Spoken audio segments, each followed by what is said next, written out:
Good evening, one and all. It's Friday. It's the very last Friday of 2023. Maybe we got a few questions to ask and a few answers to give on that topic. Welcome on in, everyone. I hope you're doing well where you are around the world. I see we have indeed got the world covered because Penguin, New Zealand Penguin specifically, you're awake? That's impressive. That is impressive. My voice is also still not yet recovered, so we're going to have to deal with slightly more gravelly Ken for this entire AMA. Not what I hoped for, I'll be quite honest. I hope to be a bit more recovered than I am, but this is where we're at. This is where we're at. Yes, I guess. I realised, it's 11 a.m. there. Wow. Hold on. So we've got a sarcastic penguin 8 hours behind me. Is that right? Yeah, 8 hours behind me. And now we've got a New Zealand penguin, which is... Actually, would sarcastic penguin be 8 hours behind or some hours ahead? I don't even know where it lands anymore. What are time zones? What are days? Who knows? Who knows? I don't know. You're definitely behind? Alright. If it's still Friday for you, then you're behind. Whereas New Zealand penguin, they've got to be ahead. Yeah. Okay, truly around the world? Truly am, yeah. I mean, I've sent postcards intercontinentally, which is a fun word to say. So, yes indeed. Welcome in, everyone. You just got the mature content warning? Yeah, I personally set that one for this particular stream because despite it not being a Warframe game stream, well, you know, we're probably going to have some interesting questions to deal with, aren't we? So I might as well put the mature content label on as well. Kelton, thank you very much for the 3 bits there. Appreciate it. I don't know why up on screen it comes up with 1 pyramid and then cheer 1, but sure, why not? Look at that, your chat's on screen as well. You don't get that every day. How's the voice today? You can hear it. This doesn't sound like regular Kengineer. This is not how I like sounding, but it is what it is. This is what I got. My vocal range still isn't all that great. A Transman popping in and say, hi, it's my first stream here. Welcome. Again, this is not my usual vocal range. Not what I typically would be sounding like, but this is what I got. Also, if someone somehow doesn't know you, the title may sound like you created all Warframe somehow. Hey, if someone wants to come in like, whoa, you made Warframe? I'm like, no, but thanks for the compliment. Pretty sure Warframe got started when I was... No, Warframe got started when I was coming through the end of university, so I suppose I could theoretically have been involved in it. I was involved in some game development at that point, although it was absolute shite and went nowhere. No reason for me to have been there either. I learned almost everything I knew about coding during that internship of a thing. Anyway, thanks for making Warframe. You're very welcome. You're very welcome.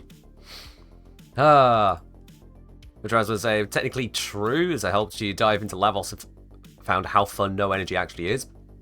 I mean, honestly, that is one of the biggest selling points for Lavos. Like, it's a gimmick, yes. It is a breakaway from normal Warframe stuff, but my god, does it just make it so much more simple to handle with. You don't have to juggle all this energy stuff. Just play the bloody game.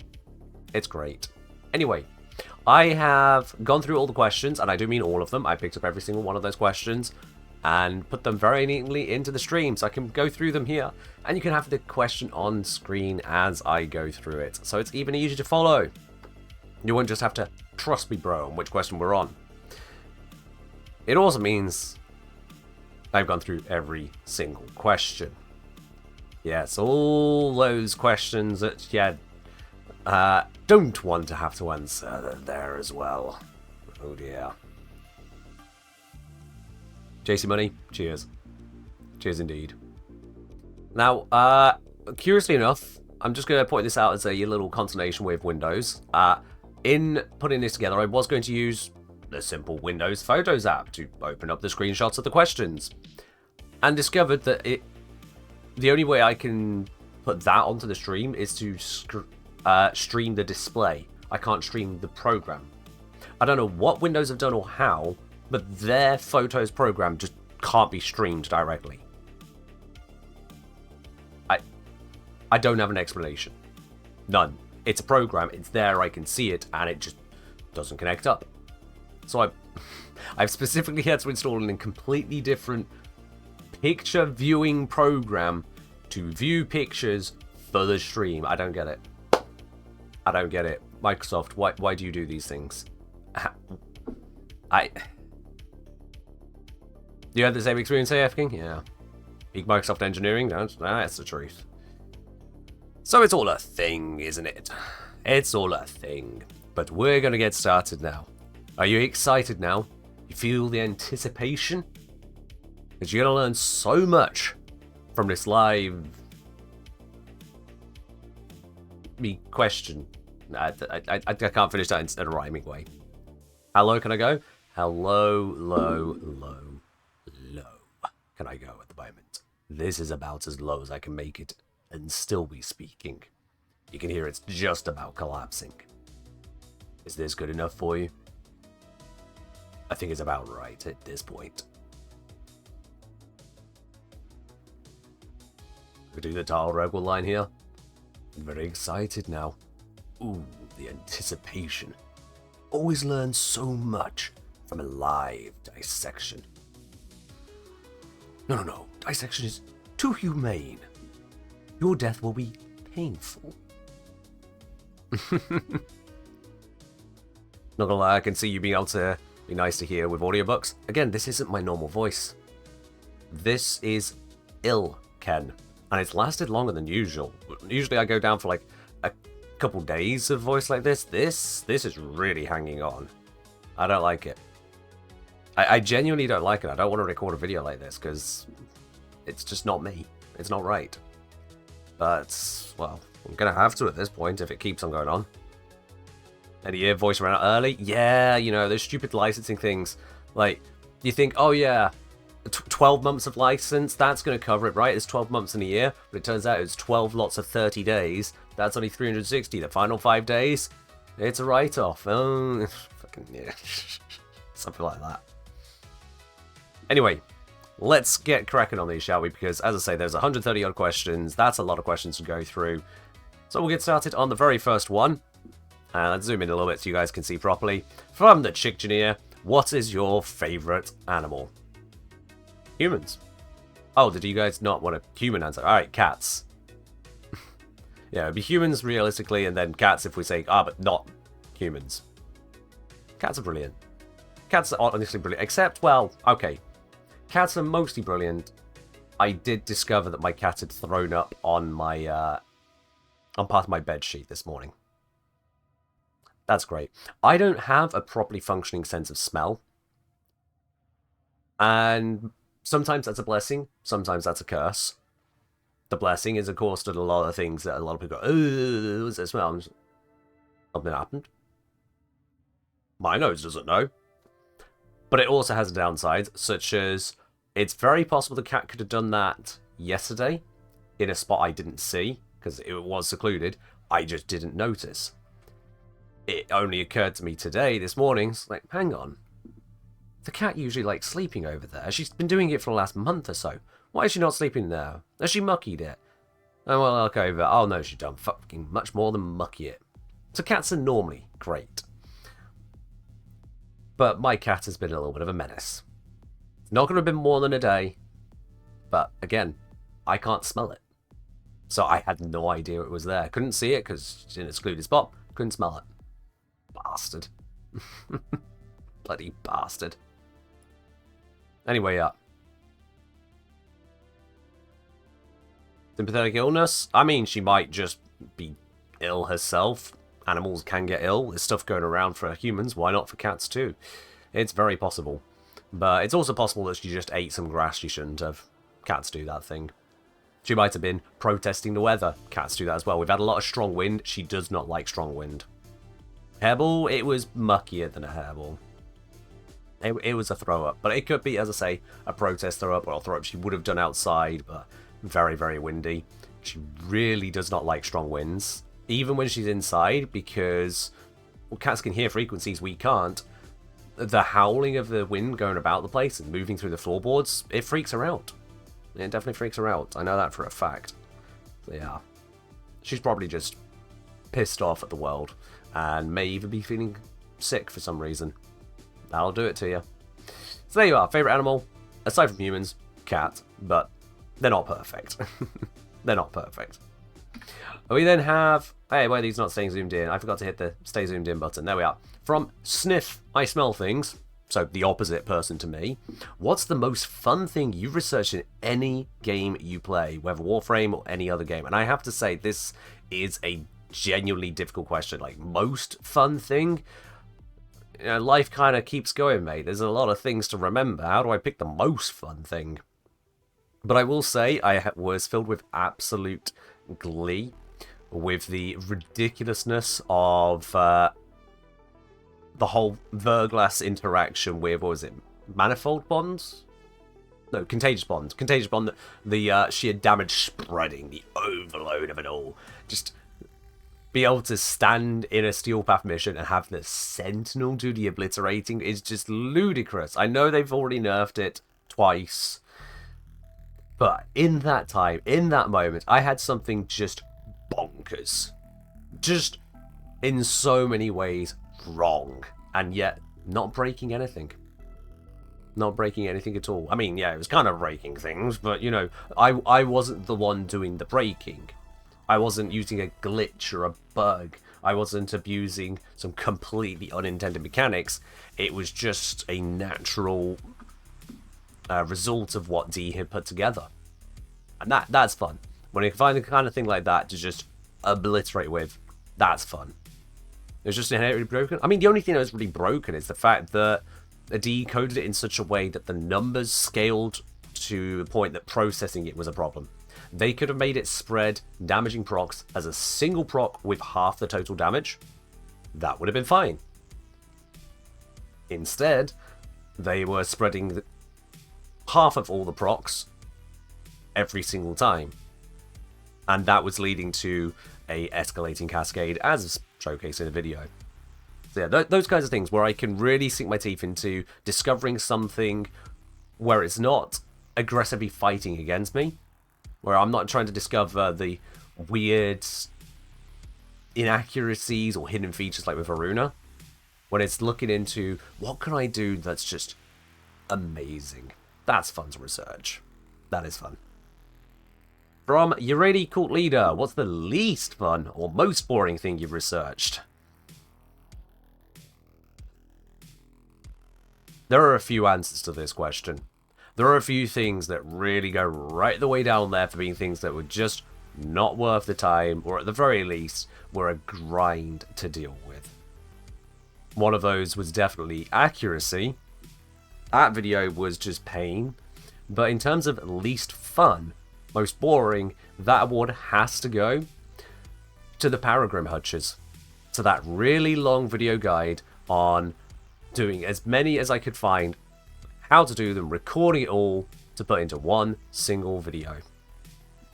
Knowing what I know now, in fact, knowing what I knew at the end of making that video, let alone the future updates including even more Paragrim Hutches, knowing what I knew at the end of that video, if I could go back in time and tell myself, don't make that video, I would. 100%. Absolutely. Wouldn't have done it. I don't care how many people have used that guide. I don't care how many people found bits there that helped them do it. That guide was absolutely not worth it. Paragrim? Yeah, so the owl hutches in Duviri. Those random appearing puzzles in different places where you have to spin the things, get the symbols to appear, and the hutch opens with that owl on it going... Yeah, that thing.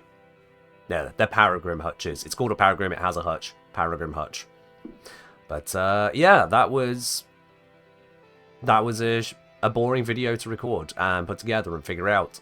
Especially because the amount of spawn RNG to deal with. When I first got going, I thought there were maybe 30 across the map. Spawning maybe 5 at a time. I thought at most there were going to be 30. Oh my god, was I wrong. And the amount of misinformation, people claiming, yep, these are all of them. Like, no, they're not, because I already have 10 not on your map. And people are like, oh no, they spawn more as you go around. I categorically proved that was incorrect. And time and time again, it was terrible. It was just terrible recording that. Yeah, it took a long time to make, a very long time, and it's just not worth it. So that was the most boring one I've researched. It was just painful. Just painful. Right then, next. From the Chick Engineer, we've got what thing took the longest to research? Now, funnily enough, that's not the same answer. Funnily enough, that is not the same answer. The video that has actually technically taken the longest to research is how long it takes to farm every Warframe in 2023. And I specify in 2023 specifically, not because there were more Warframes than the previous one, but also because I added yet more research and information onto that video compared to the original one I did in 2021. I think so, is that, yeah. The first video I did took 2 weeks rather than my typical 1 week for a video. I needed the extra time to really get the detail into it.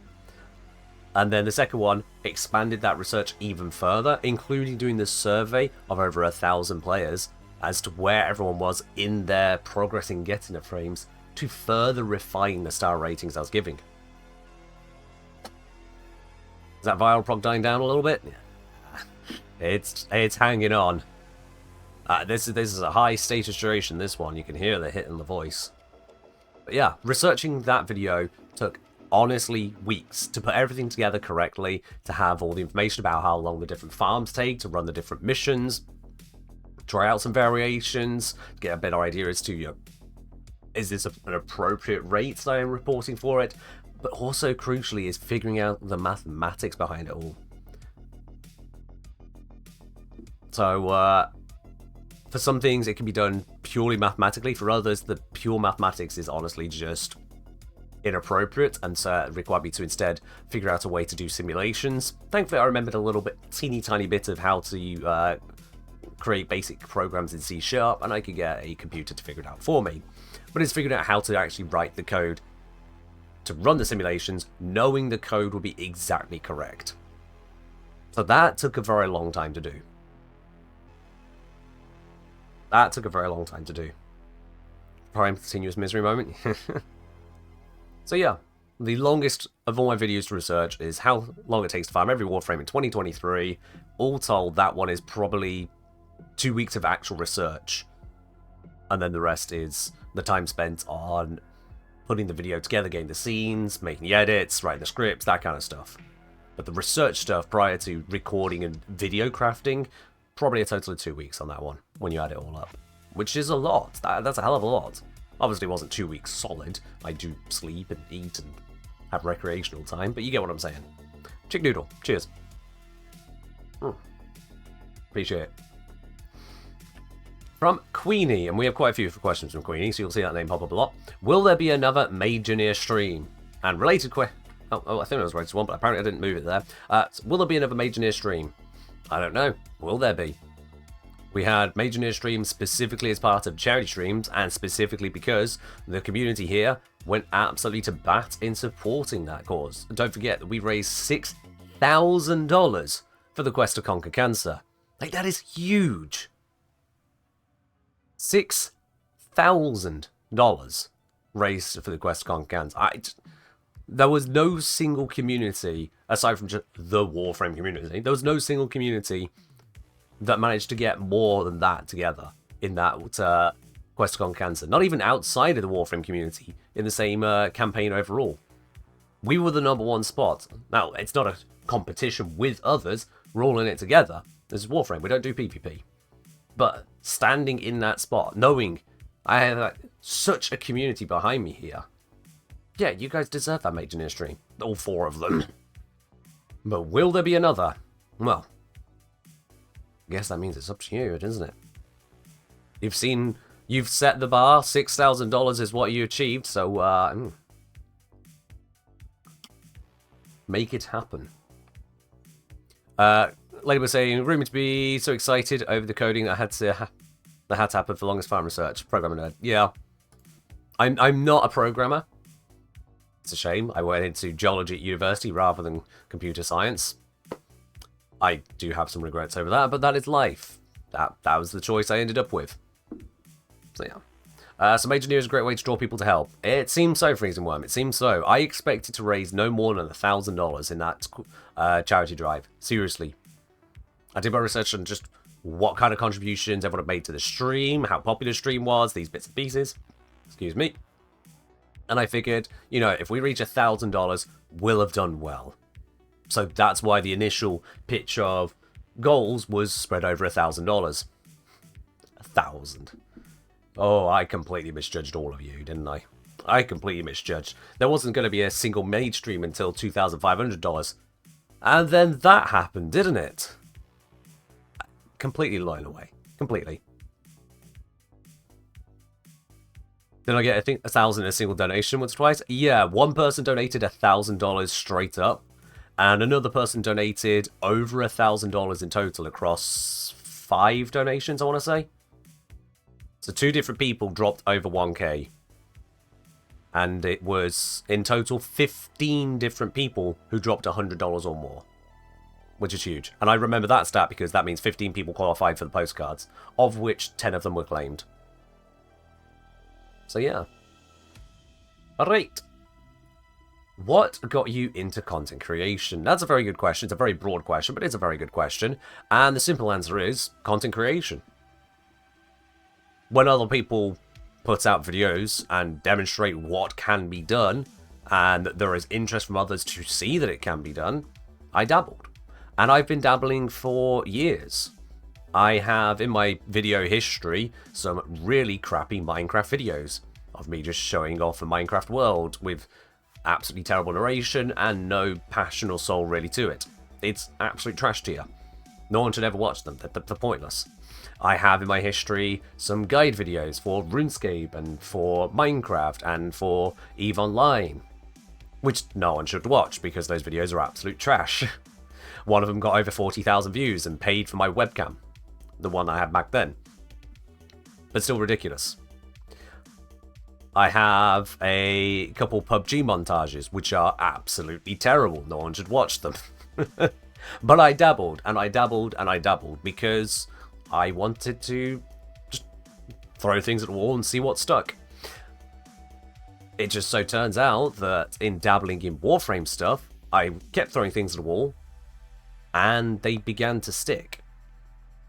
Such that the first video I put out was in January 2020. First proper video I put out was January 2020. By the end of August that year, I had 1,000 subscribers for Warframe content. And that was me putting out videos once a month in the first few months. And then really cracking it in alongside my day job to try and put out more common videos, but still lower quality than modern videos. Now you need to go find those old videos? You can't. The really bad ones are private, and the ones which are just not appropriate for the channel these days are unlisted. So you won't be able to find them unless you already have them, basically. Gentlemen, thank you very much for subscribing with your Prime. Welcome to the channel, Properum. Appreciate you dropping that over here, and I hope you have yourself a wonderful day. Cheers. Sub pop-up is behind the overlay. Ah! I see. Let me fix that. That should have fixed it. I'm going to replay that. There we go. My apologies on that. There we are. That was a simple mistake on my part. I fixed that. Thanks for letting me know on that one. Right, next question we got from Jardman. In fact, their question's just come up. There it is. What got you into researching things in Warframe? Well, I mean, that's half of it. It's just the whole I dabble in content creation until something stuck. Why Warframe in particular? Because I was playing Warframe. See, this is a crucial thing to content creation. You make what you know.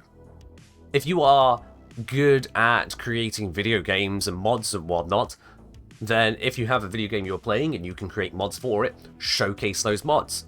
If you do a good enough job of that, then you can get into such a well-known position as people like, for example, George Not Found and Dream in Minecraft. They got to where they were from doing just mods for Minecraft. They made their own mods. If you are instead good with music, then you can attempt to put music through the content creation algorithms, circles, and whatnot. In Warframe, for example, we have Buffoon, who does music Warframe style. If you are good at anything in particular, use that as your passion. Write what you know, create what you know. That's how you get into it. Me, I'm good at putting together details and communicating in a way to people that they can understand. Straight and simple, that's what I am good at. So when we come to Warframe, whether it is complicated mathematical systems that a lot of people don't understand, hi, I'll make some videos. Why not? Yes, Ladybug, yeah. I think it would have been the previous AMA stream 2 years ago I showed you that, which also shows how long you've been here. that shows how long you've been part of this community, Ladybug, that you remember the AMA stream from 2 years back. Cheers, Octavia. So yeah, what got me into researching things for Warframe is basically that I was playing Warframe. And as I understood it, I decided to make videos about it. My earliest videos are trash, my most recent videos are not trash. That's the way I see it. Not as trash. I'm probably going to look back at it in 3 years' time and go, oh god, again. Over and over. Hello, Marcelo.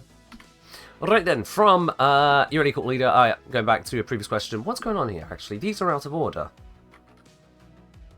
I see what's happened. I see what's happened. Sorry. I closed and reopened it and it got rid of a setting. Hold on a sec. Let me fix this. Yo! White Sylvain, thank you very much for subscribing there at Tier 1. Welcome to the channel proper. Enjoy your lovely blue sub badge, your emotes, your access to the Sports Tea Lounge, that's the premium channel on my Discord, and no more ads for you. I'm just fixing this around here. There we go. And reinitialize. That should be working now. There it was. Okay, yeah. So I was confused earlier, and this is why I didn't do it correctly. So from the will there be another major niche stream? Follow-up question. If yes, when? Which again, I bounce back to you a lot. There was a major niche stream simply because you guys donated so much to the charity drive that I was taking part in. So it was because of you guys, really, making a huge contribution to what matters. So bear that in mind. Alright then. Which means the next question we have is actually, do you have a favourite word? That is a tough one. First, tries by saying, thank you so much for the simple and direct translations for Warframe 2. Even if English is my only language, I ain't no good at it. Actually, I'm not sure I'm following, sorry on that one. I assume mean just explanations, which, fair enough. Reed saying Twitch won't let me resubscribe. Says Amazon sub is not available. Will be available December 29th. Twitch is currently... Reed, what's probably happened is you've used your Twitch sub, your Prime sub, on a different channel just shy of a month ago. During the hours until you can use it here. So that's what probably happened. You probably used it on a different channel. It's not quite timed out on that other channel yet. Most likely that's what it is.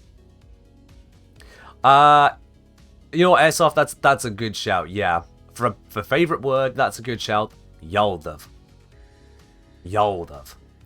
Y apostrophe A-L-L apostrophe D apostrophe V-E. Yaldav. Shortened of you all would have or you all could have. And you might be thinking, if this is the first time you've heard such a elven word, what the hell? How? What? Y'all have enjoyed the show if you caught it last night. You all would have enjoyed the show if you caught it last night. It works. Y'all have enjoyed the show if you caught it last night. Yeah, man. And I love that word, especially for introducing non-native English speakers to it.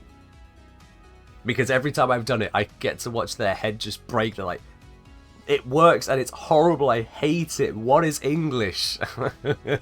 English is a menace. That's what it is. Yaldav. When you just say Yaldav at them, they first never could possibly guess you're about to hit them with the triple apostrophe. And secondly, it just sounds like an entirely different word. Like, are we referring to some kind of Southern American bird? The Yarl dove? No, Yarl dove. When you let it really quickly flow in a sentence, it all makes sense, and it's just... It's horrifyingly brilliant. Kel say, I would use my Prime sub, but I need to send pictures in the server I play D&D in.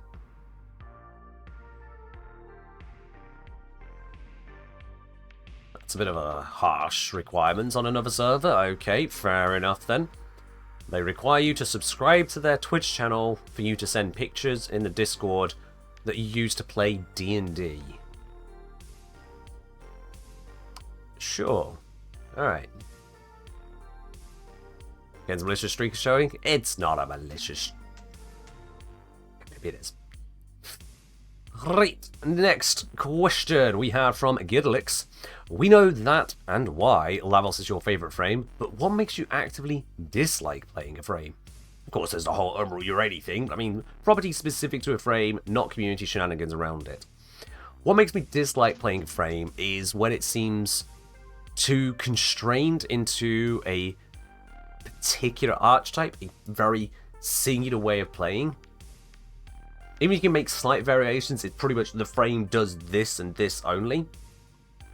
Or if a frame is simply too flimsy, too active for me to be able to take my attention away from it. I play Warframe because it is a passive game. It is a casual game. I'm allowed to experience the game. I'm not forced to be right there in it at every last little moment.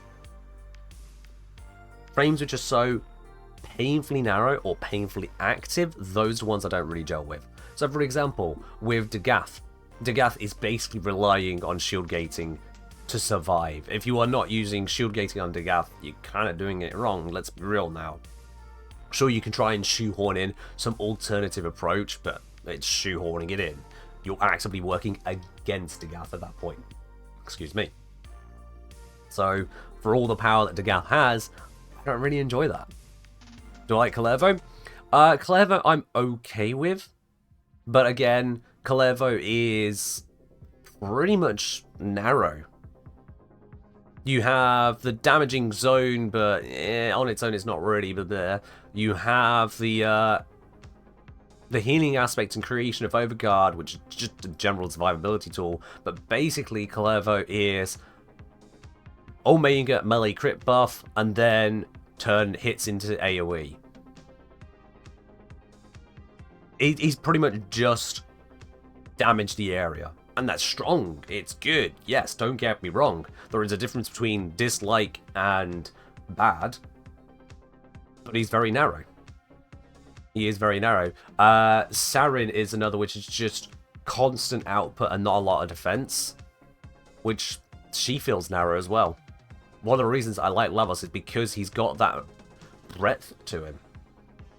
Whereas some of the really strong frames out there don't have that, so it makes me enjoy them less. They're not as comfortable. They're not as broadly applicable. I feel like I'm switching out faction mods when switching between frames like that. LD asking, I'm super interested in this stream, but I barely have time to watch today. Is the VOD going to be available? Yes, absolutely. So all the VODs for pretty much every stream I make go up onto YouTube on my replays channel, my extras channel. ! Replay for the link to that. That's why you like Varuna? Yeah, I suppose Varuna has got more of a variation to it, yeah. Absolutely. Lavos is so short, you need to have breadth at least. I mean, I don't know, there's a height difference, really. Short myself. Perhaps that makes it feel more normal. With Fox, what's the best thing to invest your plat in? I don't do plat investment. Awesome, we're quickly seeing the people who didn't think of putting their questions into their Discord, did they? Also, Queen wants us to switch over to some EDM music for a bit. You're sure? Let's do that. Grab the eddies and run it. I'm short? Yes. Also spelling. Alright then. Penguin with the hydrate. Let's grab that real quickly. Cheers.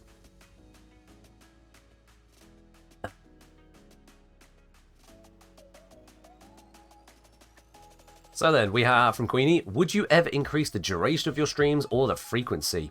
And that's a very good question. The answer is probably yes, but I'm not currently in a position to be able to do that. Not really.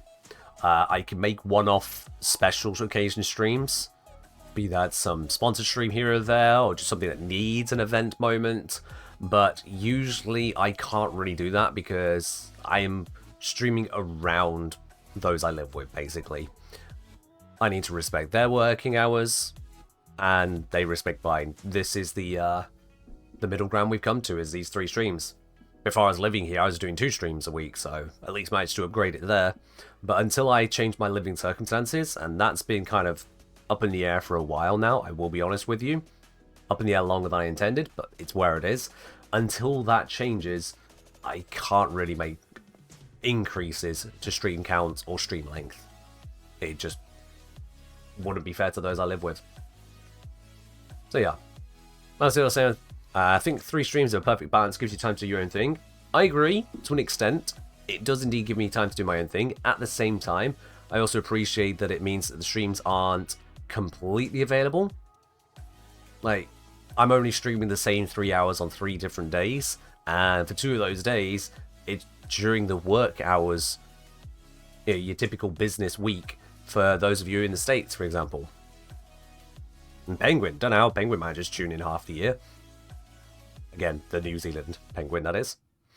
So yeah, I would consider doing longer streams or moving streams to different points, or more sporadic streams even, just kind of bonus streams here or there, once I have different circumstances. And I'm continuing to try to move the success of this channel, basically, to the point that I can make that happen. Basically. So yeah. Penguin say, I tune in to stream half the year by eating breakfast as you stream. There it is, yeah. But the other half, you just can't because of the time zones. Anyway, from the Chick Engineer, what's your favourite song, band, or genre? Alright, the or means I only have to answer one of these questions. Freedom from Amazon's tyranny. Hey, there it is. Reading complete. Thank you very much for resubscribing with your Prime here on the channel. No more ads for you either, because let's face it, the Twitch ads have gotten ridiculous at the moment. I hate them. There's bloody GTA ads. It keeps on coming up. I cannot stand it. It is the most obnoxious start to an ad I have seen in quite a while, and it's just shit tier. I don't want to touch it. So yeah. Read. Thank you very much. This is also why I don't do mid-roll ads. Because there are streams I've watched where it pops up, hey, this person taking 3 minutes mid-roll ad. I'm like, you're in the middle of a match. Why have you taken a 3-minute ad break in the middle of a match right now? I'm leaving. Yeah, straight up. So, technically, maybe I could get more income from running mid-roll ads, although, to be honest, there's not really that much of an income in ads on Twitch. There's shite, honestly. And maybe I could get you guys to, what's it? What was the phrase? And Kelton, thank you very much for subscribing with your Prime here, up onto 3 months now. So Kelton, thank you very much for that as well. Cheers. So yeah, maybe if I ran mid-rolls, it might convince some more people to subscribe to this channel as well. But to be quite honest, I don't want to really ruin the experience of the channel for anyone who's not subscribed, just to try and eke out a few extra bucks from people who are in the position to do so. Adverts, as they are done on Twitch, are obnoxious, repetitive, and very, very intrusive. I don't like doing that. I just don't like doing that. Whereas the pre-rolls, I annoy pre-rolls. I'm annoyed by pre-rolls, not I annoy them. I'd love to annoy them away, but I can't. I'm annoyed by pre-rolls as well, mostly because they're shit adverts too. But at least it's no different than if you just clicked onto the stream 30 seconds later. That, yeah.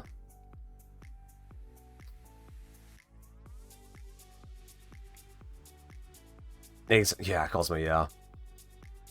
The way Twitch does advertising is honestly pretty bollocks. I would consider going for Twitch Turbo, except I don't use Twitch enough to justify that cost. So, that's the other way of getting around ads, by the way. For anyone who is a serial Twitch watcher, you can get around ads with Turbo rather than subscriptions to every single channel you watch. That's just a thing you can consider. Shouldn't say, mid-roll will be fine if stream actually takes a break. It feels really bad if the streamer answers your question during an ad. See, Shin, I also don't like that idea. And it's simple why. If I say to people, hey, subscribe, then you don't have adverts. That's a perk. By the way, when there would be adverts, I'm going to make it where there's now no content of value, so that those who have the adverts don't miss out on the content of value. What kind of a message am I sending there? Hey, subscribe, so we can sit and do fuck all whilst the 3 minutes of ads are running. Yeah. That just doesn't seem right. I get it for if someone's in between games with a really long queue and they want to just take a break. It's where it's more about an intermittent content experience. Alright, there it fits. There it fits. It's like the adverts you'll get on convention streams in between panels. Yeah. 3 minutes is so absurd. Yeah, it's because Twitch has a 3 minutes per hour rule to get the higher ad revenue rate. And this is public knowledge, so I'm happy to share this. If someone doesn't use the Twitch ad manager for adverts, then we get a 30% cut from the advertising revenue. Whereas if you use the Twitch ad manager specifically, and you use at least 3 minutes of ads per hour, then you get 55% of the ad revenue rather than 30%. So it's nearly double. But you have to use the ad manager. Also, hang on, what was that text up the top of the screen? What the hell was that text up the top of the screen?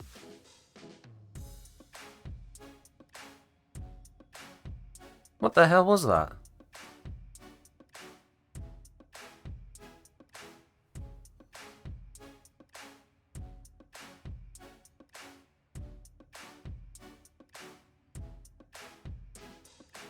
I don't even know what that was.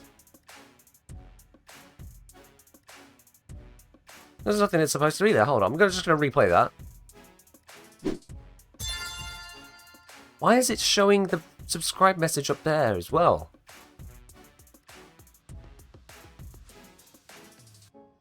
What? How did that break? I literally copied this scene over from another one. How? Folklore, thank you very much for subscribing, but at the same time I'm really confused. Hold on, let me... This is annoying. I'm going to look into this real quick. I do not like it when things break. Overlays. That was a sub animation overlay.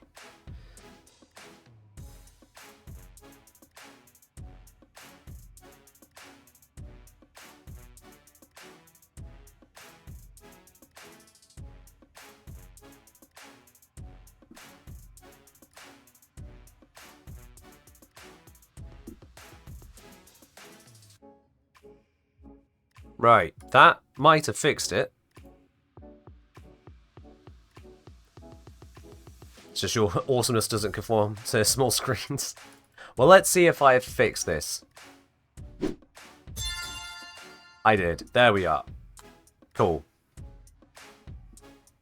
Okay, literally looking 90 degrees off screen. It must be a crazy desktop setup. It's because I'm looking around my microphone. Because I've got camera here. Oh, that looks weird. Camera here, and this is dead on with my main screen. But then I turn to match screen. My next screen is here. If I'm looking here, I'm looking between the two screens. It's just because they're close up. Like, angle from edge of screen to edge of screen here is like that angle out for me, because I'm that close up to them. But if I was further away, it would be really difficult to see things properly. It's just working with the setup I have. So it looks dramatic, but at the same time, with peripheral vision, it's not really that much, unless I'm dead focusing something small, like a tiny text pop-up on the edge of a window. And then, yeah, as I say, microphone is right here. So it's just off the screen from the camera. Like, that much off screen. So yeah. How do my eyes feel by the end of the day? Like, honestly, perfectly fine, Ladybug. I'm 30 years old and been working on computers basically more than anyone should, and yet my eyes are still fine. I guess I'm just lucky in that regard. I guess I'm just lucky. But there we are. Another practical problem solved. Whatever the hell how that happened, but I fixed it. So, let's actually get to this question, shall we? What's my favorite song, band, or genre? And you know what? I'm going to take the or here as a cop-out. I'm going to take the or, and that is, what is my favorite song? Now, it's hard for me to really weigh in on a favorite song. My tastes change over time. What I listen to changes to something else frequently. Everyone has that. You don't just pick up some songs and then stick with those same playlist forever. You just don't. But there is one song that sticks out to me. One song that I was introduced to when I was quite young and will forever stick around because it is in a sense timeless and it has a strong connection between me and my dad.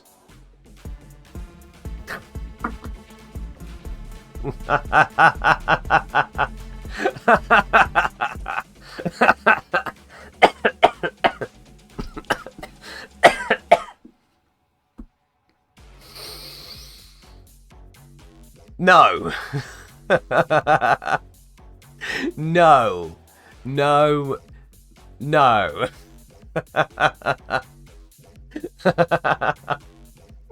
How dare. How absolutely dare you. No. The one that sticks out is Wish You Were Here, Pink Floyd. Because, like I say, it's got a connection between me and my dad. My dad introduced me to it. I can't play it for you here on stream. So, because, you know, copyright. There's just absolutely no way I could put that on stream. It's shut down in an instant. But yeah, it's a great song. It's in many ways a somber song. But it is a good one. And yeah, every time I listen to it, it reminds me of him. He's not dead, by the way. I just want to make that clear. He's perfectly fine. Just want to make that clear. Royce, my intonation there is giving a certain impression. He's fine. Anyway, so yeah, that's my answer on that one. Your favourites Comfortably Numb? Honestly, another great one. Pink Floyd have a lot of great stuff. They really do. They have some stuff which is a little bit more odd, but Pink Floyd have a lot of good stuff. They really do. Next up, another from Queenie. I told you, Queenie's got a lot of these questions. What's your favourite part of Warframe? What's your most hated part of Warframe?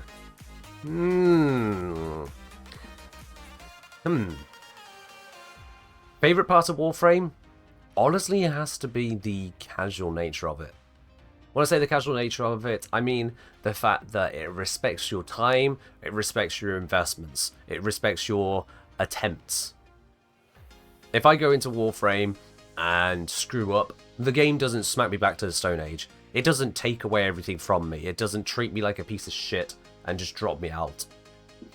If I want to go onto Warframe for 5 minutes, sure bro, go for it. 5 minutes, in and out, job done. Hell, if I've got 2 minutes and I'm 2 minutes into a mission and go, I actually don't have the time here. I thought I had spare time, but I've got stuff to do. I'm just up and out, no problem, no sweat. It's very casual in that regard. There's no strings attached to it. You can go further, absolutely. But it does respect my time. So that's honestly one of my favourite parts about Warframe. I've played other games which are more intensive, or games which are more punishing. EVE Online definitely is right the way up there for extremely punishing. Oh boy. You could spend 2 hours trying to gather resources to have some great fun moment. You step out into an area and get instantly obliterated because that one time, the perfect counter to you was just sat on the next gate and you didn't realise it. Have fun, go home. Yeah, that one hurt. Every time it happened. No, that's one of the best parts of Warframe, honestly, is the casual nature of it, the respecting nature of it, of the player. Most hated part of Warframe? Oh, what do we pick on? I'm sure some of you might be thinking, oh, I'd go for reacting to something like that, or complain about Eclipse more. I would say it's where Warframe tells you one thing, but doesn't really tell you it. Mechanically. EVE Online's gameplay? Yeah, it does, Curb. Yeah. For all the memes out there, yeah, it does. It's just very, very harsh. Yeah, Warframe is unfortunately riddled with places where you can't just read what the thing does. It really just doesn't tell you a lot of the time. And the most damning example of all of these has to be Galvanized Aptitude and its sister mods. Galvanized Aptitude is the perfect example of something so utterly indecipherable, despite seeming so simple. There are those who don't understand or aren't aware of the fact that it is either additive with serration or multiplicative with serration, or not even active, depending on the type of attack that the weapon produces, typically.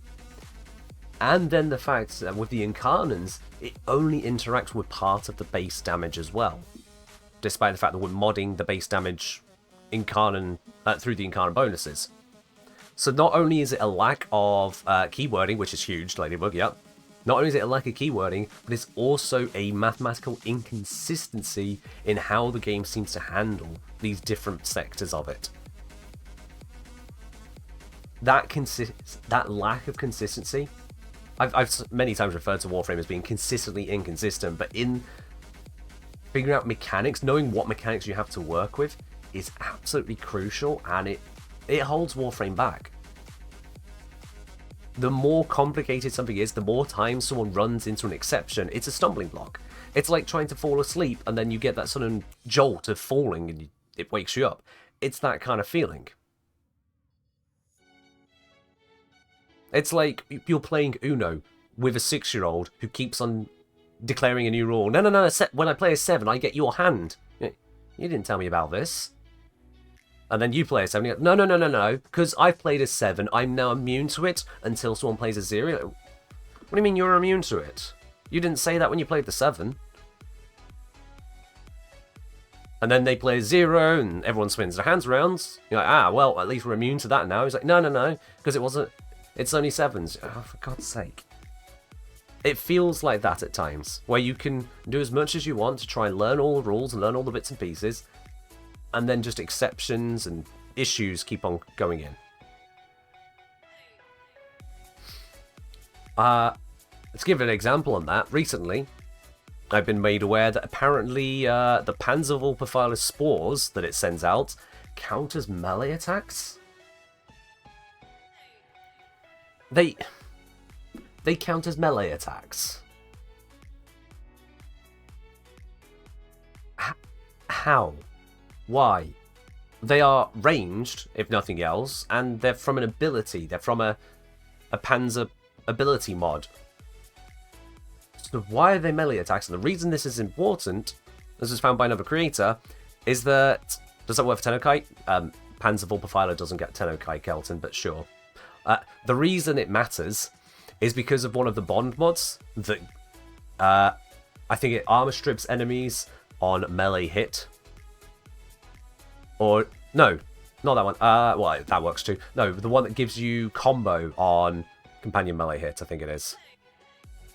Suffice to say, there is something that stacks off melee, and Panzerwolperphiler, always the goddamn Panzer, the Panzerwolperphiler spores apparently count as melee for it.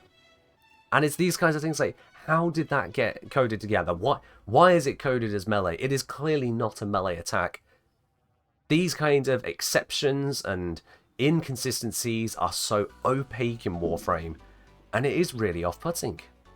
It is genuinely off-putting that every time you look at a new feature, you have to wonder, okay, does this feature actually do what it says? Does it really do what it says? Look at the Topaz shards on release, and still, in some cases, how a number of the features are just outright wrong. That shouldn't happen. That really, really shouldn't happen. And the only reason it really happens so frequently and so disastrously is because there is no keyworded consistency for the application of these bonuses. I mentioned this on stream a couple days ago, maybe a bit longer ago, but in Warframe, what does an additive bonus mean? If you think an additive bonus means it adds to the modded bonus, like you can get additive damage bonuses to serration, correct. But if you think that it means it adds to the base values, like how you can get the critical bonuses on Incarnans adding to the base critical chance, you're correct. Or if you think that additive means it applies after all mods and all bonuses are calculated, like with Arcane Avenger, you're correct, because all three of those exist in Warframe, and all three of them just have a little plus sign in front of them, showing that they add. All three of those are added to bonus in Warframe, and the game does nothing to tell you which one is which. That's what I hate most about Warframe. Seriously, that is what I hate most about Warframe. The opacity of it all, when we've got such complicated systems these days, is off-putting. Seriously off-putting. Oh sure, I can just no-brain blunder through, just go Lavos, Form Prime, blap, blap, blap, blap. I'm trying to look at different things. The game fights back. Next one, more positive question. British fella here, how are you, mate? And you know what's funny?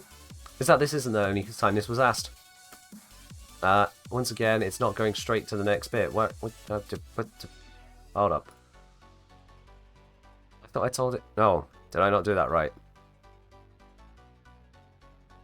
I think this is a question we're going to end up coming back to, but all the same. British fella here, how are you, mate? I'm right in it. Yep. What is the airspeed velocity of an unladen swallow? According to my research, roughly 24 miles per hour. Do I have a favorite mineral? No. No, I just don't care about minerals enough to have a favorite. So there you go. Do I? Yep. No. No is the answer. Favorite element of the periodic table. Now for this, I actually do have an answer. My favorite element of the periodic table is iron. And you might be like, why would it be iron of all things? With all these exotic elements on there, from plutonium and uranium to precious ones like gold and platinum, or going to explosive things like hydrogen perhaps. Why iron? Yeah, Cosmo, I'm a failed geologist. Because iron is pretty cool? Yeah, iron is pretty cool. Iron exists in a lot of places. We've got these huge banded iron veins throughout the world as a result of the first development of oxygen-releasing animal life.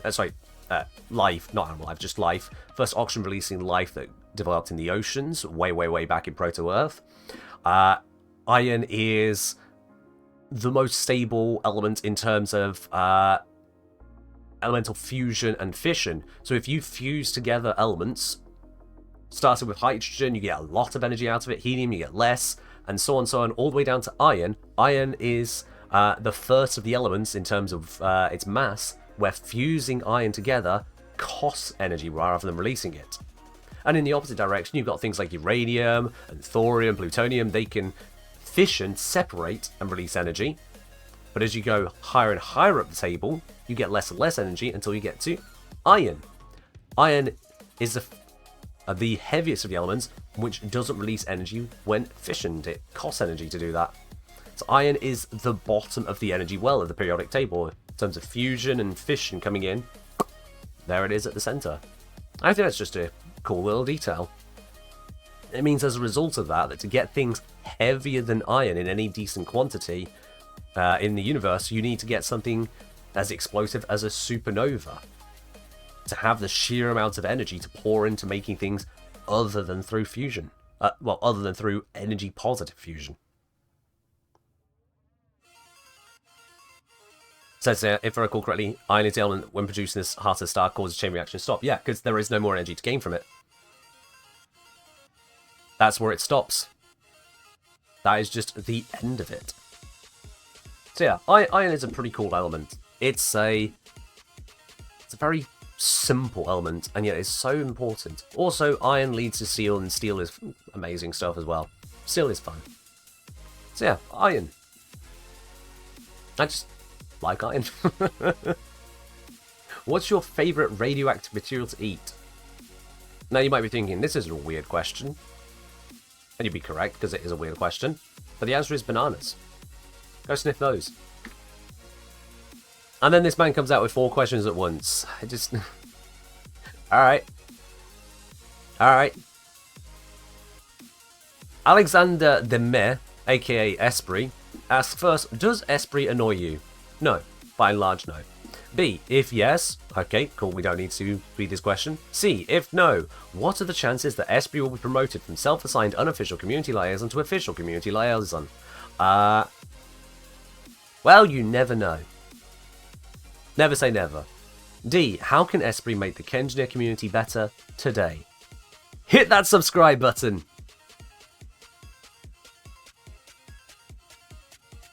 Anyway. What's Esprit? Who's Esprit? Esprit is Alexander Demeh. Yeah.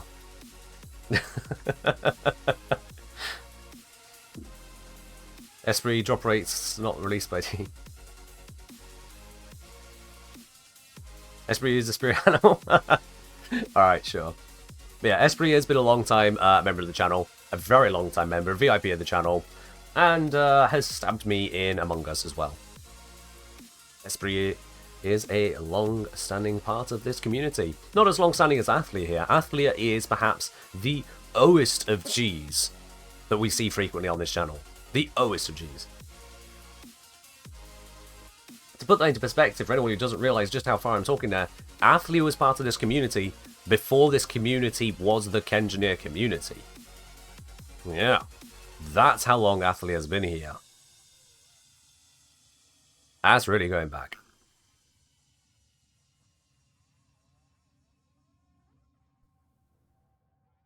Now you just feel old? Yep, Athlia, you're old. You're ancient. You've been here longer than some people have been alive. Which is always true, because people have been born all the time, but you know what I mean. On to next. Uredi cult leader asking opinions on the Uredi cult. You think I have opinions on you? I barely think about you. That's not true. You guys are ridiculous. I can't not think about you. You pop up all the goddamn time. Why? Why with a cult? Why? It's just a Warframe. It's not gonna like you back. For LDSG, asking if you could voice an NPC in Warframe, what kind of character would you want it to be? That's a damn good question, honestly. That is... Rumi asking if Athlia's Ken's mum or something? No, honestly, no. Athlia and I met through Warframe. Athlia just joined the clan. That was it. That was how Athlia joined into the community. Went, hey, do you want a clan? Ath went, sure. Boom. Ath's in. Athlia's more that strange cousin you just kind of encounter one day, and then you see them building sculptures to twerking pandas, and you're, oh, as you do. Sure. Right. That's Athlia. Yeah, in terms of voicing an NPC in Warframe,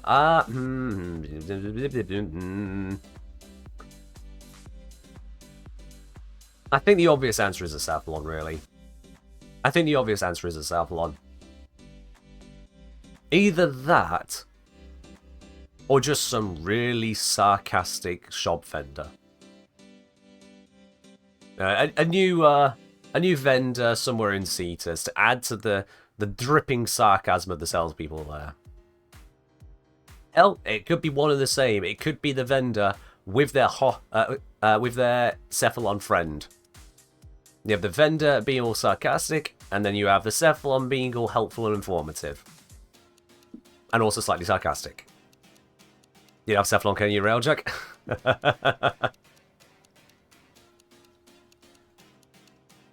Cruise ship on scope. Remember, hit the ship, not empty space. That would make a great Cephalon Psi. I think Cephalon Psi does a very good job of being Cephalon Psi. I don't know if I could top that. I really don't know. Plot twist, the vendor is the sarcastic Cephalon. Oh yeah, it could be that. You've got a sarcastic Cephalon, but because the Cephalon isn't an Ostron, it's not allowed to sell there. So it's recruited someone that'll just do its bidding, and so you've got the most naive himbo of an Ostron who is there just being the salesman for the Cephalon. It's kind of like the opposite of the Hawk situation. Please, for the love of God, aim. Yeah.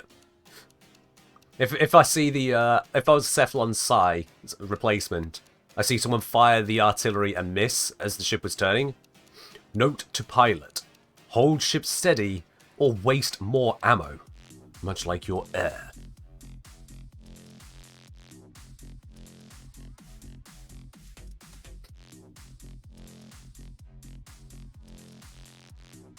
Yeah, there's lots of mean quotes that can be thrown in, absolutely. You still say Pedlec should be a K-Drive vendor in Cetus? God. I mean, from what we've heard from Hawk reviews of Pedlec, maybe we wouldn't want their parts. Yeah. Alright then, Wither here puts on an absolute goddamn essay. It only just fits the box I created for all these. But let's see. There is an old and extremely nasty game-breaking glitch in Warframe, which strikes me frequently, that sees the player running backwards or sliding around on the ground in the death animation, which prevents the player from using any form of attack or ability as well as transference and cannot be fixed by K-Drive, unstuck, falling off the map, or any other method apart from dying and reviving extraction. Full stop. Hence, my question is this. Please, for the love of the Warframe community, I hope you can answer. What exactly causes this glitch to occur, and how can it best be avoided? Don't know, and don't know. I'm sorry, there is no solution. I looked at this a couple times over, and yeah, I don't have a solution for you on that one. Certainly, if it's something that's happening frequently, I've had it a couple times here or there, but that just, yeah, no, sorry, mate. Maybe don't play on an old Xbox. Maybe that's a solution. I'm assuming it's an old Xbox, might not even be that. So, yeah. Sorry, mate. No good news for you on that one. Lotus Ken sarcastically educating about effects elements in missions. This is an exterminate mission, Tenno. Basically, you need to kill enemies. You should know that by now. Seriously. What have we been training you for? It's time to intercept enemy transmissions, Tenno. Of course, I don't trust you to do that, so you just stand in the circles, I'll do the intercepting. Cheers. Oh, look at that. You managed to trigger every alarm on the way through the vaults. Please get rid of the witnesses. And don't trip over yourself whilst you do it. Yeah, throw in a few of those. I'd have more, you know, casual ones generally, but occasionally have it set to like a 5% chance for the more dripping ones to cut in.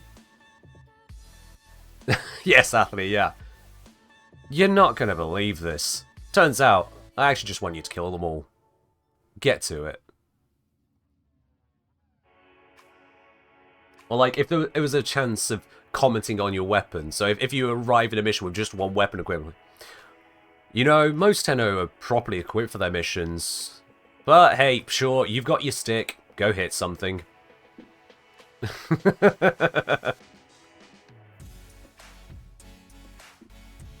Congratulations on sundering that corpus. Yeah, congratulations on sundering the corpus unit's armor. That 0 armor was really a threat to you, wasn't it? If that's what you want to bring, don't come to me for advice. Haven't I said exactly that at some point, Athlia? I think you're actually quoting me there. I really think you're quoting me on that one. The weapon thing, what weird task is Nora throwing at you now? Oh god, you tuned into Nora Knight. Yep, okay, just don't die. Let's really rework the unstuck command. Like the same animation as self-revive, so you can probably reset yourself. Maybe Mercy does. It's possible there'll be some potential exploits they're just not wanting to deal with that.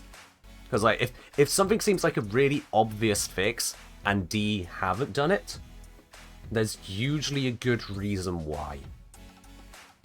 Now it might be because of development time, it might be because of potential exploits. Gonna be various reasons. But if there's something that seems simple, quick, and obvious, and it's not been done, then at least one of those three things is not correct. They would say, Lotus Care would make me scared to play the game. Don't want the mean British man to be mad at me. That's why it'd only be like 5% of the time. It'd be like a Hey Kiddo moment. And there'll be positive ones as well. It's like you pick up an item sculpture. Lotus doesn't give a damn shit about that. But you pick up an item sculpture and go, hey, nice find. I didn't actually see that one. Ooh. Any chance on continuing the objectively ranked top melees you did into primaries and secondaries? There's a chance, whoop-de-well. There is a chance. I will say that video was a bit of an interesting one, and a big problem with it is that with the melees, I cut out heavy attacks, which is why glaives are so poorly rated. That was frankly a mistake on my part. In an attempt to keep it streamlined, I caused issues. When it comes to primaries and secondaries, they have such a variety in their existence, in the builds and the applications as a result of them, that trying to objectively measure them is really difficult. Melee at least was, enemy stands in front of you, you hit it, it dies. Guns have yet more variety, an order of magnitude more variety, so to get an objective video like that, I'd just end up pissing off everyone. The other thing about the melee video is that it allowed me to compare categories of weapons, because we can't compare them by DPS, but guns you can compare by DPS directly, as, well, they just don't have hidden attack speed and attack area and damage bonusing modifiers. You can just look at the stats, and the stats are the stats, by and large. Well, except for all the temporary modifiers we have now. The triggered ones, the stacks. You know what I mean, though. Yeah, such a video I don't think it'd be right. Just to be honest, I don't think it'd be right. The Dredgen Titan, thank you very much for subscribing with your Prime. Welcome to the channel proper. Enjoy your lovely blue sub badge, your emotes, your access to the supporter tea lounge over on my Discord, and no more ads for you when you come into the channel here. Oh. Cheers indeed. Alright then, so let's move on to our next question. We've got from Sierra Nevada. Do you play any real-time strategy games? Are you interested in the surge of new real-time strategy games being announced recently? I have played a couple RTSs, most notably I played StarCraft 2 a fair amount of time. Slapante saying, Twitch said that Kenji's content is intended for certain audiences. How do I know if I'm part of one or more said audiences? Are you a mature person? If so, you're welcome here. If you consider yourself the maturity of a 14-year-old, then you are probably not supposed to be here. Let's go with that. Anyway, yeah, so I have played StarCraft 2 a decent amount. Not a lot, but a decent amount. However, it's not really my genre. So, interest in the surge of new RTSs, I had no idea there was even a surge of them, to be quite honest. That, I think, fully answers that question for you. What is your favourite question from this AMA? It's yours, Mythic Spirit. No, sorry. We'll get to the end of it and then figure out the right answer on that one. From Azure, we got how many load build options are there in Warframe in terms of weapons, mods, Warframes, arcanes? The combinatorics go burr. So this is a question I considered trying to answer, and as soon as I thought about the question, I realized that no.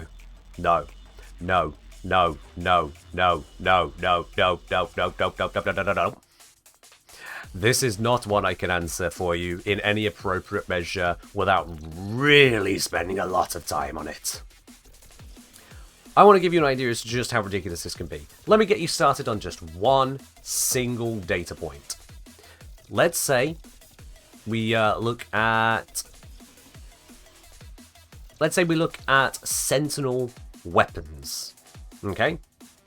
If we look at just Sentinel weapons, they have 8 mod slots. And let's say for those 8 mod slots, there are 50 potential mods we could put in there. Then that would be a lovely little bit of combinatoric mathematics. That would be 50 choose 8, which means the combination of the mods you could theoretically put onto said Sentinel weapon would be 536,878,650. And that's if there's 50 different mods for those 8 slots. But here's the problem. Maybe saying you also need to consider all the different number of possible mod ranks, if we wanted to consider that as well.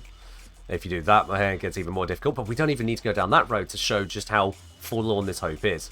Because now let's think about a Warframe modding. On Warframe modding, there's 8 mod slots, and an Aura slot, and an Exla slot. Now, Aura slots are exclusive from other mod slots. What goes in there doesn't go in the other slots and vice versa. But in the Exla slot, you can have mods that don't go in there, but do go in the normal slots, and you have mods that can go in both the Exla slot and the normal slots. And then you have to consider that there are mods which are unique to specific Warframe abilities. We've got the augment mods, so now you have to account for those, but there's not an augment mod for every single ability, which means now different Warframes will have different amounts of mods available to them. And then there are the exclusive mods which can't go with other mods, like the Vitality Collection.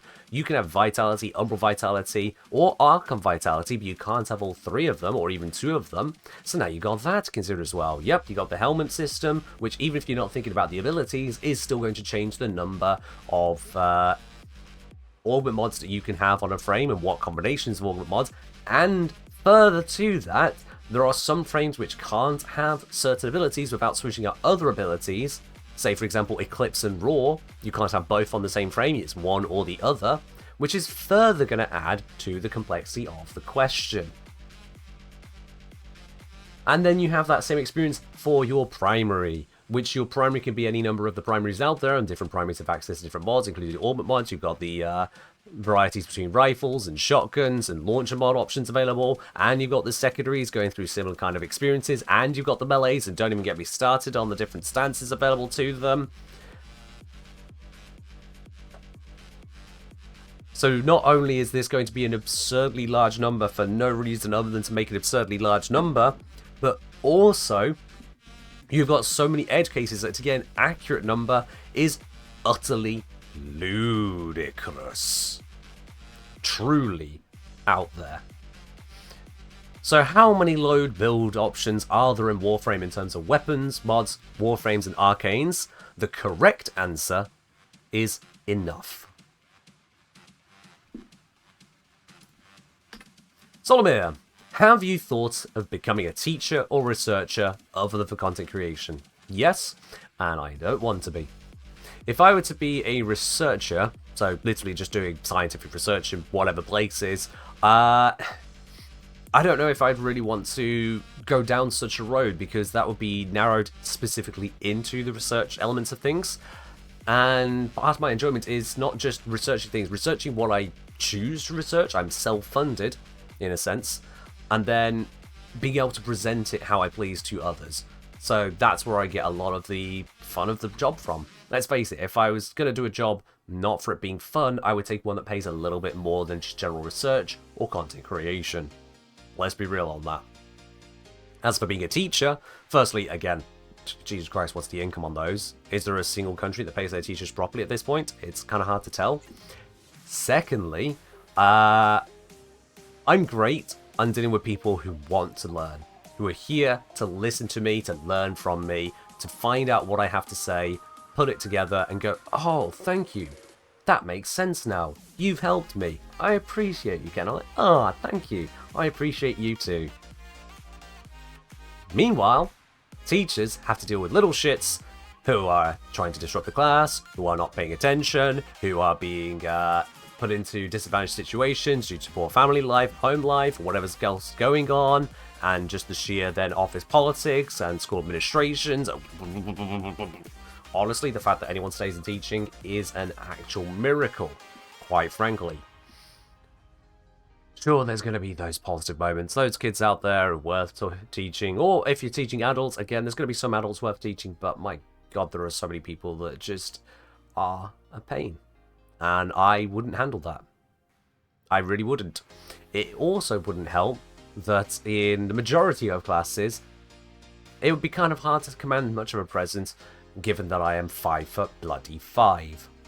When a 13-year-old looks down on you physically, it's kind of hard to maintain a certain level of control if they decide to get a little bit rowdy. Ain't gonna work for me. That's why streaming is better. You can teach us and get paid to be interrupted. Being paid to be interrupted certainly is a positive to some interruptions, isn't it? But here, I am in basically total control of the situation, and you guys are only here because you want to be. So, if you don't want to listen to what I have to say, you just leave. Amazing. You just leave. It's fine. That can happen at any point, and not only that, but you leaving doesn't cause a disruption to me and what I'm talking about, because you're not here. You're there, wherever there is. Further to this, if someone is trying to be a disruption, rather than some school administrator going, well, they just have to find a way to handle it, you know? Work with everyone, no kid left behind. I get paid 50 million quid. Fuck you. Quite frankly. No, someone wants to disturb the PCA, someone wants to ruin my day in my workplace, because this is quite literally my workplace. Excellent. I can ban you. And if you try to be a little shit about it, I can report your account to Twitch and see that you actually get your entire account banned. Yes, that has happened multiple times over. I have no remorse. Get fucked. That is much more cathartic than suffering as a teacher. As much as I could teach, I would hate the job. And if I'm going to have a job I hate, I might as well get one that I'll get paid for properly. You know? The better class of misery.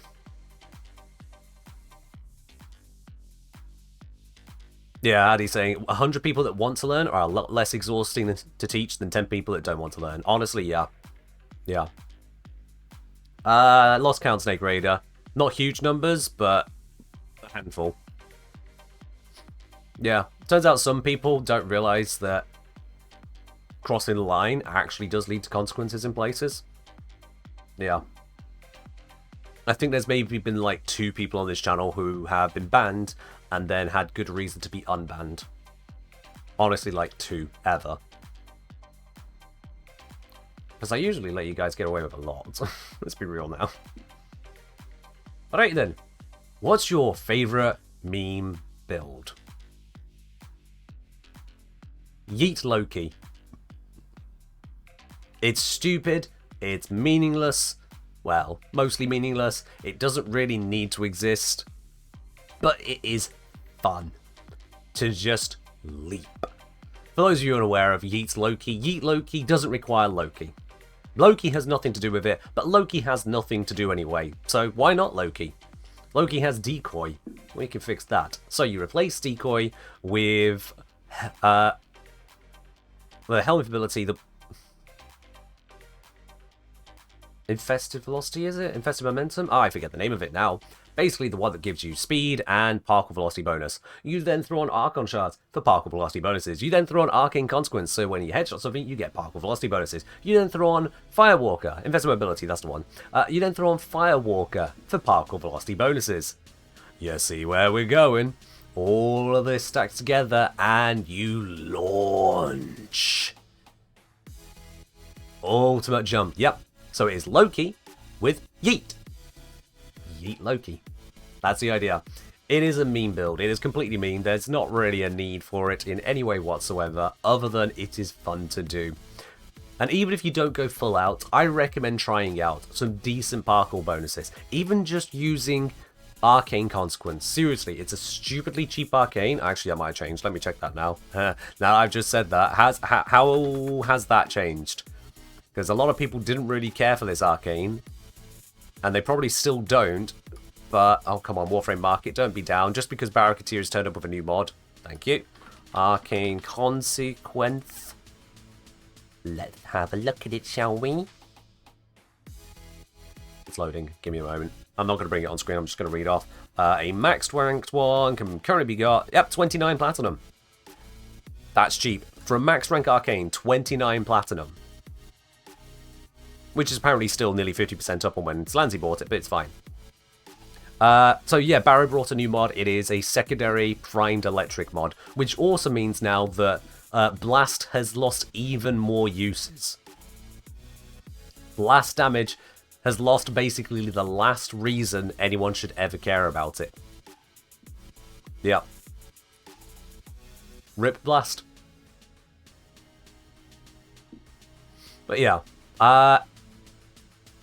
Arcane Consequence, 29 Platinum, you slap that onto a Warframe, and you just send yourself. You headshot anything, and then you've just got like a dozen seconds or so of nearly double the bullet jump velocity. And it affects rolls as well, so you can get a lot more distance, a lot more speed, which is brilliant.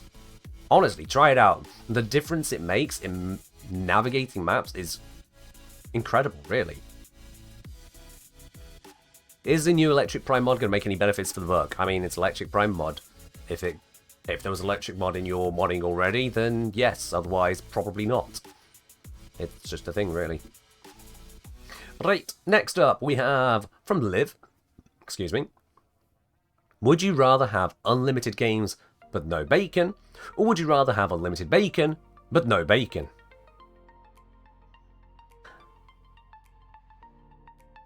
I think Liv accidentally a word here. Yeah, I think Liv didn't really mean to write what they wrote here, but unfortunately, you have written it. All the same, I'll go for the unlimited games and no bacon, thanks. I'll go for the unlimited games and no bacon, because I can eat other things, but if there are no games, that means no play. All work and no play means no work, given that my work is play, so... yeah, it's a joke from elsewhere? Oh, cool, right, what? Didn't I answer this question during a Warframe stream or somewhere else? If someone's asked me it before now, maybe. This question reminds you most of the Incarnate choices? Oh, yeah, that's, I do wonder about some of those design choices. Yeah. Anyway. Next one we have from Warlord Sun Tzu. Also, just checking. Oh shit, I need to hurry up on these questions. I've been going through too slowly. What is your favorite fashion frame? Clearly my Lava Lavos. It's basically a signature at this point. What's been the most hellish video or subject to work on? Yeah, between either Power Grim Hutches or Accuracy. Those two are right the way up there. Power Grim Hutches and Accuracy, just...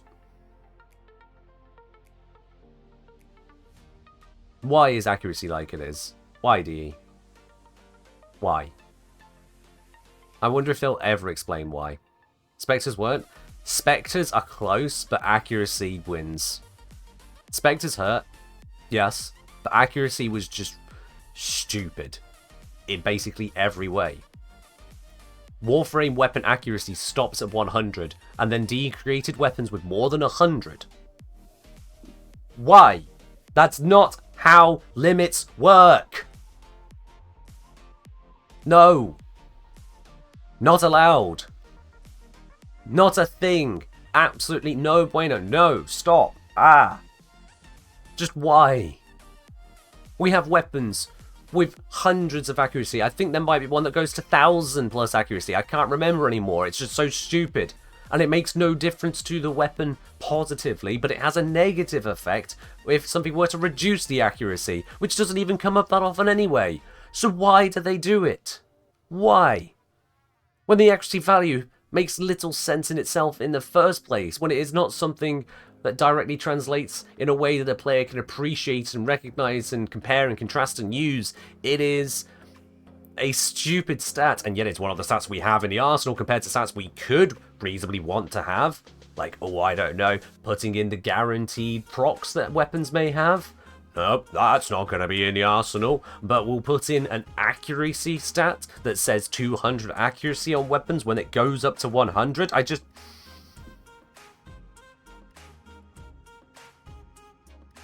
I hate this track, I'm skipping it. Anyway.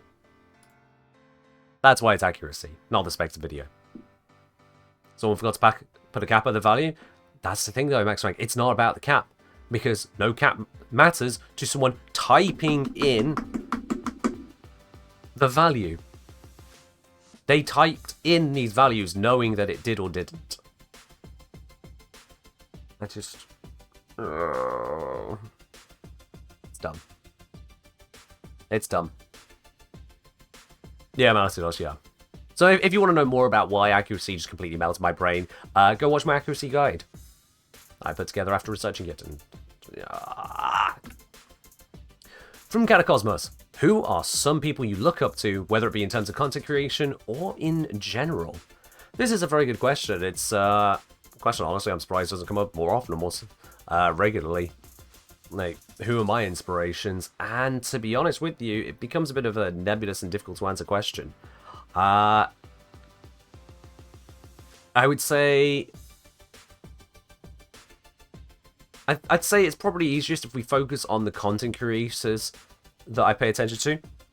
The ones whose content I really respect, what they do, how they do it, and the value that it brings. Because that exists then as a bit of an inspiration. Certainly for some of my earliest guides, one of my biggest inspirations for that was a channel that covers PUBG, PlayerUnknown's Battlegrounds. That is a channel by the name of Wacky Jacky 101.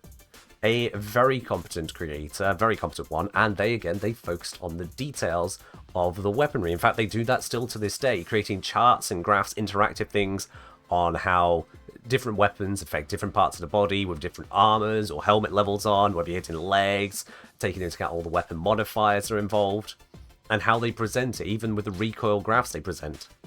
And what a name, Wacky Jacky. I know, right? Wacky Jacky 101. And his streams are also something else as well. He's not a dead serious person, as you might get from the name. Keeps it interesting, keeps it funny, keeps it silly, but also keeps it smart. Mostly. So it's a very good inspiration for mine on that. There are other creators that I've paid attention to who have done some brilliant stuff. So, for example, a couple of Minecraft creators that really stand out for myself and a lot of people. They are very well known. You may well have heard of them. And those would be Mumbo Jumbo and Grian. I am proud to say that multiple times, without prompting, I have been referred to in various comments as the Mumbo Jumbo of Warframe. That is about one of the highest praises you can possibly award me. Absolutely. Just blows me away to get comments like that. Because Mumbo Jumbo is an incredible creator. For those of you who don't know Mumbo Jumbo has focused primarily on Redstone, but has also been a very creative Minecraft YouTuber. So, for example, creating things like a literal walking house in Minecraft Redstone. Or making silly combination locks, building people's silly Redstone ideas, and being part of the Hermitcraft server. Hermitcraft is also where I came across Grian, who I would actually say is one of the smartest content creators out there in terms of content creation. If you say, I feel like Ilmanco or another Sidecraft member would be more accurate, I can appreciate that. But I think perhaps they take it to a level I'd never reach. Mumbo is a little closer to the more casual side that I approach. He's absolutely insane, his redstone builds. Wouldn't put him against him if he's a genuine engineer. Mumbo, no. Mumbo didn't actually... If I recall, he didn't even go to university, or if he dropped out very early on. I don't think he actually went to university, no. Because his YouTube stuff kind of started taking off, and he went with that instead. So, yeah. Now, Grian. As I say, Grian is probably one of the smartest. You get mixed up between Grian and Mumbo. How? Mumbo has mustache. Mumbo, mustache. Grian, aka Grain, aka Pesky Bird. Grian is something else. The reason I say Grian is perhaps one of the smartest is because Grian knows really how to turn situations, people, and encounters into content that is worth engaging with. Not the people themselves, what they do. Okay, fair enough, yeah. Grian builds. Grian is more decorative and chaotic. Mumbo is more redstone and explorative, I suppose.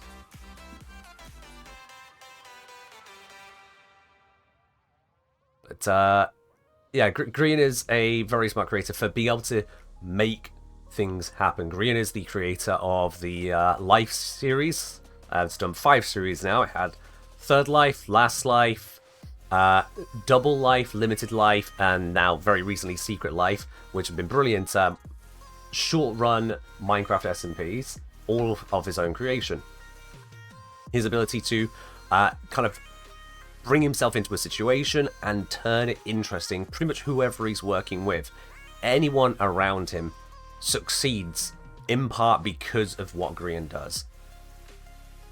So yeah, he is an inspiration as well. Be able to just make things so involved and interesting. Yeah, he's a chaotic gremlin a lot of the time. He is an absolute chaotic gremlin, and he accepts that role and his part in it. He has the opposite of me in terms of technical grasp of a lot of things, or at least what he demonstrates. His redstone approaches are admirable.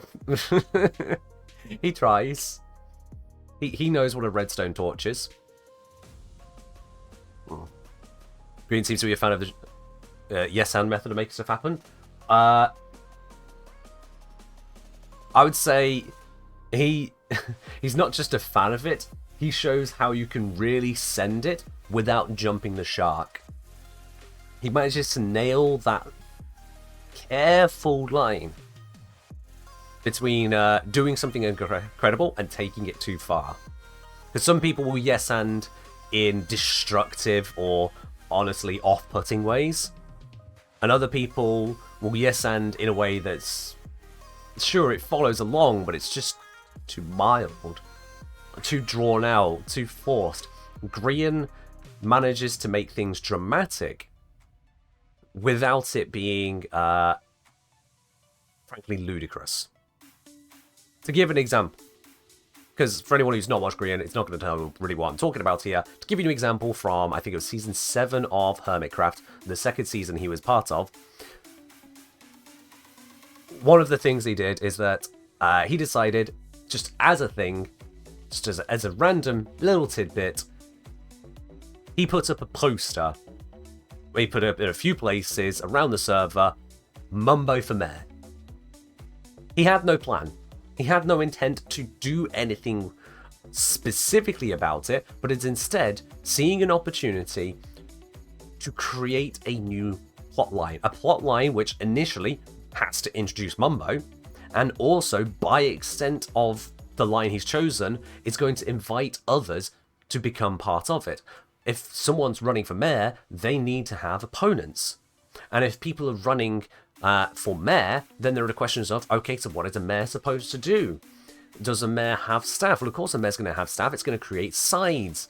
And just because it's going to be a political campaign doesn't mean it needs to be all above board. All kinds of things can happen.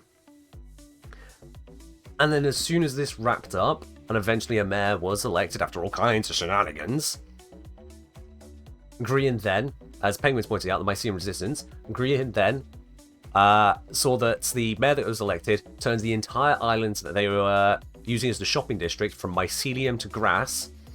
And Grian decided, you know what, I'm going to be cheeky. In a couple places, I'm going to take out the grass and put in some mycelium again.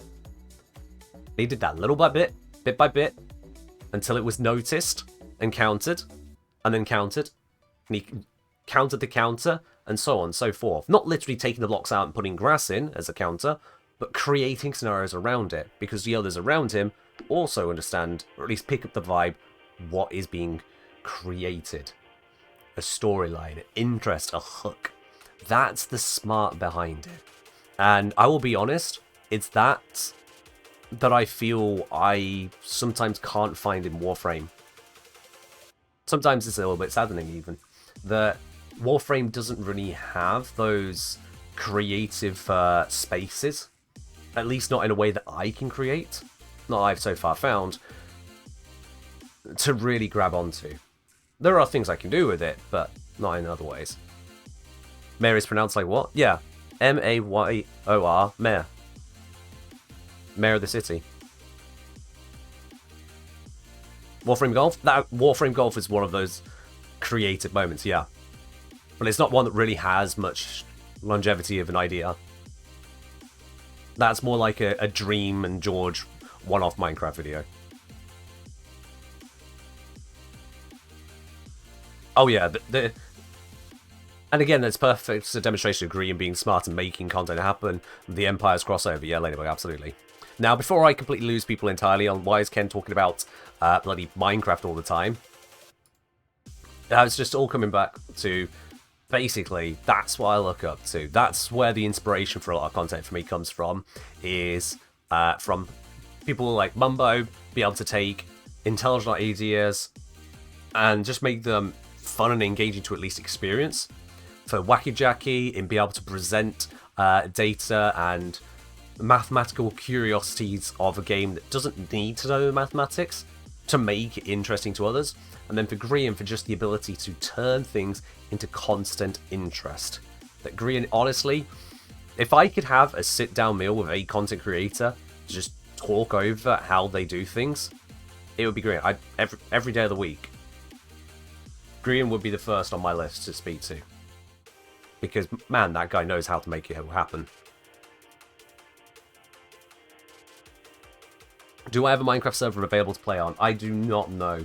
As this is a Warframe community, first and foremost, I have considered a Minecraft server, but it just doesn't really make sense. I know there's going to be plenty of crossover of people who play Warframe and Minecraft, but it's not something that really fits in with this community, on top of the moderation tools and the cost to run it that would go into it. So, it's something I thought of, and it just wouldn't fit. Hello! Oh, that's perfect. Look at that. Come on in here. Welcome, your lucky clover, and all of the wonderful people over on that stream. Hope you are all doing well. Hope you died many, many times over trying to save Megan from the horrible things Clark and Co. were doing there on Lethal Company. I assume you were still on Lethal Company for a while over there, but welcome on in, everyone. Thick thighs save lives? I mean, can't say against that, I suppose. Yep, fair enough. Great emote, sure. Welcome on in. Hope you're doing well, though. Hope you are doing well. I really do appreciate the raid in here. We are 30 questions in, according to my counter. 30 questions in on a lot of questions. I probably need to go through some of these quicker than I will, or we'll just be here for longer than intended. We'll see. Does my voice survive the entire stream? I don't know. For those of you just arriving from the raid there and don't actually know what you've been thrust into, I've taken over 100 odd questions, I think about 130 questions from the community on anything, and we're going through all of said questions, including from Silapanta here. How does one pronounce init? Init. If you pronounce the T, you're doing it wrong. It's init. But it's not inni or inni without the T. You have to pronounce the T without pronouncing the T. It's init. It's that hard cut on the end of the second I that really sells the other letter that's there, the init. That's how you pronounce init. If you want to sound like a local in it, that's how you do it. What's a nonce? A very bad person. An extremely bad person. Nonce is basically a C-word slur at someone.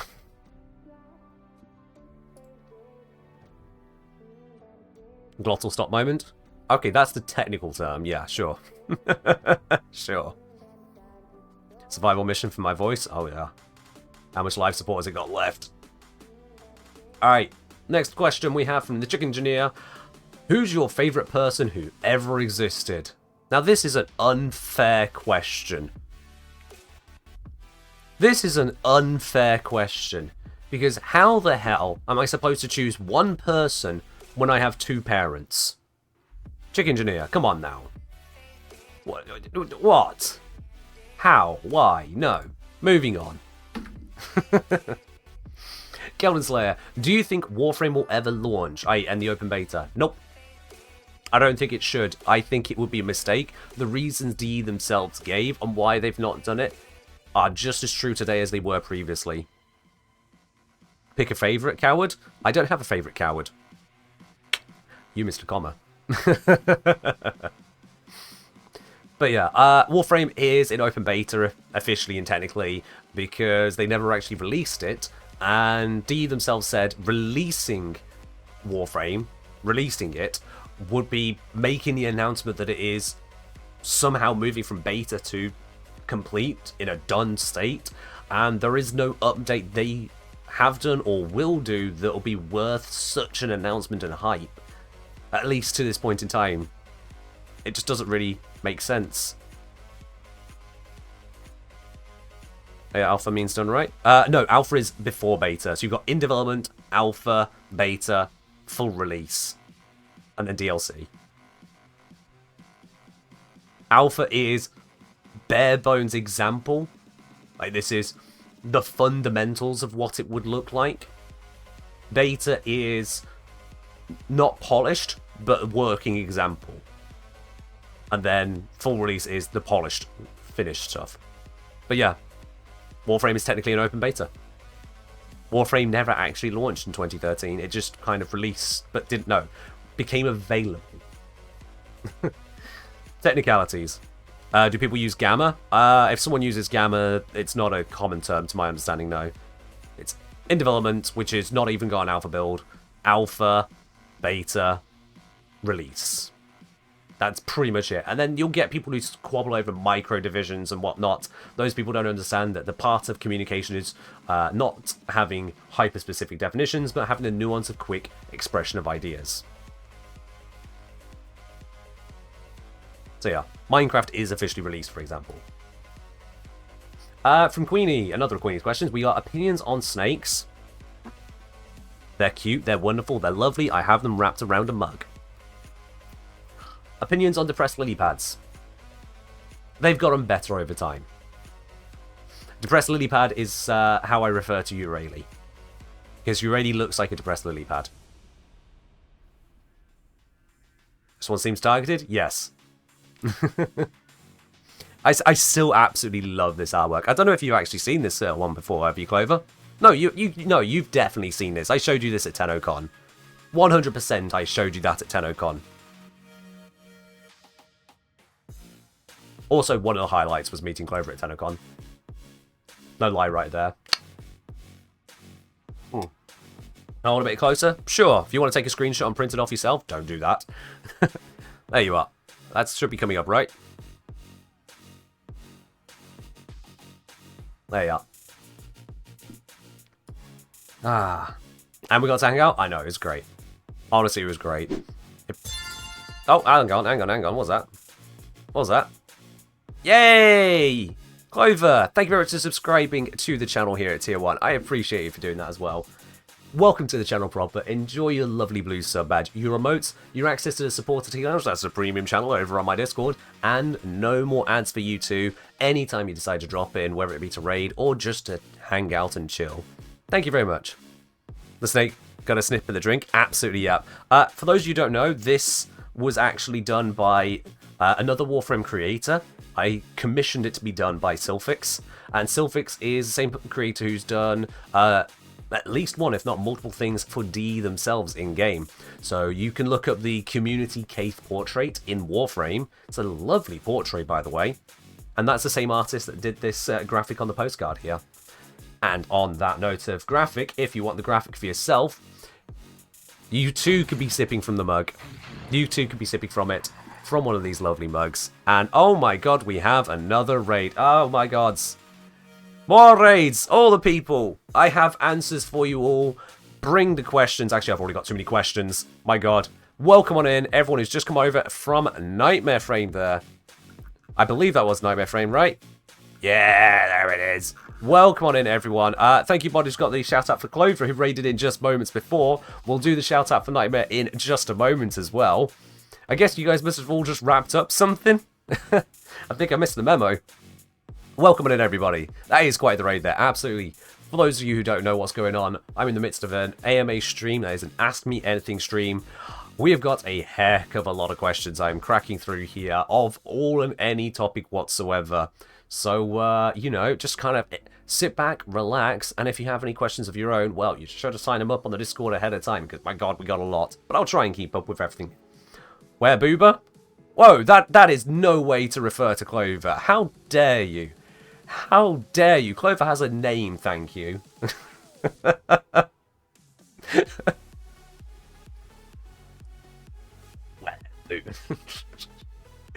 Oh, dear. Nah, welcome on in, everyone. Right, I'm going to keep on cracking through these, because otherwise I'm not going to get this done by midnight, and my voice might actually conk out entirely then, which would not be good. Does it matter what level area you're on, you'll drop higher tier mods? Acebust, don't know fully on that, because you can get things like Condition Overload on Earth, for example. So it really more depends on what enemies you're shooting, and they appear just kind of everywhere, really. Yeah. My poor voice, I know, right? Still recovering from a cold and doing this? Goddamn, a pure talking stream? I'm doomed. From Ray, since you traveled to Canada now, are you open to traveling elsewhere? This is a curiously phrased question. I will say, this is a curiously phrased question. Because it implies that I wasn't open to traveling to places before. But Canada isn't the first country I've visited outside of England. Or outside of the UK, I should say, because England, Wales, Scotland, and Northern Ireland are all one country. People quibble those details. But yeah, I've been to various parts of Wales, I've been to various parts of Scotland, haven't been to Ireland, sorry about that. I've also been to Spain twice, I've been to France, I've been to Belgium, I've been to 2 different parts of Italy, I've been to Iceland, and I have now been to Canada, courtesy of DE. Thank you very much for that, by the way. So yeah, I've been to a variety of different countries. Granted, Canada is the furthest I have ever gone so far. I'm not against travelling outside of the UK. It's just that, at the same time, frankly, it's finding the time and money to do it, to be quite honest with you. I don't know if you've heard of this before now, but content creation doesn't actually pay that much. Believe it or not, I've been extremely fortunate growing up, and I cannot stress enough how extremely fortunate I have been in having the opportunity I have had to go to various places. Basically, it comes down to the school I went to. Just had these brilliant, affordable opportunities that allowed me to do that. In Belgium gets a shout out? Yeah, absolutely. Spent a couple days in Belgium, a couple days in France. That's when I was 11, it was.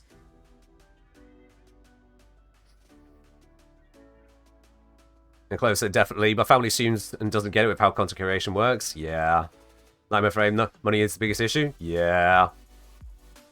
I mean, don't get me wrong. I'm doing fine in my family. It's just, well, it tells more about my family than anything else, doesn't it? So, yeah.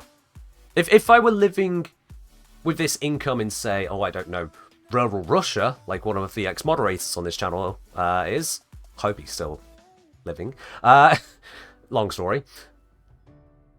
If I was there, apparently I would be middle-class income. So, sure, it depends on your location. But if you're trying to travel, it's expensive. It's expensive. Yeah, Mythic, I've not heard from them for a very long time. One can only hope. One can only hope. Alright then. Clover! Clover! You've arrived at the right time. This is your kind of community question, isn't it? I'm not supposed to be able to answer these. It just...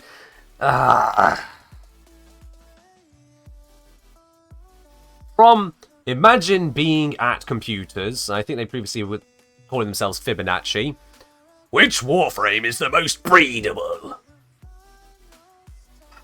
And the problem is, it wasn't just one person. Because it was also from Inc. The same question as Fibonacci Gaming. Which Warframe is the most breedable? And you know what? It wasn't just them. It was also from Giddlix. No, but really, which Warframe is the most breedable?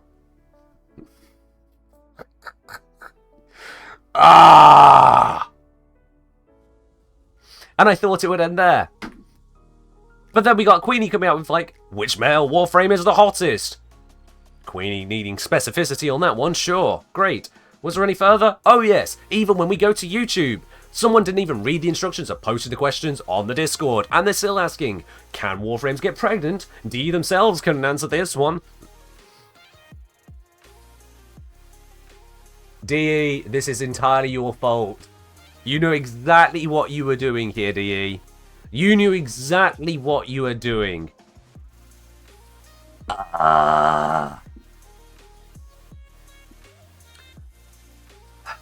Silancy decided to stoke the flames, asking, the real question is, which Warframes are subs and which are doms?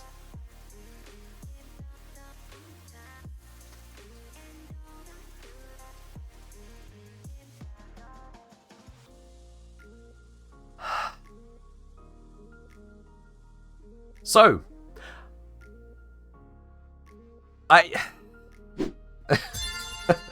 so we get... So you gonna give us an answer? Am I gonna give you an answer? Okay. if we're going to go for an answer, I think we're going to have to be scientific about this. There is no way for me to do this in a way that is going to be appropriate as an answer if I do not do this scientifically. And the only way that I can think of doing this scientifically, and I cannot bring this up on stream because of Twitch's policies, I'm going to have to simply open it on my second monitor. I am going to go to rule34.xxx. I'm going to type in Warframe and see which Warframe has the highest number of entries.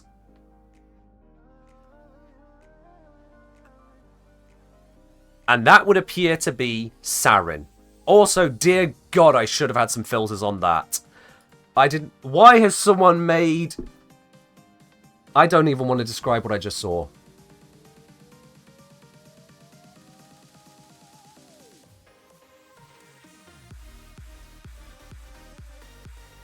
Oh dear God. I mean, I've seen some bits before now because, yes, I have been unfortunately curious as to what was on the Not Safe for Warframe Reddit, but, jeez. Can engineers show both hands on cam? You forget I'm not into Sarin, I'm gay, dude.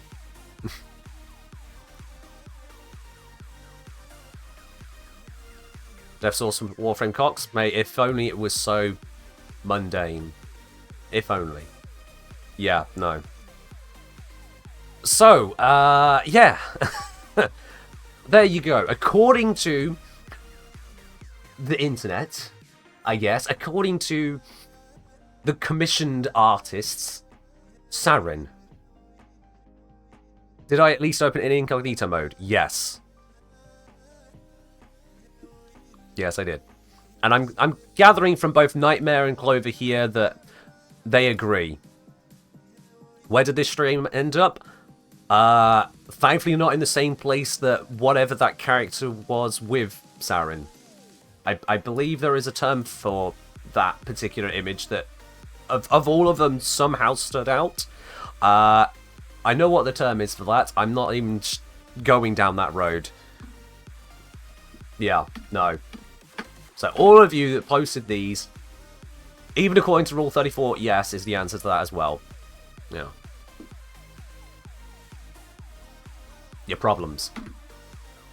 Oh, I forgot there was another one! Fuck off! Which Warframes would I unironically smash? None of them. Unironically. None. No. Not my types. Not even slightly. Late game question. How's the AMA going? And do you have a favorite question so far? Esprit, thank you very much for the 26 months. That is a long time of supporting this channel. Thank you very much on that. How's the MA going? We are on like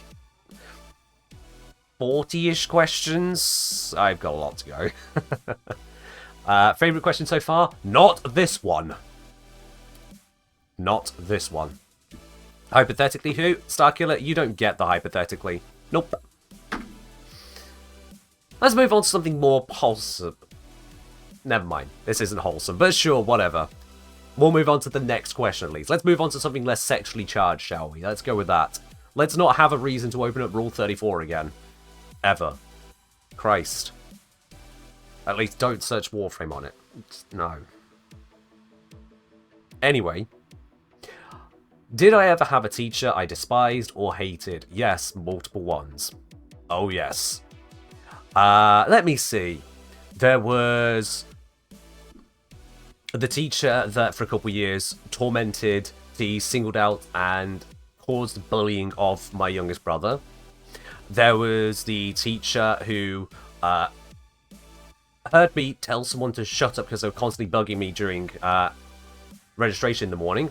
And rather than be a teacher and actually, you know, properly handle the situation, they decided, oh, I've just seen this guy speak. Detention. For telling someone to shut up because they were constantly pestering me when they're supposed to not be talking at me? Thanks, mate, bitch. Or how about the teacher who, when I missed a single piece of homework, decided to give me detention for it, after school detention no less. I had to hide it from the parents. Whilst I was stood next to my friend who hadn't submitted the last 6 pieces of homework and got no repercussions. Wow, what a bastard, frankly. Or how about the teacher that came striding into the room, which is impressive because this guy looked about 1,000 years old and was teaching Latin. So maybe he was actually just teaching his mother tongue when he was raised. But he comes striding into the room. He goes, everyone's coursework here is brilliant. Except for you, the engineer. No, of course. Of course he didn't call me the engineer. He called me by my full name. Having cast his hand around the room, points at me, full extension of the arm, full naming, everyone's coursework is brilliant except for me. 1, cunt action to do. 2, my course wasn't that bad, thank you very much, mate. 3, the person sat next to me at that time, good friend of mine, the person sat next to me hadn't even submitted their coursework on time. It wasn't submitted. So he's there casting that at me, whilst the person next to me is objectively worse. I'm just like, wow, you are a piece of work, aren't you, mate? So, I wasn't particularly happy with them either. So yes, there have been some teachers I've despised and hated. I got my own back on this guy at the end. At the end of the year, he still wasn't happy with my coursework, which at this point I realised he was never going to be happy with anything I had to do. He was very unhappy with it and said, oh, I needed sections on this, that, blah, blah, blah, blah, blah, all the way down. So, I went away, I removed a section and resubmitted that as my final. I did not get a good grade for that subject. Oh, that was a bastard of a man. I don't know why he started off hating me. I did not ever warm to this corpse of a person. Sorry, say, how do Kavats know how to Kavat? Like, if they were born from DNA and they were separated from the other Kavats, how do they know how to Kavat? Instinct. And very good genetic engineering, plus the incubator probably has training modules. Ordis is very good at animal husbandry. Why were they so spiteful? Some teachers are just bad. Genuinely, some teachers are just bad. They probably got into teaching because they knew a lot about the topic and wanted to share it with others.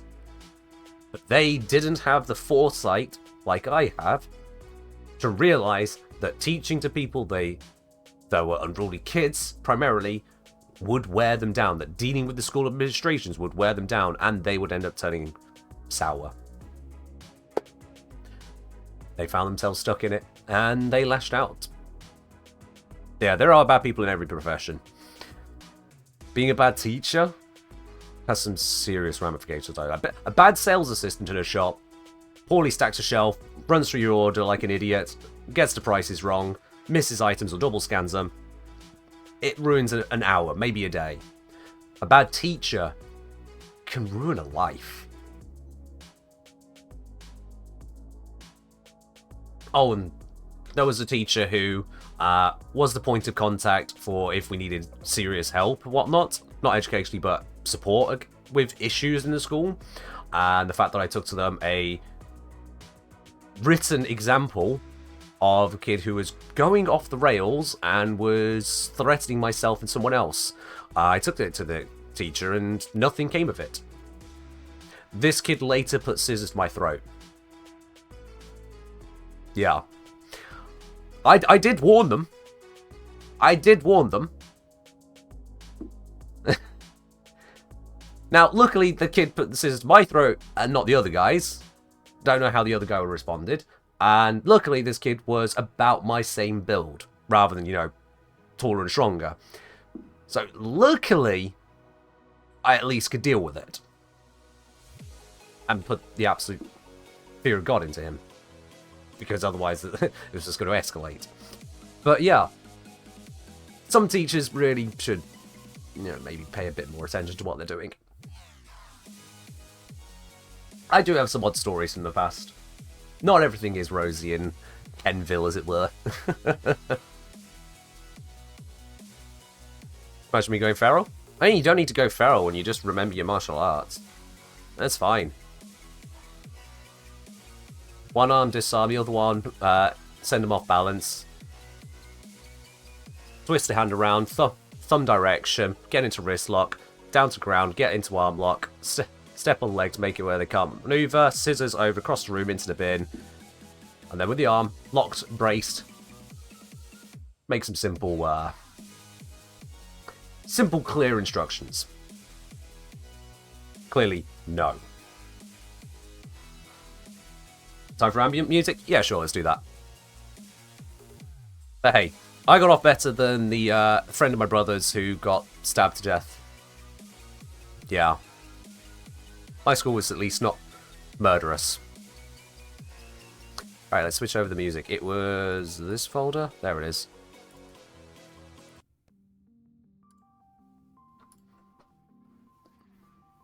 I grew up in a rough part of the country. To death? Yeah. Yeah. I think it was gang-related. And then a year later, there was the memorial hosted for it by his cousin. And then the cousin got stabbed at the memorial.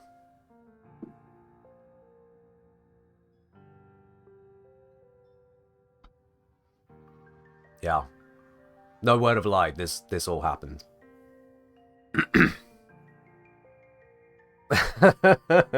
Gonna stay away from the UK for a while? It's fine. Just don't go to the shitty areas. It's fine. Am I from South London? I am not. No. Just when someone tells you an area is a bad area, believe them. It's pure and simple, really. Yeah. There's been some stuff growing up. Like the time I had to get myself, my two brothers, and our closest mate past a gang of like 30-odd kids, all set up on a verge. We just about managed to get past them. They charged at us. It was like you'd see in cinema, like walls of armies clashing. Well, imagine that just from one side, and you're just trying to get past them because if they grab you, you're in for an absolute hellish beating. You don't know if you might make it out or not. One of us got grabbed. That was my mate. He managed to just about get away because really most of them were after us. Why? Because we didn't fit in. We didn't want to be part of the gang. That was a really terrifying day. Did I go to school in hell? Oh, I could have gone to school in worse. I managed to make it into what we call grammar schools. So a school where you need to pass an entrance exam to get into it. If I did not pass such an entrance exam, I would have been going to school with these gang members. And it probably would have been even worse. Hell, actually, who knows? I might have been the one stabbed. Yeah. There's a reason no one in my family lives in that area anymore. None of us. We all left. We got the opportunity and we went. Each individually, but we did. Kids deserve better than that? Yeah. So when I have issue with teachers not addressing bullying, that's why, because when it's left unchecked, it really does scale out of hand. It really does. It really does. Favorite random fact. Now we can do something positive and wholesome. Now we can talk about something really positive and wholesome. My favorite random fact, and I do have a favorite random fact. First of all, Gidlix with a hydrate. Cheers. Because I'm going to need plenty of that. Favorite random fact. I'm going to just Google to make sure I have the exact right details on this for you, because it is a bit of a complicated one, but it is also just complicated to remember the exact.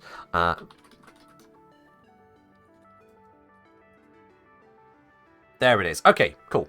So, my favorite random fact is with reference to the star known as PSR J1747 TAC 2446 AD. Not a very catchy name, I know. Don't worry about it. But this star is the fastest spinning pulsar known. First, let me introduce you to what a pulsar is. This one again. Oh, Mythic, don't act like I go on about this all the time. Don't be like that. It's my favourite random fact. A pulsar is a star which has collapsed down, having exploded into likely supernova, maybe just nova, likely supernova. It is as close as you get to being a black hole without being a black hole, so it is really, really dense. These things are monstrosities in the universe, but they're also comparatively tiny. So this thing, it has, let me see here. Yeah, so this thing is less than twice the mass of the sun, but its radius is about 16 kilometers. So this thing is tiny. Tokyo is bigger than this star. Tokyo is bigger than this star. Substantially bigger than this star. Hell, I think London might be bigger than this star. It is tiny, but we can detect it because it is absolutely violent in various ways. And here's my favorite random fact. This star is spinning 716 times a second around. Its equator is moving at 24% the speed of light. A whole star where the circumference of it, let me just, so the circumference is no more than 100 kilometers around, spinning 716 times a second. Just the sheer concept of this thing.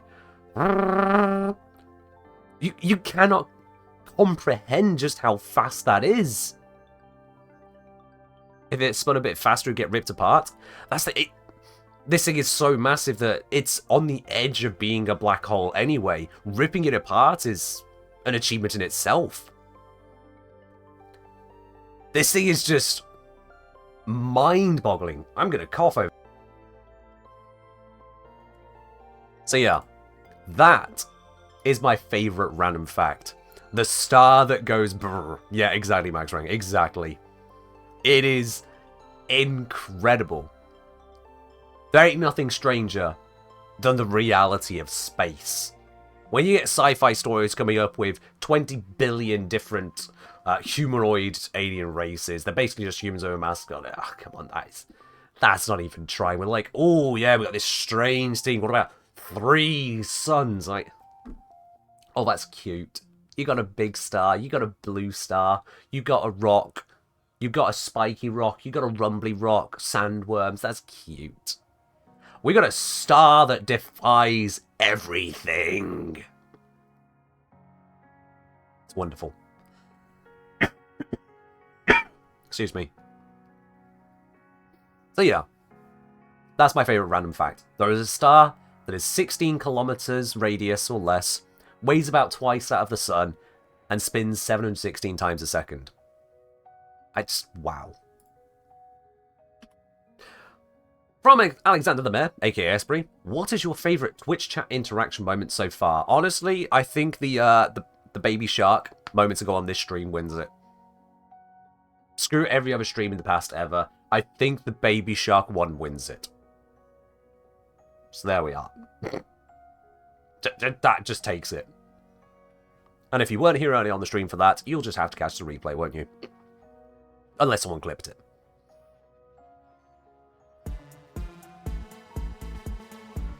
Thanks, Alency, for reminding people what that magic is. Famo asking, Earth's magnetic field protects us from the radiation of the sun, but the sun protects us from even worse radiation, correct? Kind of. It all gets a bit wibbly wobbly stuff, to be quite honest with you. We don't really understand what's out there. The sun does protect us, but it's kind of hard to say where it all really lands. Yes, that was a Doctor Who reference. Because here's something to kind of blow your mind. And again, space facts. I love space and sci-fi. Again, space fact. How close is the second nearest star? Because obviously the nearest star is our sun. How close is the second nearest star? There should be those of you in Twitch chat who know this answer, just as a matter of fact. Favourite Doctor? Tennant. First time round.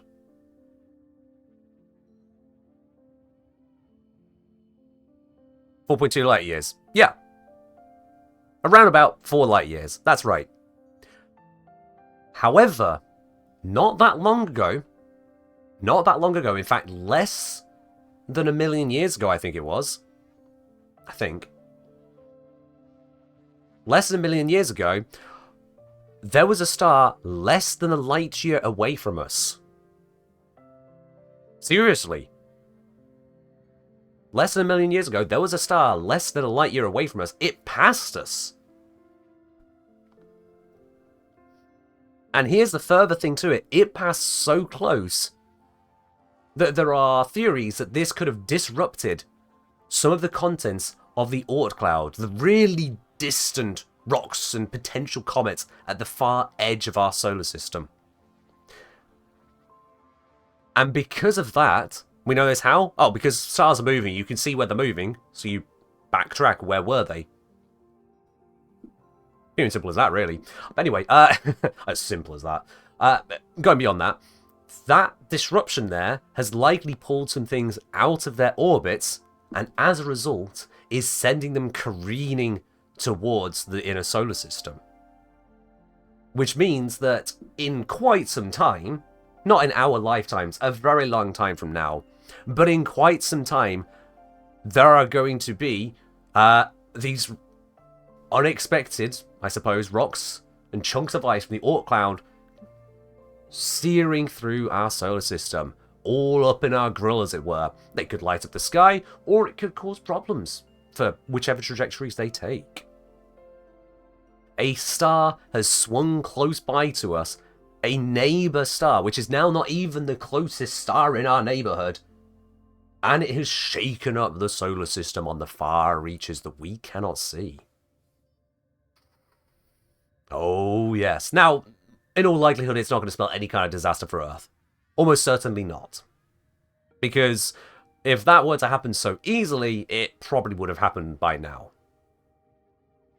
But what it does show is that space isn't static. Space isn't just, we are here and another star is there and we're all just kind of casually going around the galaxy together. No, no, no, no, no.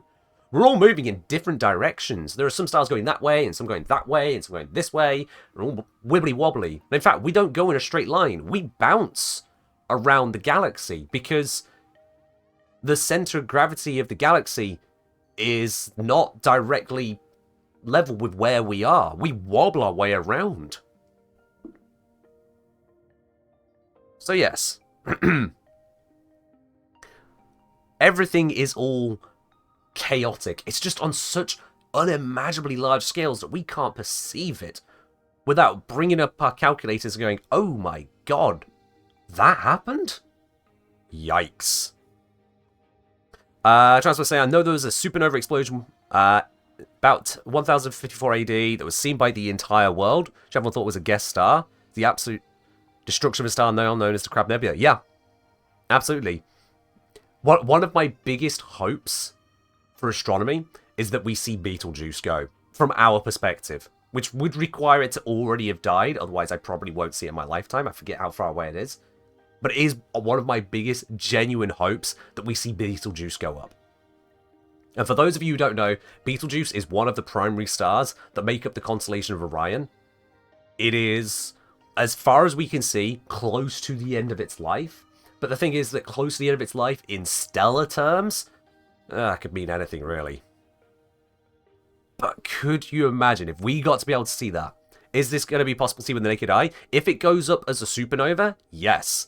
If it goes up as a supernova in December, it is possible that for the duration of its explosion, we might not have nighttime. If it goes up bright enough, we might have day and twilight during December. Just imagine if it died like 1 million years ago. Marcus, it's not that far away. No. How far is it to Betelgeuse? 642.5 light years, according to Google. So yeah, it would have to have already died quite a while ago. And we would just be waiting for the light to reach us. F. King wrote it. Chocodiga. F. King wrote it. So it would have had to have died 600 years ago, yes. But not millions. No star in our galaxy is 1 million light years away. So if Betelgeuse dies, that means we lose one of Orion's shoulders. It would become a expanding gas cloud. Yeah. Or dust cloud, I should say. Not necessarily gas. There'll be a lot of stuff in there. A whole day in Twilight would last for how long? It's not really clear, Max Rang. We don't know how bright it would be. We don't even know if it would definitely go supernova. Yeah. Voice Drift would say, if it died 600 years ago, wouldn't NASA already know about it by then? No, that's the point. Speed of light. It is 642.5 light years away, so the very first information we would get of it would be the light from it 642.5 years later. This is how big space is. Despite the fastest possible information racing towards us, it would be over half a millennium later than the event actually happening.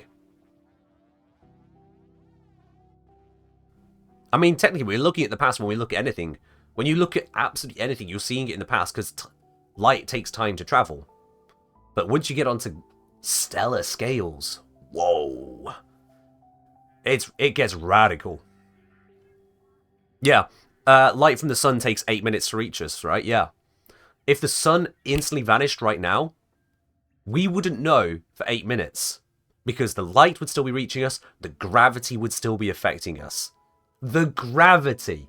We would continue to orbit the spot where the sun was for 8 minutes until the gravitational effects of the vanishing sun would reach us. Comprehend that. Who needs sci-fi? We got reality. Gravity slower than light? No, gravity moves at the speed of light is my understanding.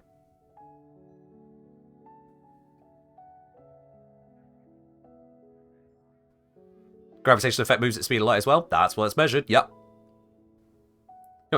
We have scientists that have measured the gravitational waves, the shaking and rippling of space-time from two black holes colliding. You thought gravity was the speed of force? There is no such thing as speed of force. Not in scientific terms, no. But gravitational waves, which is our way of interpreting and representing the effect of gravity, because we don't fully properly appreciate the creation of it, that does have an effect at the speed of light, yes.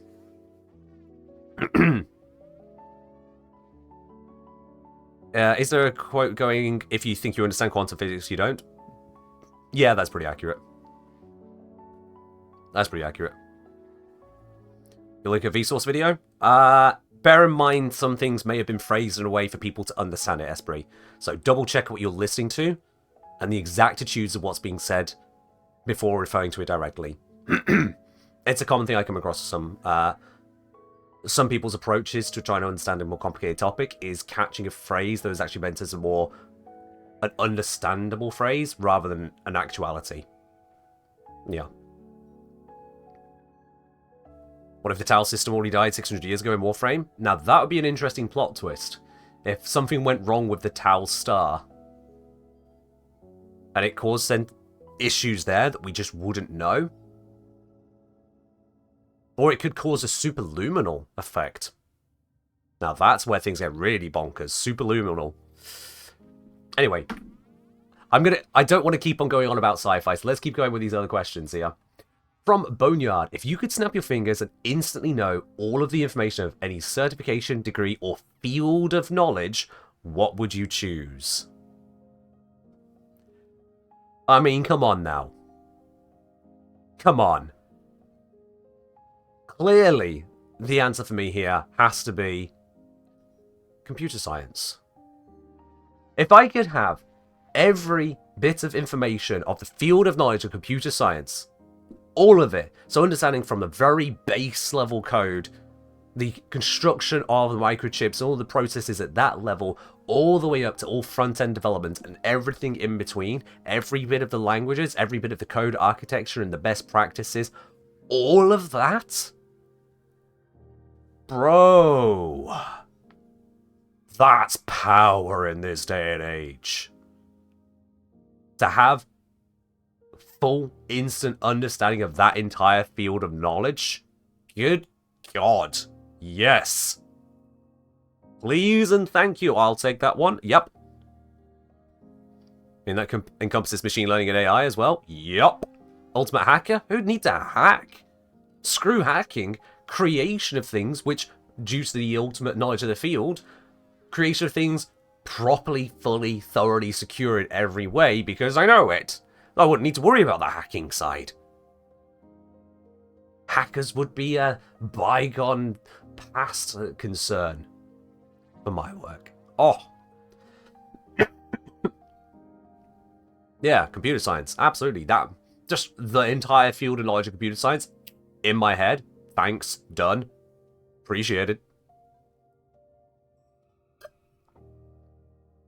I'd be someone like Elon Musk?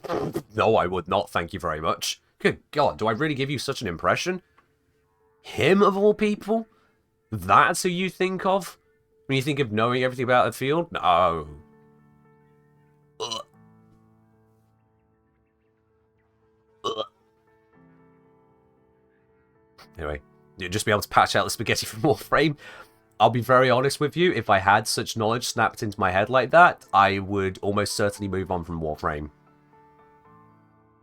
I probably just would. I'd be out. I've got other things to do at that point. Seriously, plenty other things to do. Agar, I would not go down that road, because that would be depressing.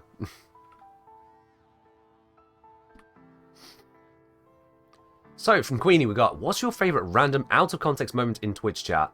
And what about in Discord? I've looked at this question multiple times over, this pair of questions, and I'm very sorry, but I don't really have an answer. This is one of those where it begs that I first memorize enough random out-of-context moments to have one in Twitch chat. To pick a favourite. And I'm sorry, but I really can't put that one together. So then also, hey, what about in Discord?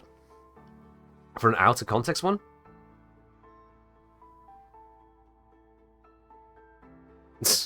Esprit thinking of when a man and man like each other very much. I mean, fair enough. That's quoting me there. Back to when Athleo is microwaving their guardian angel in Discord. Right.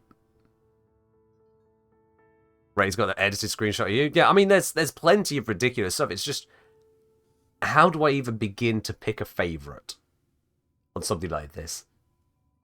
I don't keep such a record of these kinds of interactions in my head. When people bring them up, I remember them, but that's not something I pluck out of the air to create something I consider my favourite. I just don't. My head isn't organised that way. It's organised to pluck out the tools and facts needed to allow me to do all the things I do. Not that. Yeah. There's plenty of crazy things that happen. It just, those don't stick with me like that. That's why clips are so great. Clips allow us to revisit these things. If you have an amazing moment on a stream, clip it. For the love of God, because otherwise it's as good as gone. It really is. It'll be in the replay, but you ain't finding it again unless you somehow remembered exactly where to look for it. Clips fix that. Penguin with the hydrate. Cheers. Ooh. Cheers indeed. Is there a way at all to get Umbra Former when Teshin isn't selling it? From Nightwave, if it has it available in one of the rank up rewards, or from alerts. That's pretty much it. Also, what are your opinions on lemonade? It depends on the kind of lemonade. If it's homemade lemonade, it's alright. Otherwise, not really a huge fan. What's your least favourite number?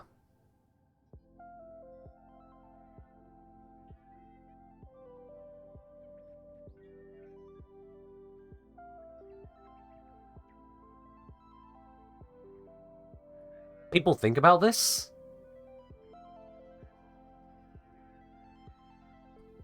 You know what? Let's grab just a really ugly number.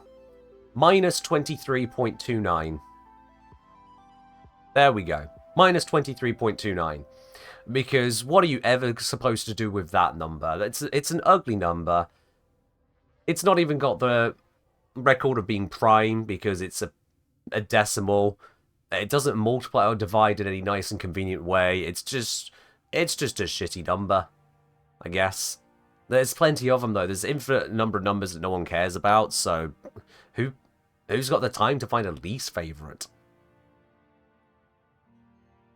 But sure, let's go with 23.2 minus 23.29. The extra minus just to make it even more of a sin.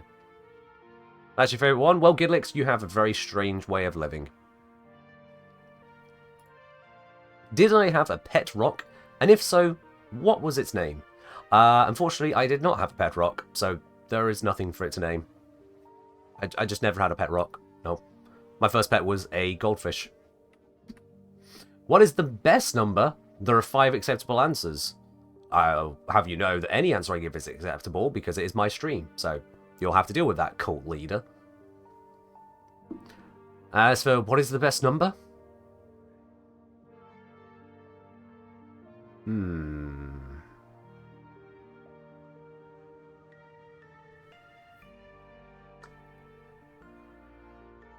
The best number is 2. The best number is 2, because 2 means me, and it also means you. The best number is 2, and that much is true. I think that rhyme should see it through.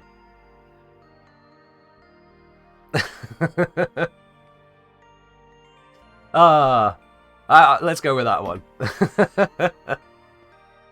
What are your top 3 tea brands? The 3 that pay me and sponsor me. Anyway.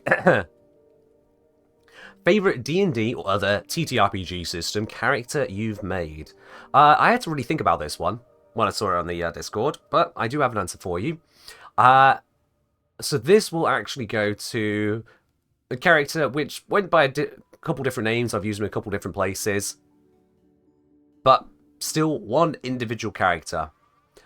A starry-eyed, somewhat naive farm boy. That's where he started in life. Born to a farmer, raised as a farm kid. Until, in his formative years, playing with his friends out in the nearby woods, and came across an unusual, unexplored ruin. Now, they'd seen ruins of ancient civilizations in places before, and kids are happy to explore. But in exploring, they found something that had been missed. There was a strange tome. And all of them, on seeing it, they were all met with this instant feeling. That's no normal book. It's got an aura about it. It's got a something they can feel. None of them have any magical talents to them, but they can tell this is something to be worried about. But kids being kids, they try goading each other to, go on, touch it. Touch it. No, you touch it. No, you touch it. I don't want to burst into flames. You touch it. And this hapless little farm boy, this naive one, fine, I'll touch it. It's just a bug. And in that moment, I'm flipping open the book to a single page. The room erupts in a bright light. The other kids run screaming. They think they probably just killed their friend. He comes to a moment later. Whoa, what was that? The book has vanished. And he realizes one strange thing. That light that he saw, he can now make. It's the only thing he can do. He can just create light. Time passes on. As, of course, the farmers are concerned and worried for their son, but he seems fine otherwise. He can just make light. But this little poor farm town, they can't really do anything with that. And so it just becomes the kid who found the light. Until, as he's close to turning into his teen years, a travelling salesman comes through. A very resplendent looking man. This man coming through, he is from a guild, the Guild of Gilded Glass, the GGG. The Guild of Gilded Glass, they are no mere glass makers. They make absolutely gorgeous ornaments because they are infused with magic. They create magical trinkets. Not trinkets which are supposed to explode or harm, but simply to decorate your life in a way that no mere simple glass could ever do. So this is a craftsman of wizardry powers, and of course, a kid with his, well, picked-up power wants to show it to the man. Mister, maybe you can tell me more. Look what I can do. And just shows the light. That would have been a high-pitched whoomp there, but I don't have the current ability to do that, so that just came out as nothing. This is how he became the apprentice of one of the crafters of the Guild of Gilded Glass. He learned his skills in glass making, glass blowing, as well as the magics used to infuse it. And this guild, this is no small guild, this guild is connected in various parts of the country. And so, as his skills are developed, and as he's happy to naively volunteer for things because he wants to explore more of the world, more that he explores and discovers, he loves it. Things he never would have learned on the farm, things he never would have seen. And this is why he became an adventurer. He is a level 1 wizard, wherever he starts, always a level 1 wizard, with these crafting skills and some basic magics, a craftsman from the Guild of Gilded Glass, an apprentice, seeking out new magics, new interesting things to bring to the world. And so that is this starry-eyed, somewhat naive farmer's boy who became a crafter of magical glass and off to see the wonderful edges of the world. The reasons for travelling to different locations, he has contacts there that share the information with the guild as to where threats are, where things need to be addressed, and he is happy to help out. And there you are. I'm taking it from a couple from a comment here. It's an isekai story, but he's not been transported into an alternate world, man, Sally. It's just discovering a way in to something more interesting than just farming. That's the thing, it's got the opportunity to really have some kind of Pact of Time Warlock-esque storyline. Like, there could be some incidental connection. But the main part of it is just gaining a single cantrip, and that being triggered to look for more in life, and to jump at the opportunities. Always to be so starry-eyed, so bright for it, because one day he went looking, and he found light. Isn't that just beautiful, is the way he sees it. That's how Gara was made? Well, there you are then. There you are. Yeah, I basically created Nihil, didn't I? The Glassmaker, yeah, totes. I also just like the name of the guild that I came up with. The Guild of Gilded Glass. Using 2 different definitions of guild. The Guild of Gilded Glass. I like that. I mean, of course I like it. I kept it, so, yeah. Now, I've gone through a lot of tea and a lot of water, and unfortunately that means that Mother Nature is calling. So I'm going to be back in just a moment, chat, so we can continue through these questions, because we are, like, maybe not halfway through, so I'm going to have to speed these up when I'm back in just a moment. Don't go anywhere. I'll be right back.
And I am back.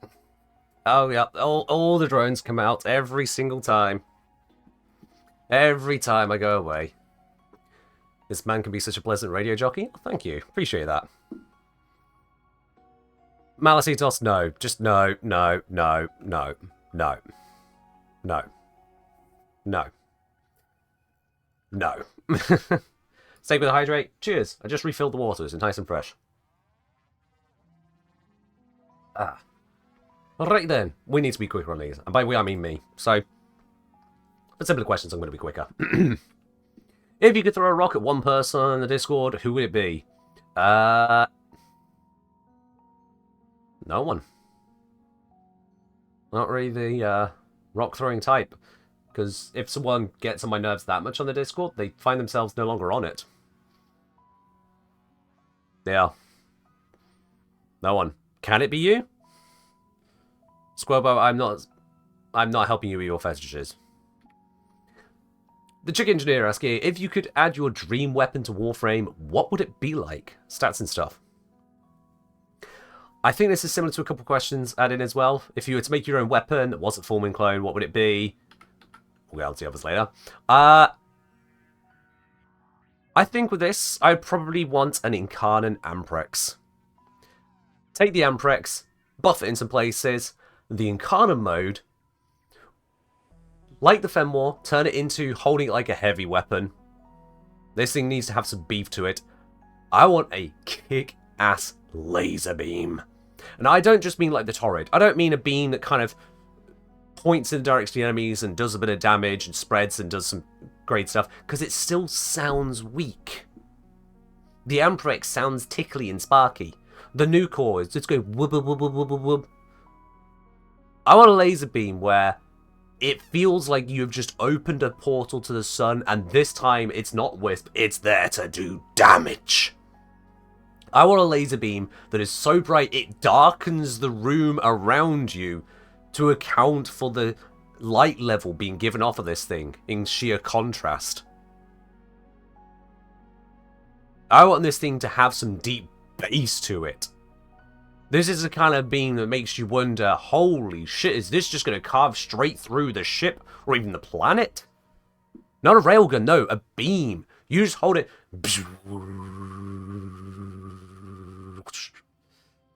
I want there to be recoil on this thing, but not affecting your aim, affecting your stagger. When you're firing it, you are slowed down. You just become this crawling monster. That's what. Does purely impact and blast damage? No. Esprit, no. Get out. Out. Ever seen a glue-on gun? I can't say that I have. I've not heard of that. But yeah, it's what we're missing in Warframe, is a beam that really sounds like a devastator. Not some light fairy tickle. Not a gamma core. Not a new core. Take the Amprex, because it's primary, for starters. Incarnate, and just carve a hole out of something. With just sheer force of energy being poured out. How do we balance it? Well, it doesn't have to deal the literal damage of the sun. Straight line beam of damage. Infinite body punch through. Maybe some actual punch through as well. Wide beam, but doesn't chain. Works fine. Hell, for the extra weight on it, have it where there's a slight charge up before you start firing. So you could have a kind of an energy sounding ramp up. You go. So you can't just kind of tap fire things. You have to charge and then hold. But if you keep holding, it's going to keep burning through. And also the reduction in movement speed whilst firing, as if you were always aiming. Laser minigun? Yeah, think laser minigun. But again, not pew pew pew pew. Some people think of that as laser. A constant beam. To give a point, and I brought this video up before now, but let's do this. I need to find a thing. Bear with me a moment.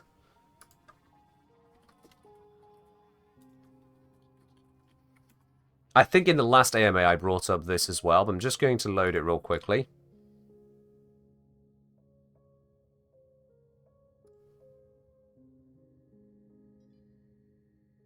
There we go. This is going to be similarly bright to this screen, so actually it's not really a concern. Switch screen. When I say big beam,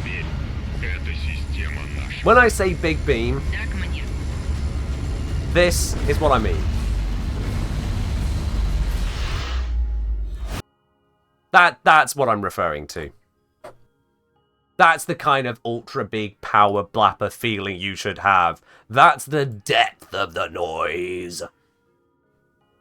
Not pee. Not.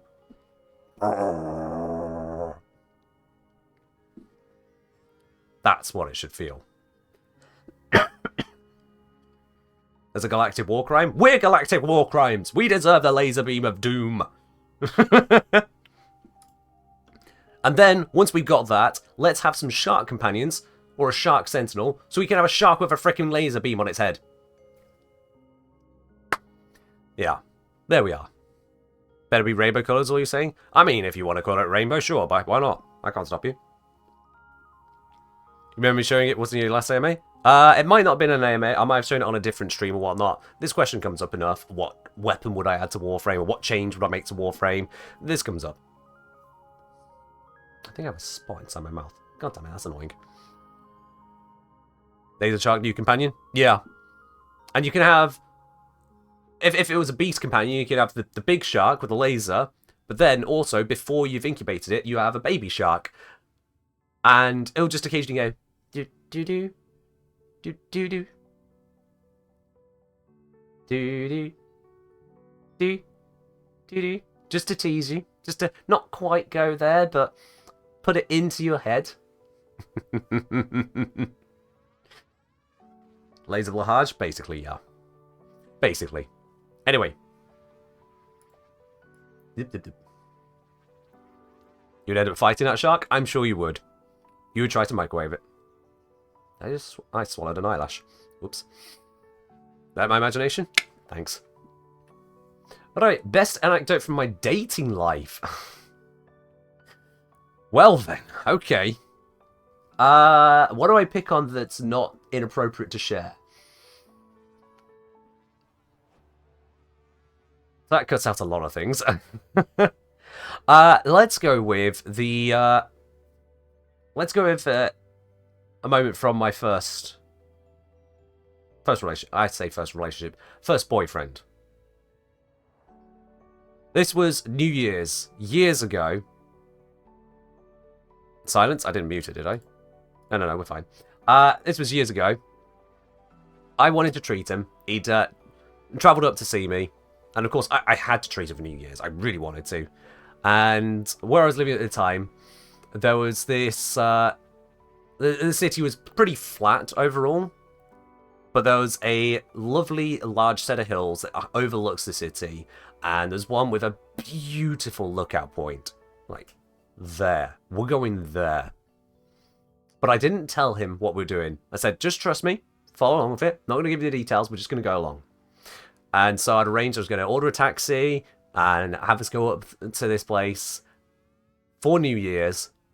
Because what I wanted is for him to see the entire city light up with fireworks below us. To be looking down on the fireworks as they erupt across the city. And let me tell you, chat, it went perfectly in that regard. It was absolutely glorious. It wasn't foggy or cloudy. It wasn't raining.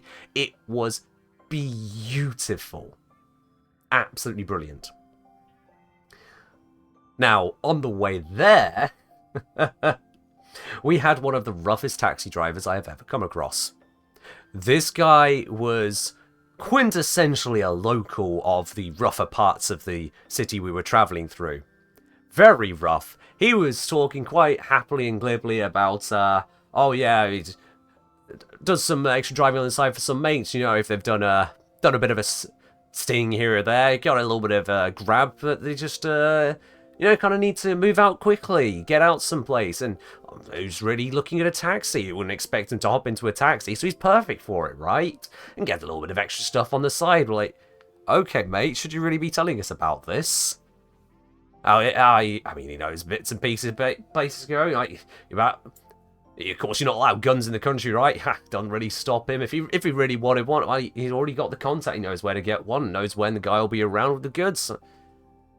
Okay, I'm just like, yeah, sure. Let's just let's not dwell on this. This guy's probably just spitting hot air. My boyfriend at the time there with me, wondering what the fuck, what's going on? He's from a much nicer area. Yeah, I've not talked about this part before, Cosmo. So, and then as we're going along, we're halfway towards where we're going. So he just double checks where we're going. I'm trying to not give away to my boyfriend at this point what we're doing exactly. I still want it to be a surprise. I just say the name of the place. Like, oh, you going up there, are you? Oh, what you?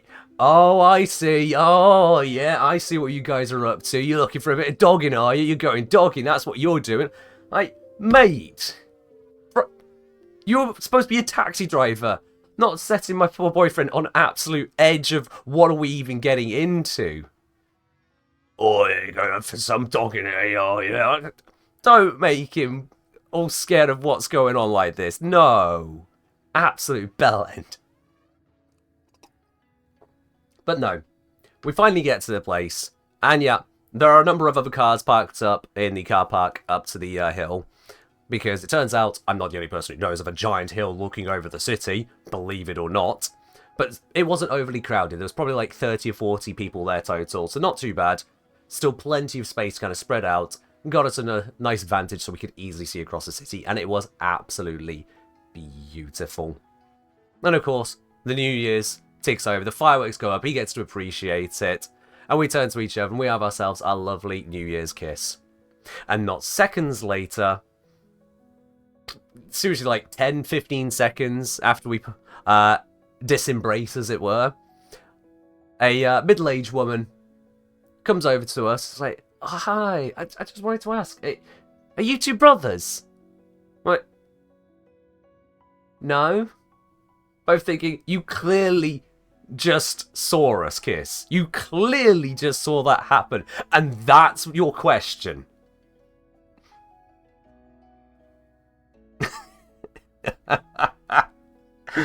Oh dear, oh dear, oh dear, oh dear. Yeah, some people, eh? Some people. And now to top it all off, chat. To top it all off, I had arranged this entire thing.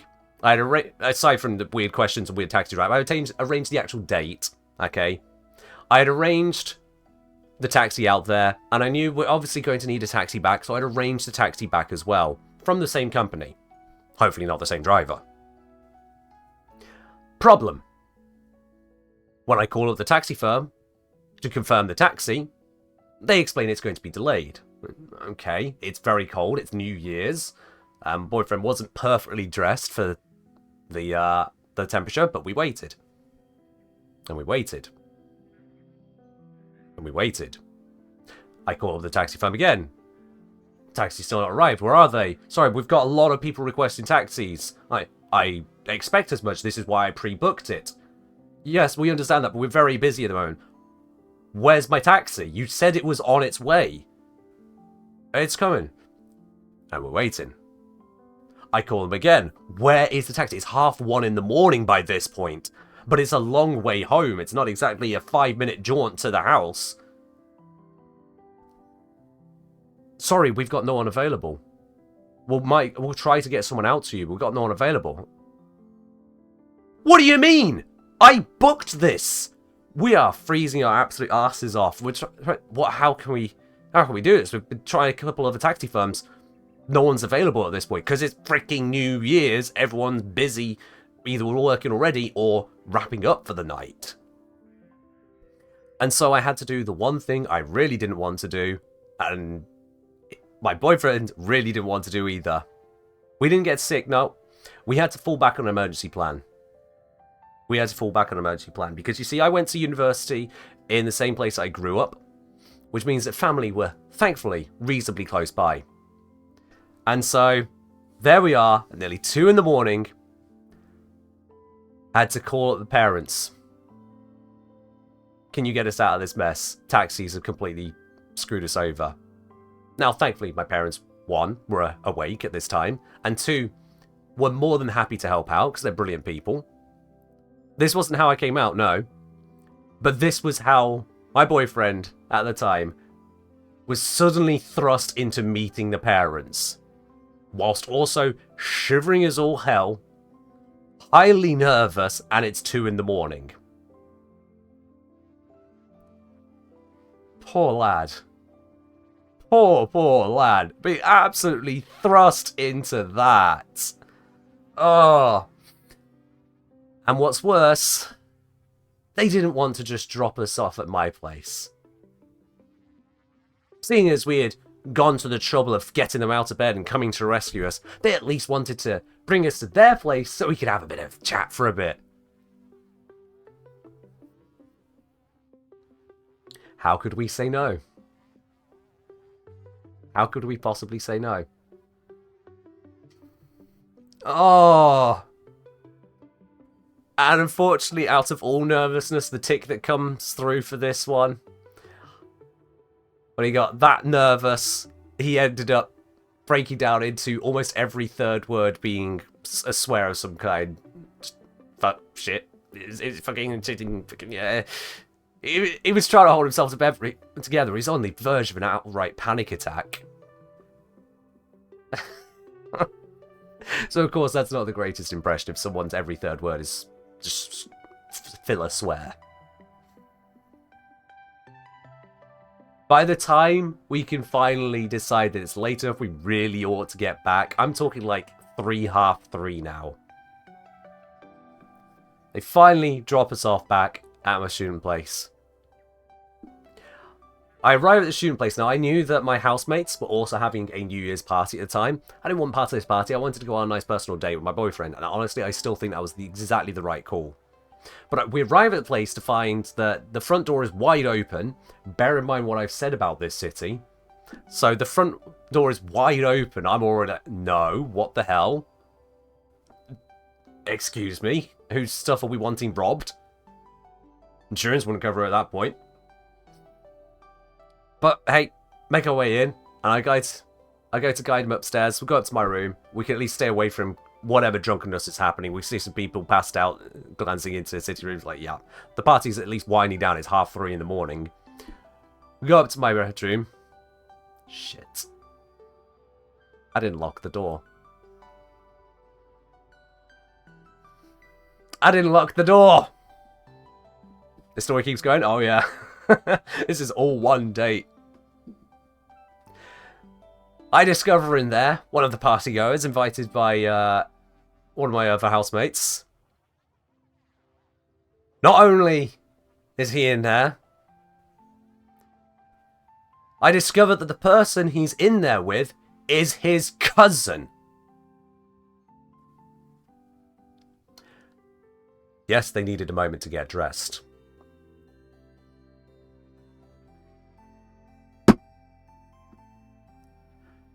I gave them 10 seconds to get the hell out of there. Get whatever you need to get on enough that you are decent, grab your things and out. Oh.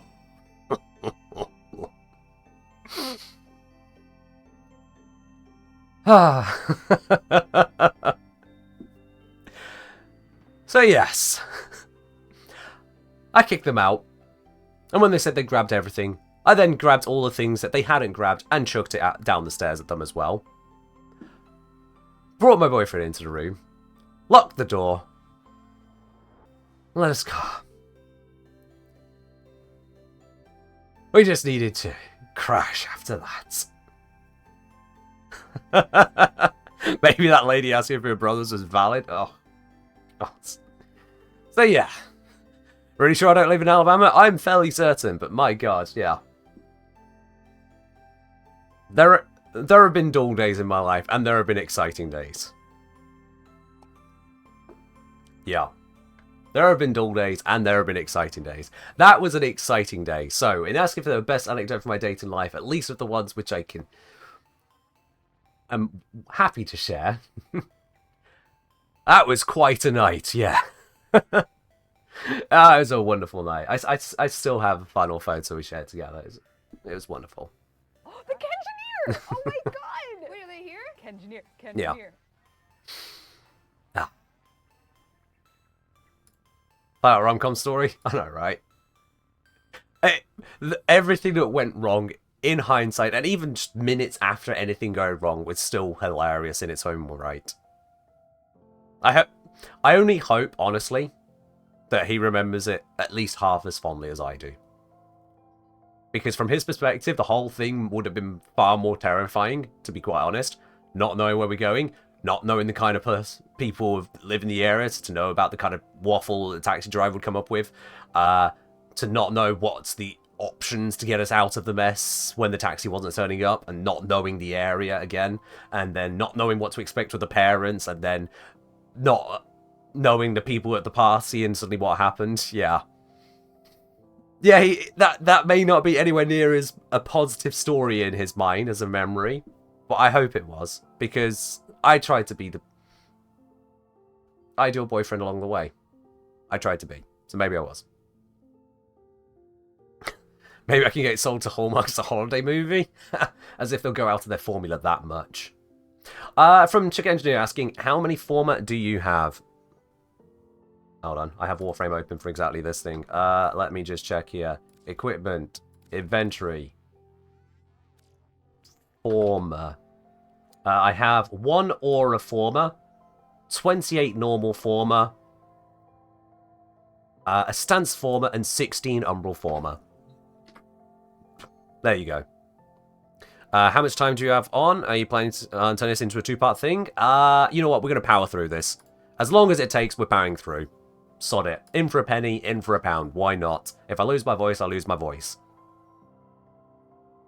So I probably have a full-on panic attack. That on dissociation. Yeah, he was prone to panic attacks, so he probably did have. I tried to do my best. Are we still together? Oh, hell no, no. This was a long time ago. That relationship didn't last. He was in no place for it. He, in the end, down the line, ended up messing me around quite nastily, actually. Well, not nastily, but enough that I cut ties. He made his bed. I ain't sleeping in it. That's long past. Hell, in fact, now I think about it. It was almost a decade ago. Fuck. I'm old. Anyway. Do you feel like making content on Warframe is starting to stagnate, or do you feel there is still a lot of practical problems to solve? Mate, I barely even touched on the latest update that's come out. I'm fine. Warframe's got plenty. I'm fine. What kind of Warframe content we'd like to see other content creators make? Honestly, something other than build guides. One of the reasons I don't focus on making build guides for a frame as soon as they come out, quite frankly, a lot of the time, it's just not a priority, is because we've got 20,000 creators doing those. Maybe not that many, but there's plenty of that happening. And some people put out a build guide in like 10 hours from an update being released. That is an actual figure, by the way, someone did. For Corvex, put a guide out in 10 hours, and it was a decent guide. Don't know if it covered everything I'd want to cover, but it was a decent guide. But that's the thing, is that I don't put out a video in 10 hours on an update like that. I just don't. And so, it's just not really a point. It's done. It's done. I would like to see creativity. I would like to see an expansion of a person's personal niche. I already cover the statistics side. The mathematical analyses, that is my extra niche. That's what separates me from those who just make build guides. And we see someone like Buffoon doing some impressive musical stuff. The only problem is finding creativity? Yes, it's called content creation. It's not called any Joe Blog can do whatever the fuck they please, Asian. You have to be capable. So do something. Be niche. We don't need yet more guides saying, look at this amazing Steel Path monster. Yes, we know. We all know. We know.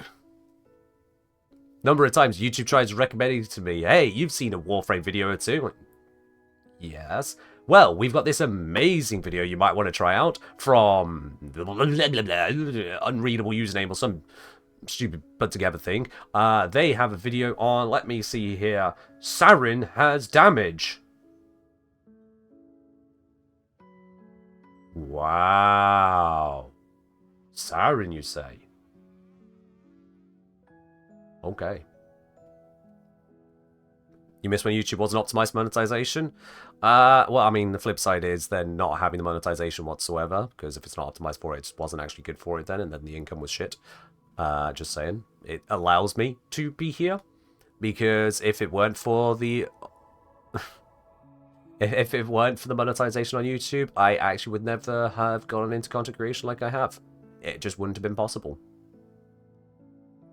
The effort I put into the videos I've done is only possible because of the monetization on YouTube. The support I get on Patreon and here on Twitch doesn't cover it. It really doesn't. If I didn't have the YouTube side of things from the off, I wouldn't have gone this route at all. No. Hate it or love it. It's reality of how it's able to be here. Yup. Warframe doesn't have replay mode, does it? No. So I have to record everything from personal perspective.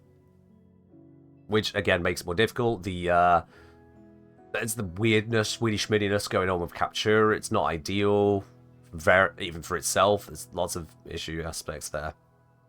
Datia saying, totally I just mean the algorithm chasing aspect of things. Yeah. It's not just YouTube. It's been the way everywhere, Datia. Any kind of social output, first is best in a lot of ways. Seriously, the value of being first to something is huge, even if you're a liar. Which happens in news. Hello, hiking. From Althea, what's your favourite picture of Eevee? Well, this question I thought about, and I don't really have a favourite picture of Eevee. Again, it's another one of those things where I don't really collect favourites in my head, so I can't give you an answer on that. So instead, I went ahead and took a picture of Eevee. Enjoy a picture of my cat. Isn't she beautiful? And she does look absolutely tiny there. She's not really as tiny as she looks here. I don't know how she managed to look so tiny there. She looks sad. She looks sad because she realised she was on camera, that I tricked her with a treat. She realised I got her to sit still for just a moment. She went, fuck. You got a photo, didn't you? Yep. Yes, I did. But yeah, she is a small cat, though. She is a very small cat. Just looks even smaller there. Ain't she gorgeous? Ain't she gorgeous? He's small? She's small and sad. Yeah. Is she Steel Path viable? Yes. Oh, my dad knows, definitely. The scars on his hand, no. She's Steel Path viable. She's a cat. So there you are. From Kelderslayer, bean broth or leaf soup stays, the other goes. Which do you choose? Leaf soup, obviously. Leaf soup stays. Bean broth is gone. Ah, the British win.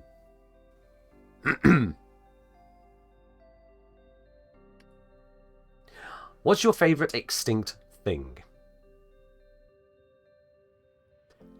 Again, this is another one of those superlatives where I'm supposed to have a favourite. I'm supposed to think about extinct things enough to categorise them and rank them and find one and choose it and be the favourite. How does that work? I know I study geology, but it says I care about the paleontology. But, okay, if we want to pick one, I'm going to pick one that has an interesting story behind it. Because, hey, why not? It's story time weekend. And no, not dinosaur. What I'm going to pick is what's known as a graptolite. I'm going to guess that most of you in chat have not heard what a graptolite is. Some of you will have, but most of you have not heard of what a graptolite is. It's not the dodo, no. A graptolite, the name itself will explain what it looks like to you. Grapto, derived from grapho, or writing, and light, drawn from lith, meaning rock. A graptolite looks like a drawing on a rock because it's an extremely thin fossil, found usually in shale. A graptolite is a colony creature. They could exist in long strands or thinner strands. They just floated in the ocean, and when they perished, they would slowly drift all the way down to the abyssal trenches at the bottom of the ocean, the deepest parts of it. And these creatures, buried in the sediment, buried in the far deep, fine shales, crushed together, they looked like people had drawn these little things on there. That's just how they appear. And what makes it really interesting is that someone did exactly that. A student of geology decided to draw a graptolite onto the shale and show it to their professor, who was amazed at this find. No such find had been found in this area before. It's incredible.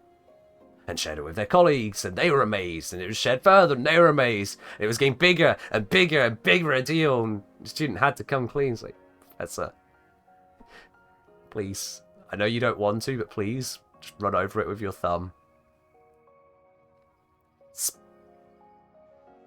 And the marking rubbed. There you go. You little shit. Let me see if I can get a picture for you. Graptolite on rock.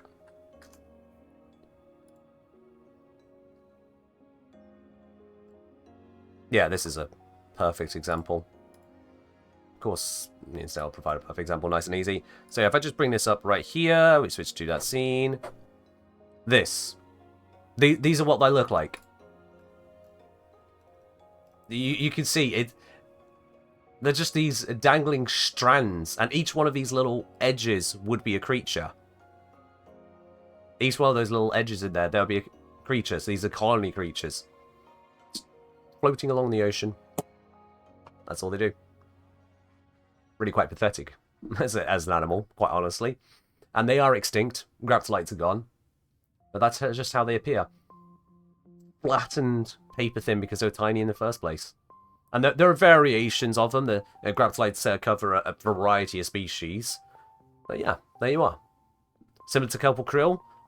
Kelp is not an animal, and krill, I don't think, live in colonies like this.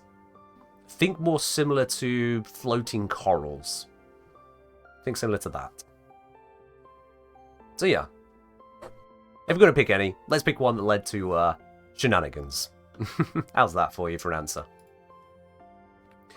Do I find myself preferring frames that are casters or frames that are more gunplay focused? Definitely gunplay focused. Casting frames, as fun as they can be, I find pigeonholed into their casting, whereas gunplay focused can have more variety, is my experience. So I prefer the gunplay.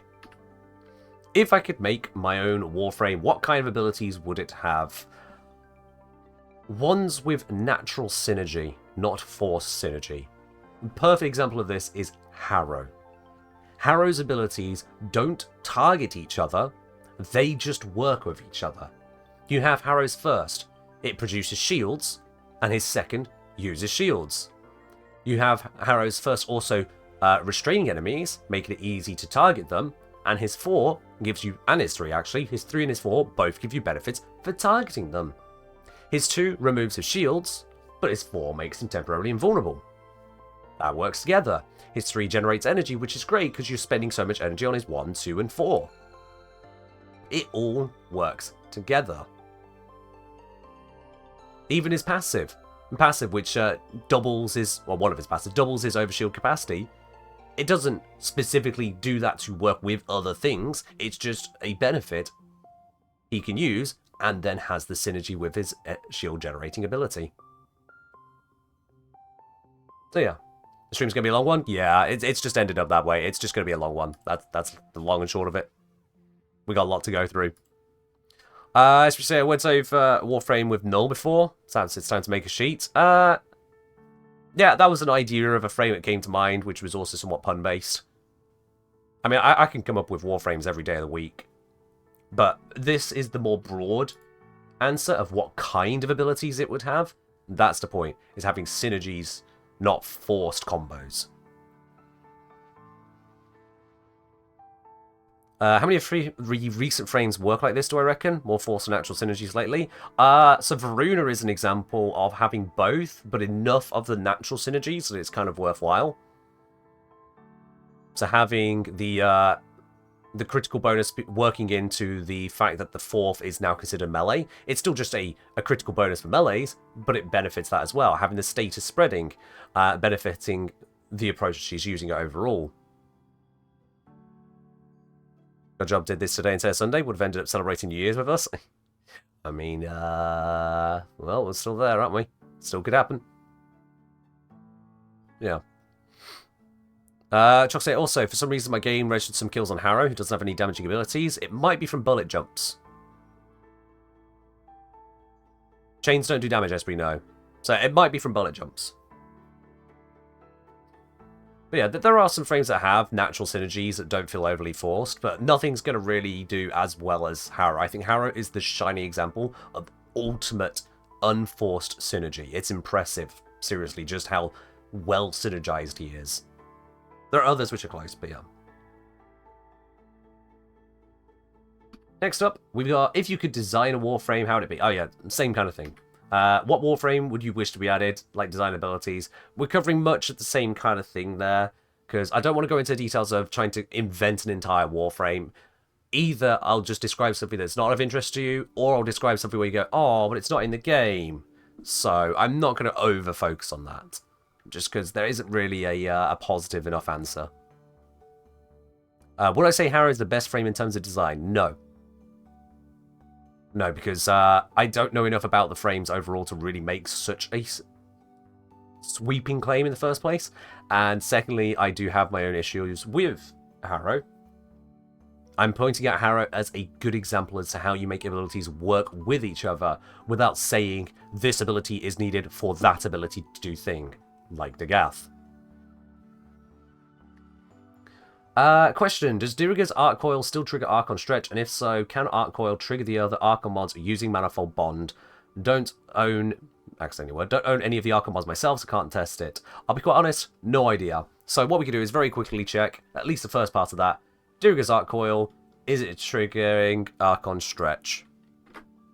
Let me just do a quick little switcheroos of thing here. We can quickly check it. Easy peasy. Diriga's Arc Coil, Archon Stretch. Not really much to unpack on that one. Now, for testing purposes, we're obviously going to need to have Diriga and Arc Coil and Archon Stretch all on a frame. Reads like a riddle? It does feel like a riddle, doesn't it? Yeah, yeah. Let's grab Sevagoth. No, let's not. Let's grab this Mag Prime 0. That should be fine. They might have done Solomir. Doesn't matter to me. We're only checking the first bit of it because it's less of a pain to check. Archon Stretch, there we go. Diriga, there we go. That Limbo Fashion Frame is sick. Thank you. We want Arc Coil because that's the one they asked about, so we'll take off the other one. And we'll see if something gets triggered. Archon Stretch. Yep, it triggers it. And it's also triggering Conjunction Voltage. So there's a double thing for you. Ain't that lovely? Conjunction Voltage and Archon Stretch are both triggered by Diriga's Arc Coil. What's this gameplay doing in your AMA stream? It's me answering a question. That's what it's doing. Alright, I think we could just kind of leave Mag there and everything should be okay. Everything should be okay if we just go with that. Alright then. That at least answers part of that question there for you, Spice Noodles, which means it's worth looking into the rest as when you get hold of the mods. As and when. From Queenie, if you could banish one word, what would it be? cap, as in to lie. We have the word lie. It is the same length. It explains exactly what it means. Just, where did cap come from? Why? I can understand shortening charisma down to Riz. I can understand adding in yeet. In fact, I like the word yeet. There are various bits of slang that, sure, fine, whatever. But cap? Cap? Nah. Get rid of moist? Why would you get rid of moist? You can have a moist cake. A nice moist cake is lovely. Moist. And I just lost 50 viewers. Anyway, let's move on.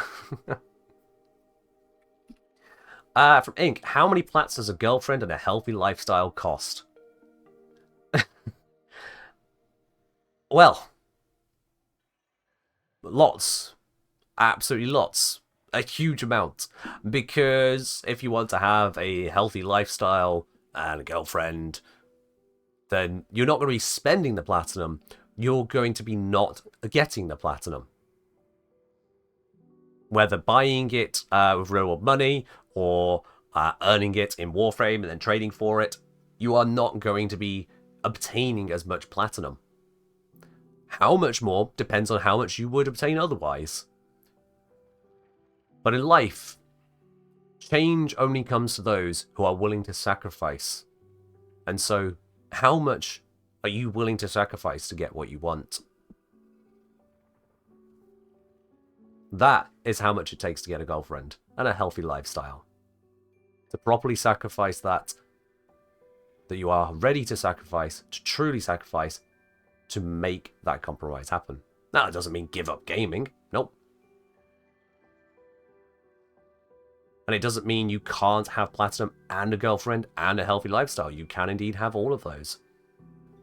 But you're not going to have as much platinum as you could have had. That's going to be the trade. Now, how much is that? How long is a piece of string? The Chick Engineer asking, what's the funniest place name you've ever found on a map? I'm going to cheat on this question because I have a funny place name, but I never technically saw it on a map. The funniest place name to me, the one that sticks out every time this kind of thing comes up anywhere, is a place name in part of Cornwall, a simple town that I've never actually visited, just seen the road sign for it. Narkers. It's just this quintessential Cornish-sounding place. Where do you live? I live in Narkers. N-A-R-K-U-R-S. Narkers. It's just so silly. How about the Long Welsh one? The Long Welsh one's trying too hard. It's not even originally called that. They're just making it long. Narkers, however, is just a Cornish name through and through. Narkers? No one goes to Narkers. Actually, that was told to me about Lumbia.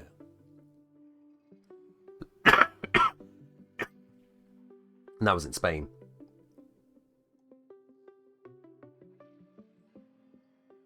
You have a village called fucking here in Austria? Yeah, I'm aware of that one as well. I'm aware of that one. I think there was a bit of a documentary. Oh, obviously there'll be documentaries on it. But, yeah. Cornish town of Narkers. It's just... it's a family thing, I suppose, laughing at that one. A number of times we've gone past the signs to it. From Len. Which frames, in your opinion, besides Anaros, could use a rework? Honestly, only one jumps out. No. Two jump out to me at this point. Two jump out to me as in a situation where just simple stat buffs won't do it. Where the core of the Warframe just needs to be revamped, much in the way that Hydroid's core wasn't doing it. It was much more than actual stat buffs needed. And the two of those that I think of are Loki and Chroma. I see Serum as there saying Limbo. No, Limbo's in a good spot. Yeah, he's not perfectly strong. He's got Xmas to deal with. He has problems he needs to solve through things other than just the I win stasis button. Oh no. But you look at Loki, and yeah, Loki can get something done. Loki goes invisible. And then that's about it. He can disarm enemies in an area. He can teleport, sort of. And he can go invisible. It just doesn't really match up to much. And then Chroma's got one of many frames that has a terrible 4 that doesn't really do a lot. He has a couple auras, and then a 1 that I don't know that Pablo actually understands. And the reason I can say that is because Pablo tweeted about Chroma's 1.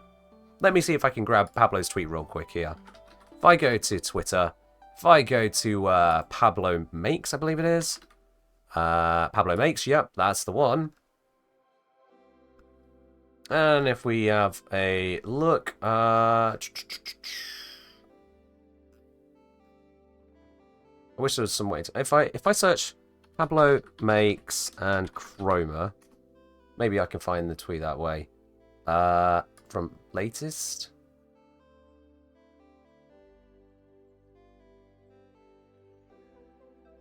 I know he tweeted about Chroma's 1, derisively. But I can't find the tweet. Never mind. It was recent. It might have been a reply to someone, which is, again, Twitter is notoriously bad for searching. But suffice to say, it was something along the lines of people asking for ways to use Vault 1 as a channeled ability. So rather than just single zap, it was continuously zap, zap, zap, zap, zap, zap, zap, zap, zap, like you see in the trailer for Warframe. But when it came to that, Pablo's tweet was to the effects of, I hear people asking for this, saying they would use it, but then I see how much you use Chroma's 1. And that's just missing the point so much. Chroma's 1 is terrible. It brings nothing to the table. It locks you out of doing other things properly. And in the process, it's just crap. The stats on it are abysmal. That's not a reason to not have channeled abilities for damage. That is a reason to look at the channeled ability for damage and go, why is this used so little? Is it because it's bad or because people don't want channeled abilities? I don't know. Probably the thing where it does so little damage, I'm fairly certain most enemies on the star chart can just outpace it. So yeah, Chroma is in need of a rework. As much as he can put out a lot of armor, and he can put out a lot of a pure damage additive to mod bonus, Chroma is basically 2 auras and some hit points. That's in need of a rework. For much the same reason as Inaros, as just a sack of hit points, is in need of a rework. In fact, Inaros has more interesting things going on than Chroma, it's just those interesting things are too niche. I'm sure it wasn't a joke. If it was a joke, then I didn't catch Pablo's attempt at it, which is very possible, to be quite honest. I don't know. Didn't get to speak to him about it. It didn't come across as a joke. It came across as a reason to not follow up on the idea of channeled Vault ability, which, if that's what it means, it really was missing the mark there. Really is missing the mark. A few people mentioning about Caliban. I don't think Caliban needs a rework. I think Caliban needs buffs. As in stat buffs. Refocusing what he does and what he can do better. Because the difference between a rework and buffs is buffs takes what exists and just puts the numbers in the right place. So that might be reducing energy cast costs. It might be increasing the speed at which he casts it. It might be increasing the duration or the area that it affects. It might be taking the AI of something and just make it a little bit smarter about how it handles things. Or make it where it doesn't block allied shots like Frost Snow Globe. Those aren't reworks. Those are improvements, not reworks. Reworks change the very nature of the frame's existence. Hydroid got an entirely new passive, got an entirely new third ability, had significant changes to damage types and the handling of his kit. A whole new approach to the fact that he became not just an armor stripping armor thief, turning it into armor for himself and getting huge corrosive damage buffs. Hydroid went through a rework. But what Caliban needs doesn't need to be a full rework. However, the stats he provides, the buffs he provides, as disconnected as they are, they can work with some tweaks and improvements. Not a rework. It's Inaros, Chroma, and Loki that are struggling the most. Zero saying, Frost needs a rework. Nope. Nope. Nope. Nope. Nope. Nope. Nope. Nope. Frost, the AoE crowd controlling, defensive dome producing, crit buffing monster? No. It's fine. Absolutely fine. Slency saying his spin attack is jank and barely does anything. Slency, if it did 2 billion damage on hit, you wouldn't say it did nothing. You wouldn't say it did nothing. And if an ability given a whole bunch of damage would actually be good enough, then it just goes to show there's only a statistical tweak that needs to be made. Because it doesn't just spin, you can also use it to launch towards enemies. It's got an AoE effect to it. When you spin, your Battlist spin with you, if I recall correctly. If you had the four of you, so Chroma, not Chroma, Caliban and the 3 Conculus, sorry, not Basilisk, Conculus, all spinning with actual high damage, maybe say pseudo-exalted level damage. Hell yeah, that would get some work done. Imagine the equivalent to Zephyr's tornadoes moving around, except you're one of the tornadoes and you don't need to group up the enemies, you just tear them apart. That kind of would get some work done. But instead we have absolute pathetic damage, which was so pathetic, on release, DE buffed it tenfold and it's still bad. Yeah. Suma's saying, yeah, Frost is really good, but a few tweaks could really make him better. See, now you've just rephrased it to a few tweaks, when moments ago you said, in need of reworks buffs. I wouldn't put reworks and buffs next to each other. They're different things. They're completely different things. So yeah. In my opinion, it is Chroma and Loki that need a rework, besides Inaros. Absolutely. Which Warframe is in most desperate need of rework and why? We've just been over that. What's your favourite crisp? I like salt and vinegar crisps. They're nice. Your opinion on the new player experience in Warframe? Probably a bit rocky, but as I'm not a new player myself, it's kind of hard to really say. That is the kind of thing that DE really would have the best experience on, and seeing where people get stuck, how they get stuck, what are the problem points. I will say, for the new player experience, there has been a lot of changes made since I was a new player myself, and right from being a new player, I had someone with me the entire time. At least until I was no longer a new player. Yeah, crisps are potato chips for those who are in the US, yeah. So I can't really give much of an opinion on the new player experience, to be quite honest. Because I've not been a new player in Warframe for a very long time, and it's hard to really look at that experience as a very established person myself. That's really something for DE to consider more than anything. That's the best answer I can give you on that one right now. What is my opinion on Mark-on weapons, and how would you fix it? Now this... this to me is just silly. I said it when it happened, I'm still saying it now. DE took the Mark-on weapons, some of which were introduced in a tutorial quest, and then made it where they are no longer given in a tutorial quest, but are still available and provide mastery, so you need to go out of your way to go get them. Which means that we can now tell new players when they join the game, hey, welcome to the game, congratulations on leveling up your first weapons to maximum level. To continue leveling your account, you want to level up other weapons, here are some you can get for credits, they're the same as the weapons you got in the tutorial, but objectively worse. Why are these not the tutorial weapons? Because...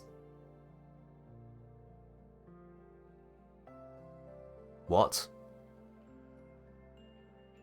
How was that the solution? actually cannot fully remember the reason given in the first place to remove the Mark 1 weapons from the tutorial. You didn't want to give players tutorial weaponry?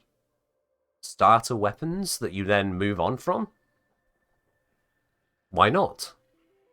That's literally what tutorials do in games like this. Why not? Maybe Mark 1 weapons should come pre-modded with no ability to change their setup. I feel like that'd make progressing to the next weapons feel rough because they wouldn't be modded. So, I don't know that'd be right on it. So as I say, if I recall correctly, DE mentioned people were sinking too much into the Mark 1 weapons and never moving on. And how does changing the starting weapon they have change how much someone invests in the first weapons they have? That doesn't make sense either. No matter what weapon you start with, the starting weapons are starter weapons. They are trash tier. They're starter weapons.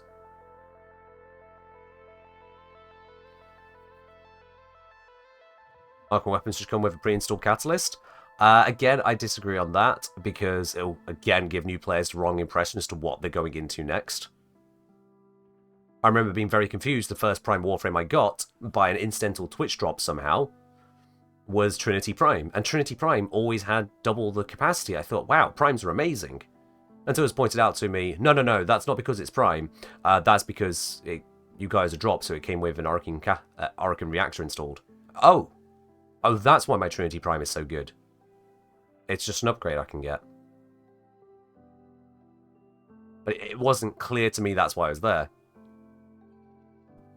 As we're saying, they should founders pack the Mark 1 weapons, get rid of the people who don't have them. A lot of people complain about the missing mastery. A lot of people complain about, oh, well, I used to have it. Maybe that's a solution.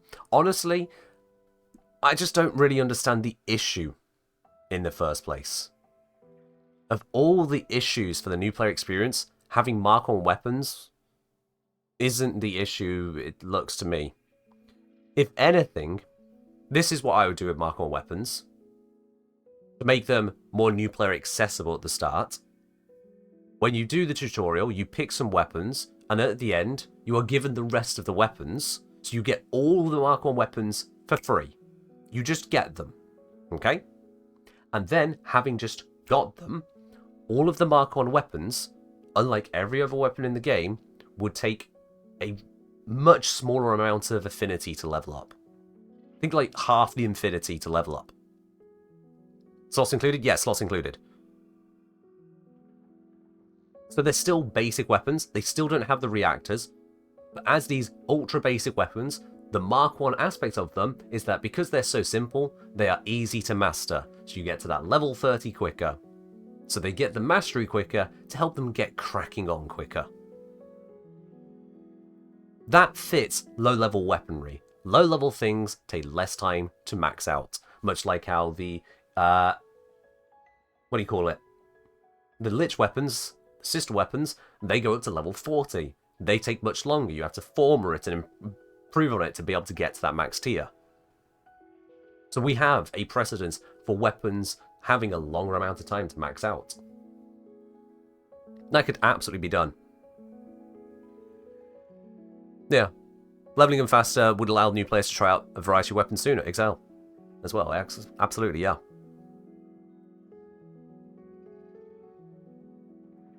LFD really wanted they could make it where the weapons could be modded as if they were level 30, but I think I'll be taking it too far. Just getting that leveling quicker. And then otherwise, yeah, give them all the Mark 1 weapons up front and say, when you're moving on, you'll be looking at the market from there on, or the other places you get the weapons. But the basics, the tutorial stuff, hand it in the tutorial, and it makes sense to move on from Mark 1 to not basic Mark 1. As it currently stands, we've gone from some Mark 1 stuff being in the quest and some not, to now none of it being there, and that new players have to buy worse items than they started with to get mastery. That's just weird. That's just completely weird. Why? Explain that to a new player and tell me it will make sense to them.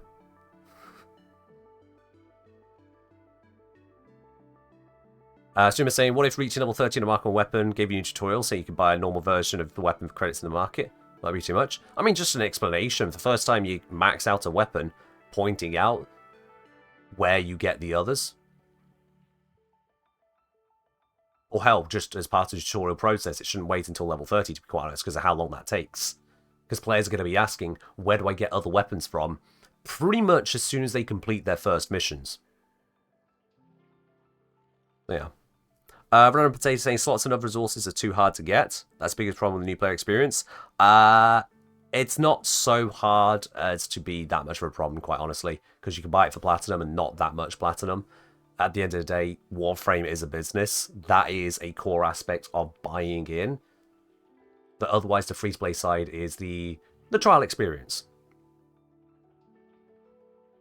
Now, when it comes to slots, I think that's actually perfectly fine, because getting the platinum for slots really isn't that hard.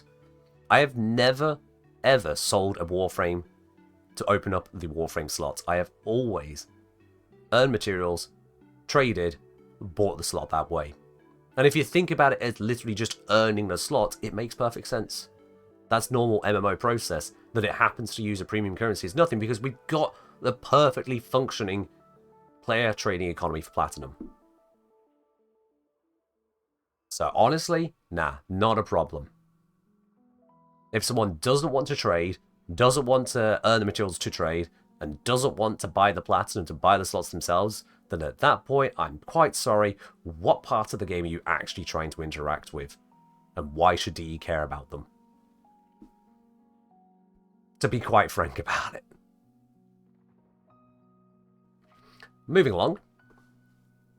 From Bowser, what would you do, what changes and improvements would you make to Warframe if you were game design director at DE? That's an interesting question. It pops up many a time, quite frankly. Somebody say a new player in the plat trading economy could be an issue. Players can trade. It's not like we're babies. It's a mature rated game. What would I change? What improvements would I make? I mean, there's a lot of things that I could change. There are a lot of things that I could change that I would think would be improvements. Some people would disagree with those. The easy go-to ones I always call out, aside from now I've just said about the mark on weapons, which I would do, would be to decouple gaining reactant from opening relics, or otherwise make it where reactant drops are just much more protected in the game to make sure it actually happens. Because a number of times reactant is just a pain in the ass, especially for low population interception fishers. It's just stupid. It's just stupid. Stupid, and as far as I'm concerned, not fit for purpose. It just causes a mess of hitting people who have played the game as right as they could. They got matchmaked into a bad situation, and they're just like, well, great. Thanks, game. Guess I just don't get the reward. Why? Because. Yeah. The traces would need to be properly ring-fenced in so that they are never a problem. Or alternatively, as I say, just decouple the traces from being required to actually open the relic. If you don't get the reactant, then maybe it doesn't give you the void traces, but you still get the relic reward. Maybe that would be the halfway mark if they really want to put some you lose out restriction. But honestly, just if you get 5 kills during the mission, if you interact with an objective, such as hack a terminal, or get to extraction physically yourself, your relic opens. That's it. One of those 3 things happens for you, your relic opens. That's it. Job done. Why is that okay? Because that proves this person is meeting the minimum criteria for existing in the mission as it currently stands today. In fact, less so. Today, all you need to do to open your relic is happen to bumble into 10 reactant. You don't even need to get to extraction. You don't need to shoot anything. You don't need to be part of the mission in any way whatsoever other than walk behind people enough to get that 10 reactant, and then you can just go AFK. You can just let extraction happen, and you'll still get the reward then. So what I'm proposing would be even more active than the current minimum requirements, whilst being minimum requirements that you can always achieve. That's honestly a lot fairer. I'm hoping to someone saying it's not fairer. I'll wait. Could be a while on that one. At least with a proper reason behind the counterclaim. So yeah, that would be a thing I'd change. What do you think of Warframe's gameplay loop? Grind, get new items, grind, get new items. I mean, if I didn't like it, why would I be here after this many years? There you go, quite frankly. What is your favourite tile set, either by looks or to play? And honestly, the new labs look wonderful. The new labs are absolutely gorgeous. Grumpant saying, I think if you only joined in the last minute of a mission, you don't deserve to open your relic. That's why traces are fine. Nope, I disagree. I disagree, because Grumpants, when I open up a random public fissure and the game puts me into a mission, which is 75% complete, the game put me there. I didn't choose it. And that has happened multiple times over, many times over. The game put me there. The game decided the objective has not yet progressed enough. You are allowed to join the mission. Okay, cool. Then I can join the mission and I can get the reward. What's that? The game took too long to load? And so the mission went past that point whilst it was loading me in? Okay, optimize the game. Let me load faster. You're trying to be sarcastic? Oh, you missed a bit where you were actually sarcastic there. I'd recommend using /s at the end of a message to convey you are clearly using sarcasm. Because it doesn't come through in text. We'll use Kappa. Yeah, Kappa is the Twitch sarcasm. What are your favourite weapons? Foreman Prime. Originally Foreman, now Foreman Prime. Burston Incarnon. We've got Torrid Incarnon. Latron Incarnon. Glaive Prime. Cronin Prime. Praedos Inadem. Spore Lacer. Gaze Kit Gun. Dual Toxist Incarnon. Those will be my top ones. Those will be my top ones. Those are all overpowered? Yes. Yes, they are. What's my least favourite tile set? It's a toss-up between Europa Ice Mines and Eris-infested ships. It's more in between those two. Yeah, stream delays are, it happens. It happens. Alright, are you really an engineer IRL? And it's funny, this question. It gets asked in both places. Look at that. Look at that. Are you really an engineer IRL? Nope. I'm a engineer. Cheers, Chick Noodle. At university, I studied geology. In prior work history, I've worked in retail and call centres. I have not been an engineer at any point in my life. Nope. I just call myself the engineer. It's a nickname. Do you really think that Reb is actually a flower? She calls herself Lotus. Is engineer a protected term in the UK like it is in Canada? I'm not entirely sure, but it's a good thing because I'm not an engineer. What's the worst practical problem you've had to solve? Oh, I should have put this question with the earlier stuff, wasn't it? On the whole, Paragrim Hutches. Yeah, we're just going to cast that back to the Paragrim Hutches one. No. Do I have a favourite famous internet ammo? No, not really. No, not really. Because, again, I don't really find the need to categorize and list such things as I come across them.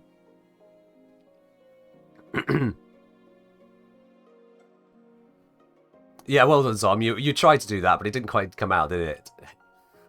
But yeah, if I had to pick any, then I'd just pick one of the few that I could name offhand, and that would be the late yet great Grumpy Cat. But that's about that. I don't really have favourite internet animals, frankly. What's the dumbest English word in your opinion? Again, I should have put this with the early one that I'd just get rid of. Cap. We have lie. It's the same length of word. We don't need cap.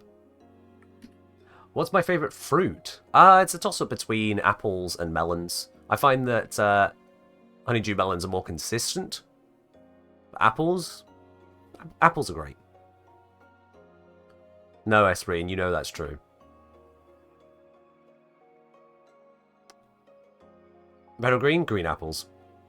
What is your weapon / warframe with the biggest amount of former? Alright. What is my weapon or warframe with the biggest amount of former? I think everyone here should know the answer to that. But let's just check anyway to make sure we're all right about that answer, won't we?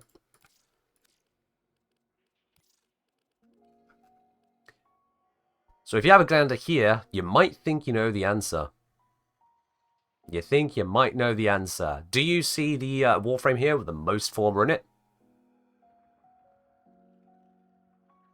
You forgot about her? Yeah, so there's a few of you thinking, oh wow, look at that. Urali, 8 former.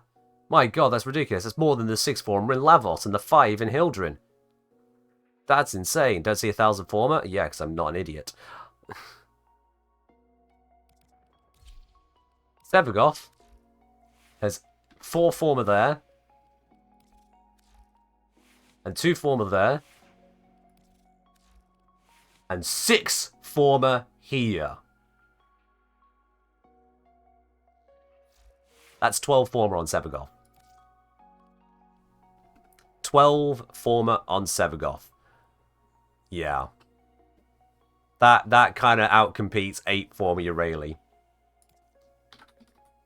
Even between the 2 Uralis, we're not at 12 yet. That one's to 1. Is the high amount of former a sign of an uncompetitive warframe?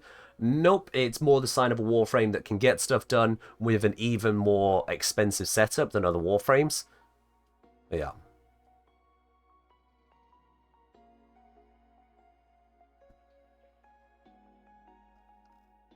It doesn't say there's a bad frame, it just says it can use a lot. Although in Urali's case, Urali needs 3, not 8. The 8 here is, well, it's a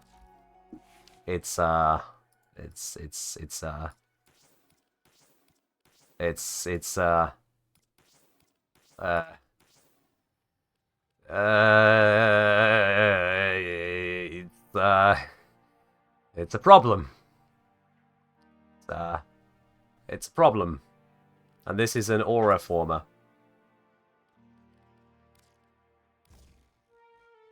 Why is it all Umbra? Twitch's fault. Looks like I need one more Umbra in there. See, that's what I thought was going to happen, but then you guys voted not to do that during the charity stream, so I didn't have to do it. Yeah. You guys had the opportunity to vote to put the 8th Umbral former on Urali. In fact, she was on the list of votes multiple times over, and then it just didn't happen. Yeah. Urali again. Urali again. Yes, indeed, Tilly. Urali again. How much of a tip for the 8th? No, Esprit, we're holding on that one.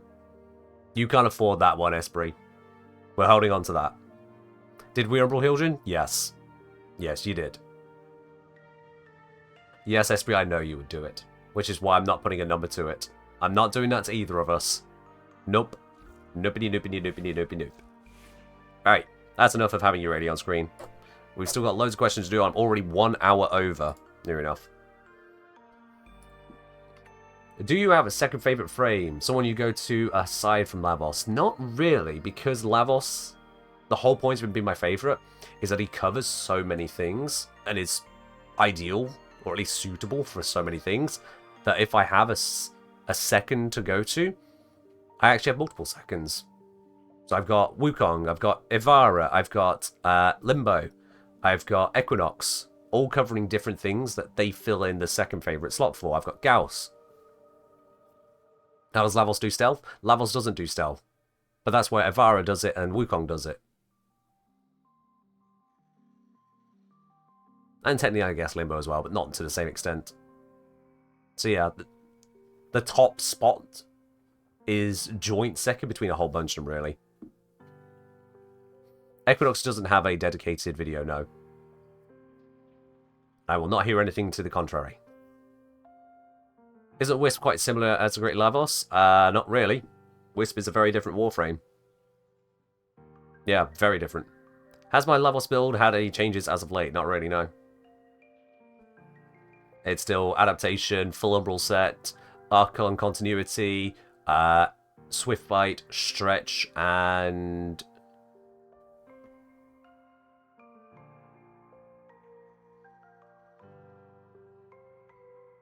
another mod. Same as in the video. Whatever that 8th mod was down the bottom right, I forgot the name of it. It was an overextended. There it is. Overextended. Because of the range. What is my favourite Warframe Arcane? Grace. Arcane Grace. It allows me to be even lazier with Lavos, which is grand. Thank you very much. Arcane Grace. What's your opinion on lowering endgame power creep to make the endgame feel more challenging? Good luck with that. Because it's not even endgame power creep. The fact that you can use the Spore Lacer on the Steel Path and just absolutely smash through stuff. What? New Archon Shards of Lavos? Oh, true, yes. I did change the build there, so I do have Tau Forged, Armor, Casting Speed, and Bullet Jump Velocity, as well as non-Tau Forged, 2 green shards for extra corrosive stacks. Yeah, that's the shards on Lavos. But yeah, when it comes to endgame, there's just... oh, what Warframe is my least favourite?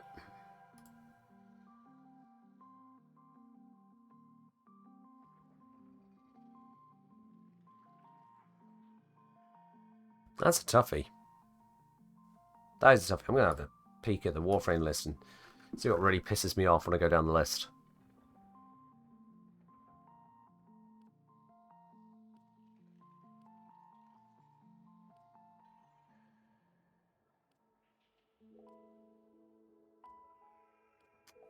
It's a toss-up between Oberon and Baruch. Probably Baruch. No, Oberon. Baruch is annoying to me, but at least gets stuff done. Oberon doesn't even get stuff done. Weird shenanigans with the boss aside. Yeah. Baruch. Sorry, Oberon. Followed by Baruch. Yeah. But when it comes to lowering endgame power creep to make the endgame feel more challenging, at this point we're far too gone. We are genuinely far too gone. Certainly in terms of damage output that we can do. And a lot of people enjoyed that damage output simply for the power fantasy of it. But that sheer power fantasy also leads to the difficulty in balancing that gets to us where we have damage attenuation so highly tuned as we have. I don't think simple stat adjustment or even blanket stat adjustment is really going to approach resolving that. I don't think we can really resolve that without having a full Warframe 2.0. So my opinion on it is don't do it. Try to keep things at least somewhat within kilter, but otherwise don't do it. Because Warframe has succeeded to the point it is at in this style. Trying to redo that as a Warframe 2.0 will be a huge expenditure of resources, which could instead be spent on filling the gaps in existing Warframe to make it more polished, or to expand on what it already has into yet more grander storylines. Yeah, Zon, yeah. It is much more likely that an attempt to change the power scaling in this game on such a fundamental level as to try and resolve endgame challenge, it is more likely to get that wrong than it is to get it right. Well more likely.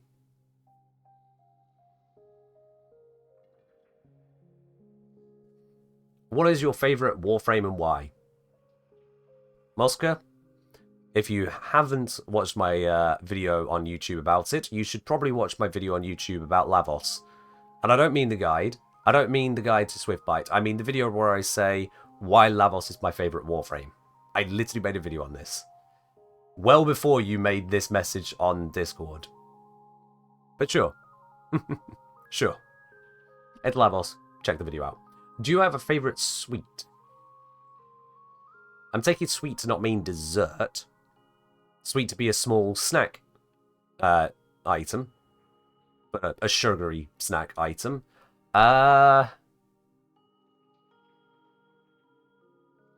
Fruit pastels. Yeah. Have you ever had the experience of an AMA where you basically know ahead of time how the creator will respond? No. But now, maybe you have, Zom. Maybe you have. What is your least favourite superlative question to be asked? First of all, I need to explain to some people what a superlative question is, because I feel like a lot of people are not going to know that. A superlative question is something like, what's the most interesting Warframe? What's the best cup of tea you've ever had? What's the strangest fact you've uncovered in Warframe? What's the most something? What's the least something? So in this case, it is itself a superlative question. What is your least favourite superlative question to be asked? And my least favourite isn't this question. It's close. It isn't this question. My least favourite superlative question is a question I'm sure most people in this chat will also not like to hear. A question where when you're actually like, oh, come on. You've just demonstrated a fundamental misunderstanding of Warframe. Because that question is, what is the best Warframe?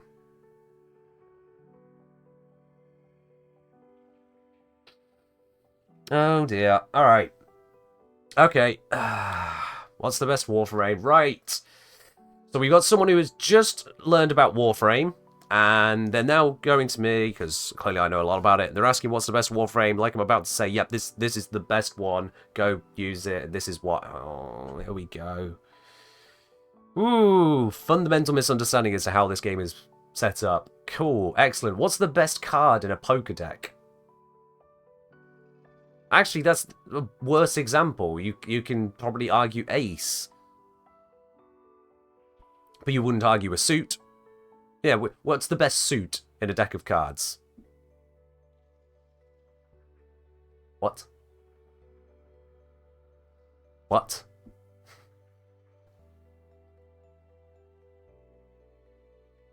Imagine answering that question, the person tries the frame and decides to not like the frame. Yeah, at that point they then think, oh, well, you clearly don't know how this works. Like, no, your question is wrong. So yeah, that's why I would say that is my least favourite. Because there's no simple answer to it. The answer is the question is wrong. And it only comes from people who do not yet understand why the question is wrong. It's like, oh, okay. Let's work this through. That shouldn't be your focus.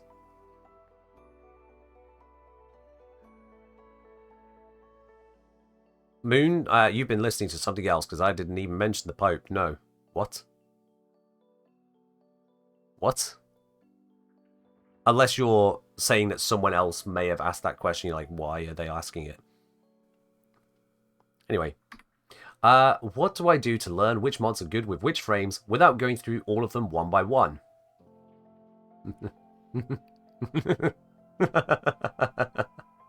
That's the neat part. You don't. You go through them. You learn the mods. You learn the frames. You learn what they are capable of. You learn how it comes together.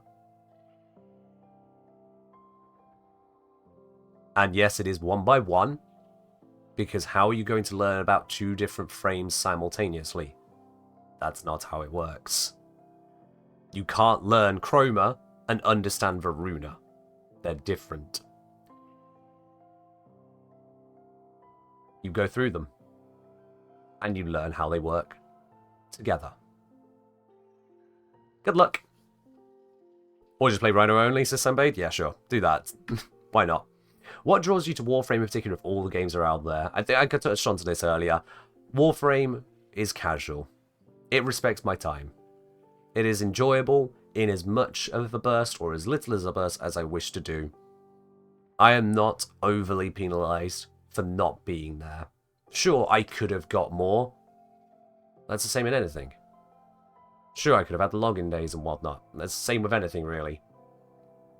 But I could just play it for 5 minutes, or I can play it for 3 hours, all in one stint, doesn't matter. I can hard focus it, or I can lazily chat with Twitch at the same time. Warframe respects how I wish to play the game in a very casual manner.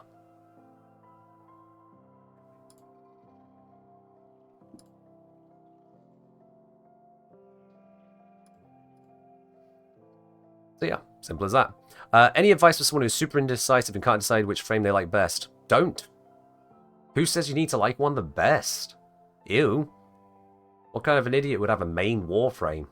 I know that I have a main Warframe. Point is, you don't have to like one the best. Go and enjoy them. It's not like you're looking down a sheet and going, what is my Warframe nationality? Am I a Lavosian? Or do I come from Serenasia? None. If you don't have a single favourite, then you don't have a single favourite. It's fine. Be dual national. It's okay. If you have 10 favourites for different roles, sure, why not? Have a whole harem. Wait, no, wrong word. Have a whole collection. It's fine. Unless you're Snake Raid, then you're wrong.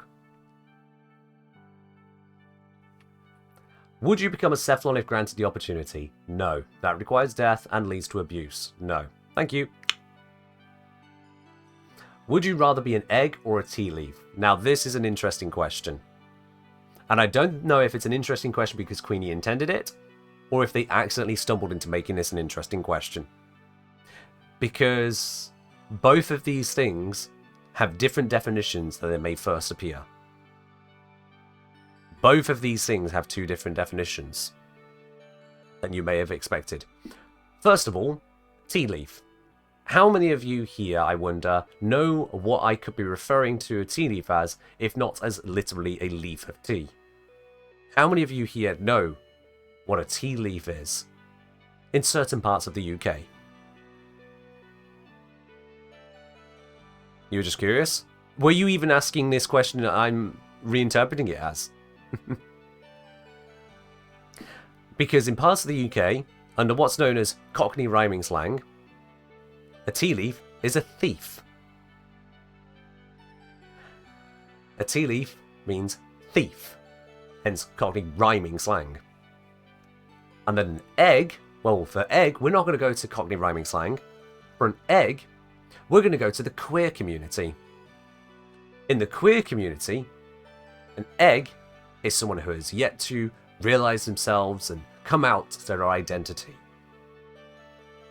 Someone who has yet to hatch, typically of a trans variety, not quite put the dots together to realize, oh wait, I don't just feel differently, I am actually trans.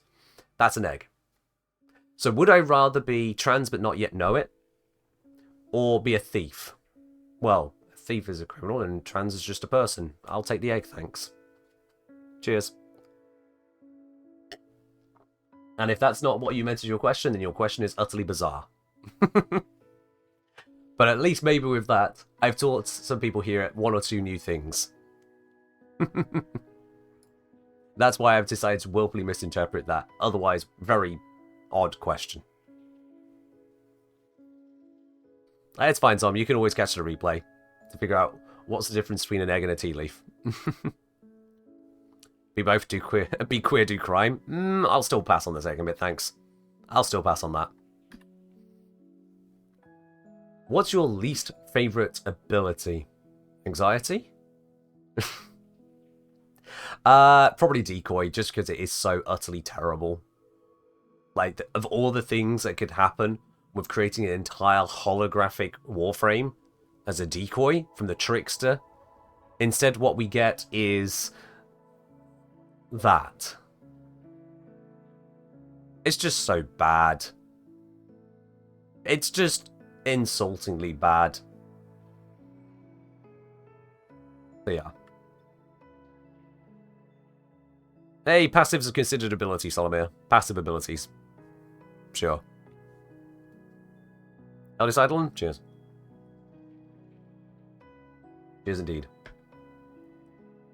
Alright, what's your favourite sound in Warframe? And it had spoiler text, but I'm revealing it so we can actually see what it said. So I'll put Gauss Redline Start. Which, honestly, great pick. It's a very good sound. But I could do you one better. I could do you one better than that. The sound of a projectile weapon with punch through, say like the Foreman, cleaving through the heads of a whole corridor of enemies. The stacking rapid crunch as it tears through a whole squad of Grineer as one. Ooh. That is a juicy sound. Can we get a sound demonstration? You know what, actually? We can. I'm going to get that sound demonstration up right now for you.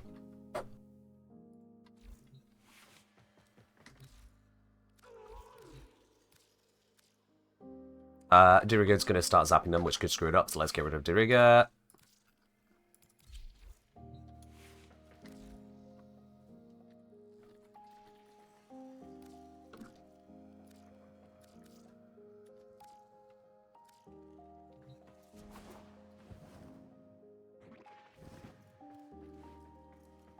There we go. Actually, I think I heard more of the gun than their deaths there, to be quite honest. I think I heard more of the gun.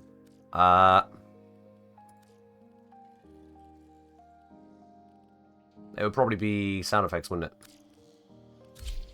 Oh, that's going to be nice and loud. That's going to be painfully loud.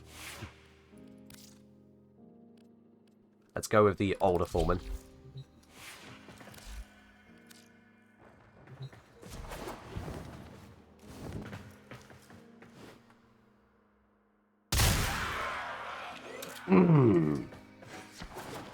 The crunch.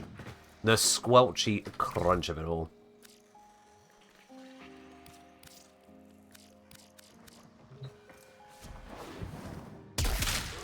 Oh! Oh! Oh! How could you not be satisfied with that kind of a sound right there? When you line it up right, when you get the connections. Oh. That. A whole row of necks as unison. Beating their... Yeah, that's a beautiful one. That would be my favourite. Nice and universal. Applies all over the place. Put ourselves back in here just so the game gets nice and quiet again. Quiet enough anyway. And we can continue, shall we? That's my answer for you there. From Classy, Minion or Dabob for today? Sorry, Classy, I'm just not really into modern Pokemon. What do you think of Albrecht and Lloyd's relationship? What am I supposed to think of it? What kind of think of it do you think I'm going to think of it? I mean, clearly, Lloyd is impassioned towards Albrecht, and Albrecht, in the end, at least, demonstrated some care towards him. It's a strained relationship in many ways. We don't know the full past of it. We don't know the full details.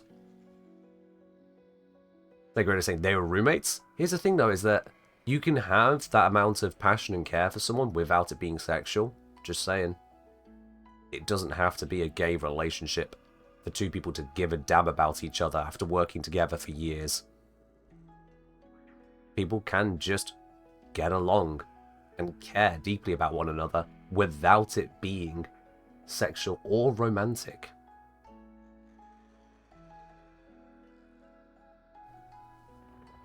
Just because not everyone experiences it, just because, quite frankly, Western sensibilities in modern era have gone, ew, two people hanging out, clearly something's going on. Ugh.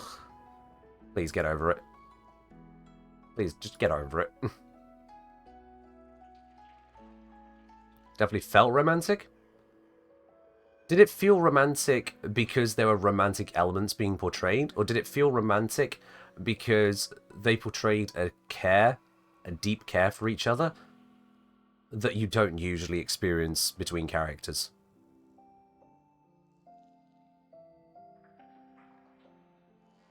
Does it have to be romantic when people really care about one another? You say the body language rather than care. I didn't see a romantic body language, I'll be honest. I saw body language that would allow for a romantic subplot. But I didn't see the romantic side of any body language there. I saw proper care from Lloyd, absolutely. Lloyd cares about Albrecht undeniably very strongly. But to classify beyond platonic, beyond either a deep friendship or a deep mentorship, not necessarily. Not to say no, but not to say yes. Reed saying, okay, but as an Ara Ace person, it feels romantic, not platonic to me. Fair enough then. As a... yeah. Homo-romantic, homosexual person, it didn't feel romantic to me. Not guaranteed, yes, oh my god, they're in love. Yeah, as Lancy said, we're not given enough information to say conclusively one way or the other. Exactly. Because it didn't go down that road. It's like saying, do we know the sexuality of Ordis? Well, based on his messages, he seems really happy. Okay, but that doesn't tell us the sexuality of Ordis. It's uninformed. Freezer Worm saying, I saw someone bring up the thing. It could be something as Roman, like relationship between ruler and their servants. Maybe. See, Esper, you're doing that thing again. This is exactly what your question was about. Your 4-part question, isn't it? You know what you're doing.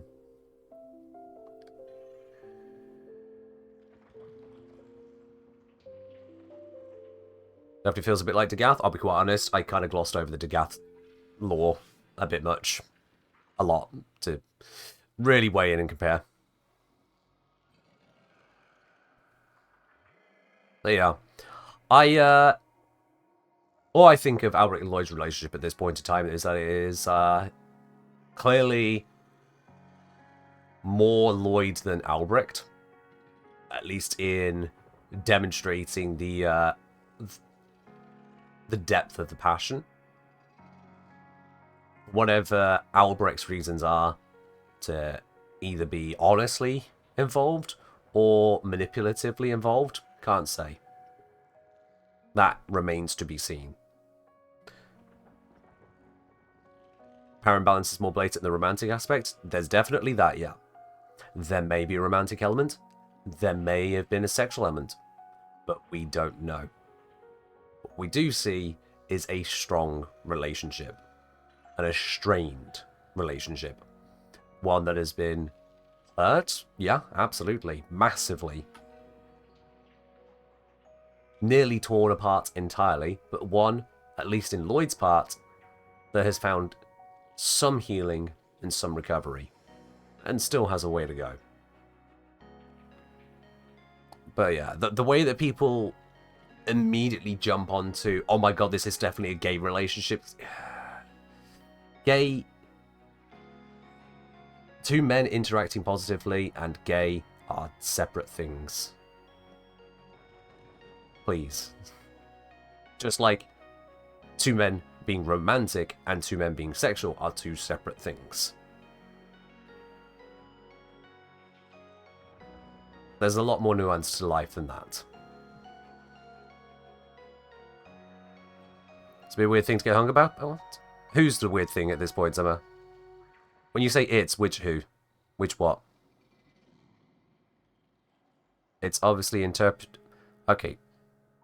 Gonna need to try spelling that word. Interpretably that way. Interpretable that way. Okay. Right, Zama. So you're saying don't get hung up about people jumping to conclusions because they could interpret it one way and haven't observed any of the other possible ways and are acting like they are correct and it can only be that way. And don't get hung up about other people's opinions, in which case I'm going to now tell you in your stream to not get hung up on an opinion that you're asked about. Specifically asked about. Sure. Yes. That's a grand contribution.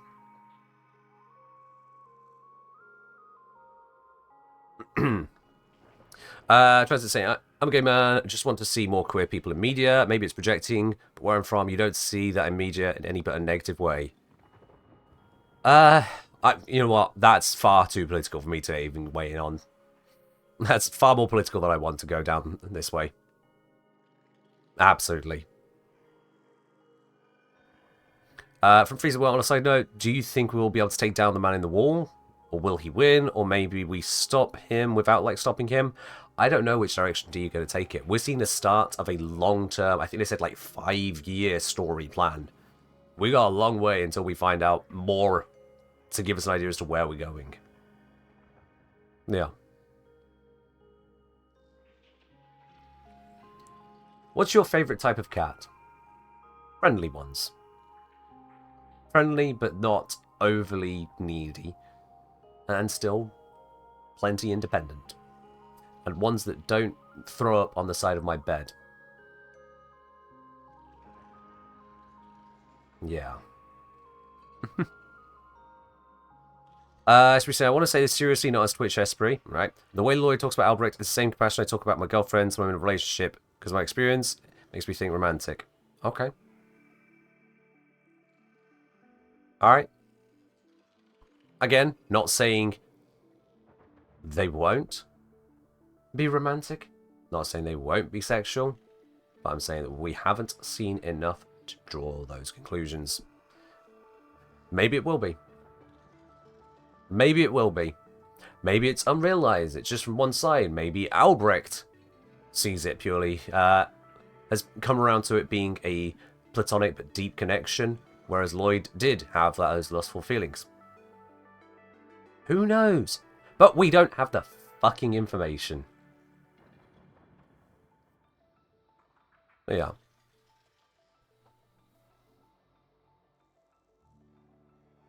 If you say, I did expect to hear the opinion about projecting too much romanticism on relationships outside of queer readings, but it feels so good to hear it said and not even Ace Arrow. Fair enough. I know it's going to be a very split thing. And that's just really the nature of it. It's going to be a very split thing. Ray's saying, from what I've read, the relationship is more maternal-paternal based on lore tablets. I'd need to go over those lore tablets to have an opinion on that. So fair enough. Can we end this discussion and talk about something different? Yeah, we can move on to the next question. Because that's what we're here for mainly. How much affinity do you think I've wasted? None. If I earned affinity and it didn't go to a weapon or warframe or a lens and just vanish into the ether, it wasn't wasted because I wasn't trying to earn it. It just happened to be there. So I would consider none of it wasted. Yep. It was just a number was ticking and I didn't care about it. That's not a waste. It just didn't happen. What's the best use of alliteration you've ever seen? Ironically, that right there is, I guess, alliteration. Because alliteration isn't actually really a word unless you're trying to make a word out of illiterate. It would be alliteration. Sorry, Chicktoneer, but you did put smart next to your name, so I'm allowed to do this. As for best use of alliteration I've ever seen, again, this is one of those things like I don't categorize and tier rank and store a way to draw upon at a given moment instances of alliteration. It's just not really something I think about. If you do, fair enough, but not really something I'm thinking about. What is your favorite name of anything in Warframe? For example, weapons, frames, abilities, missions, NPCs, excluding user-generated ones, or random or procedurally generated ones. Wow, okay. So, an actual Warframe name, ability name, weapon name, but not randomly generated. Alright.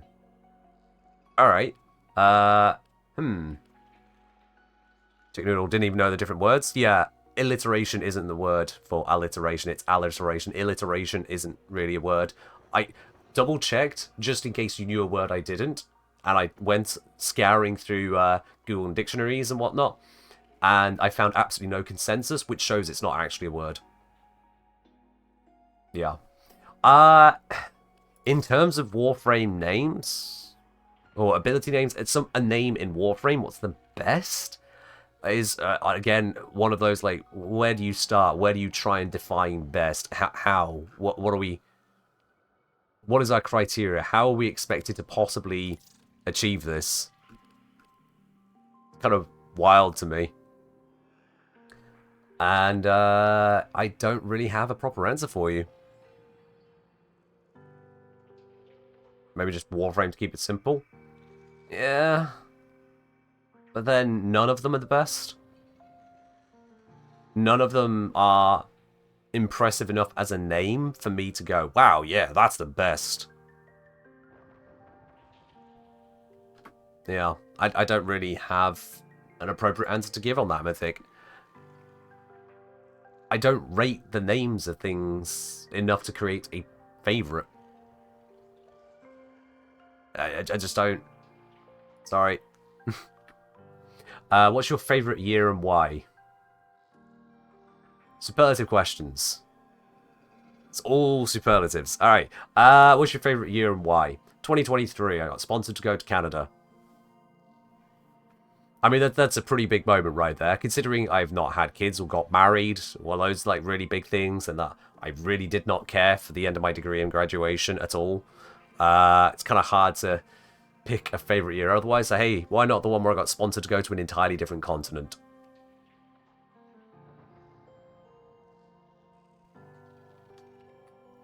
Do you watch other Warframe content creators? Not often, no. I dabble in a little bit of streams here or there to fill a moment. I have basically watched maybe 3 Warframe creator videos over time, other than little snippets here or there. It's like, watch a video, 90% of a video of a Warframe creator, I've watched like 3. Honestly. So you say it would be impressive if you birthed kids? Well, I wouldn't have birthed kids, but if I'd had kids, to say one has kids as a male, it's still perfectly possible when referencing having been the father of said children. That's how it's used, at least in the UK. Don't know if you use it differently where you are from. But yeah. That's what that means. And I'm definitely old enough to have had kids. In fact, legally speaking in the UK, I could have had a 14-year-old by now. Yeah. Run that through your noggin. I could have a 14-year-old kid by this point if I had immediately gotten someone knocked up as soon as legally allowed to do so. That's why you said birthed? Yeah, but I didn't say birthed. You said it in such a way that I expect you to referencing something that I had said. But I guess you weren't intending it that way, just throwing it as unrelated impossibility. Which, fair enough, okay. Yeah, I'm 30. I'm 30. Is legal age in the UK 16? It was when I was 16, yeah. I don't recall if it's been changed since to 18. Frankly, it doesn't matter to me personally because I'm not dealing with anyone of that age, so that's not a problem. I think it still is. If I recall at the time, the legal age for gay people, however, was higher at the time. That's an experience. But anyway, politics. Let's move on. So, do I watch other content creators? Not much, but if so, who, why, and do you agree, disagree with their thoughts on the game? Who? We raid into them, so let's just go with that. Why? We raid into them. And otherwise, it's a creator that fills a space, and I listen to them for a bit and see how they are. And do I agree or disagree with their thoughts on the game? No creator has a single monolith of thought for me to fully agree or disagree with, so that is a question I can't answer. The question is wrong. What's my favorite color? Green. I like green. Green is a good color. Which is why it's on absolutely none of my logos or anything. Go figure. But yeah, green is a nice color. Sensei saying, there was a period where gay stuff was 18 plus when heterosexual was 16 plus. It got changed a while back. It did get changed a while back, yeah. It did. But yeah. Why green? I like green. My eyes are green. Green things are very nice overall. Grass and forests. Wonderful Brussels sprouts. Spinach on a pizza. That's green. Yes, I've had that. It's actually quite nice. In moderation. But yeah, I like green. I like a rich green. A healthy, vital green. Not a snot green. Not a sickly green. Not an ooze green. A green that speaks to vitality. Of essence of success. Not a green that shouts at you.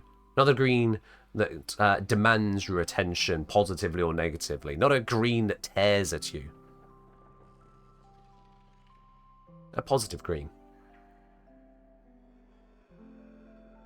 Why then is my channel colours more blue and white? Because I chose that for the branding. I didn't want a green logo. I went for blue. Blue is more associated with the technical, with things on an engineering line. And so I went with blue. Blue fits. That's why I made you ready green? No, I made you ready green because I had in my head the idea of, I forget the name of her, Tornado Girl. The annoying little girl with the powers in One Punch Man who's green and black. That's what I went with there. What is the best snack item to eat whilst playing Warframe? Biscuits or cookies. Something like that you'd like to dip in your tea or coffee or hot chocolate. Clearly that's the best, because if you're doing that, then it means you're having a tea or hot chocolate or coffee whilst you're playing Warframe, and for that you want to put it in a mug, which you can get from the merch stores. You got these lovely designs. We've got the old classic design of the logo as well, and we got the design that says, let's solve a practical problem on the back. This one doesn't. I've got both of them. Absolutely. Merch! Exclamation mark merch. Go for it. And that's why the biscuit or cookie would be the best, because then you can dip it in. That was the worst pitch I've ever done. Let's continue. As a snake, it does indeed. And it's not just any snake. This is actually modelled after a real snake, or real species of snake. It's modelled after eastern indigos, which I think matches up quite nicely to the snakes I have on my Lavos. You see, it's all one beautiful connected thing. Proper thought goes into it. Oh yes, indeed. Did you ever get into some situation with police, like being taken as a witness? Yes, multiple times. I have reported multiple crimes. I have been a witness to crimes and given it evidence, filled out forms and had it sent in and hoped that it helped out the person. Yeah. Car incident. It's plural. An assault. Actually, no, assault's plural. Now I think about it, yeah. I've had to speak to the police. Let me see. 1, 2, 3, 4, 5, 6. At least 6 times. Yeah. It's what happens in life. It's what happens. Maybe not for everyone, but it happens. If Inaros and the Stug didn't exist, what do you think would be the worst possible loadouts in Warframe? Zephyr with the Mark 1 later only. I think there's a Mark 1 later, right? There is a Mark 1 later, isn't there? Because then you've just got a floaty frame with, yeah, they can group up things and control things, but you've just got a single sidearm not really doing a lot, that doesn't really benefit from the crits, and you're just like, oh, great, cool, this is not even that good for aiming for stuff. Why hurt Zephyr like that? Because Zephyr without weaponry to use Zephyr's abilities, it's just kind of going, cool, I grouped them, now what? Mark 1 later doesn't exist? Excellent, it's even worse. Just go later then. And because you'd be aiming which as a floaty character is even harder to do. Mark-on Kunai? Sure, let's go with that. Mark-on Kunai, even better. Zephyr, Mark-on Kunai. It's just like, this doesn't work together at all. We got no other weapons, nothing. It's just, great, cool, we exist, we float. What? That would just be a shit loadout.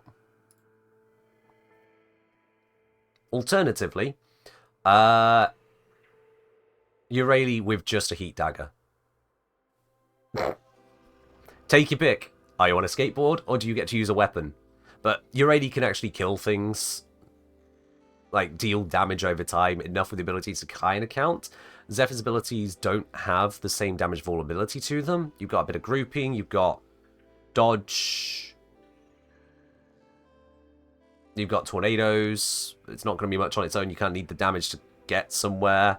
It's not as great. So yeah. I don't know if it's been asked already, what's your favourite TV show? If it has, what's your favourite moment from any TV show? I don't really have a favourite TV show. Have you noticed a trend? I don't really pick favourites all that often, which is why I make such a big deal out of enjoying Lavos as much as I do.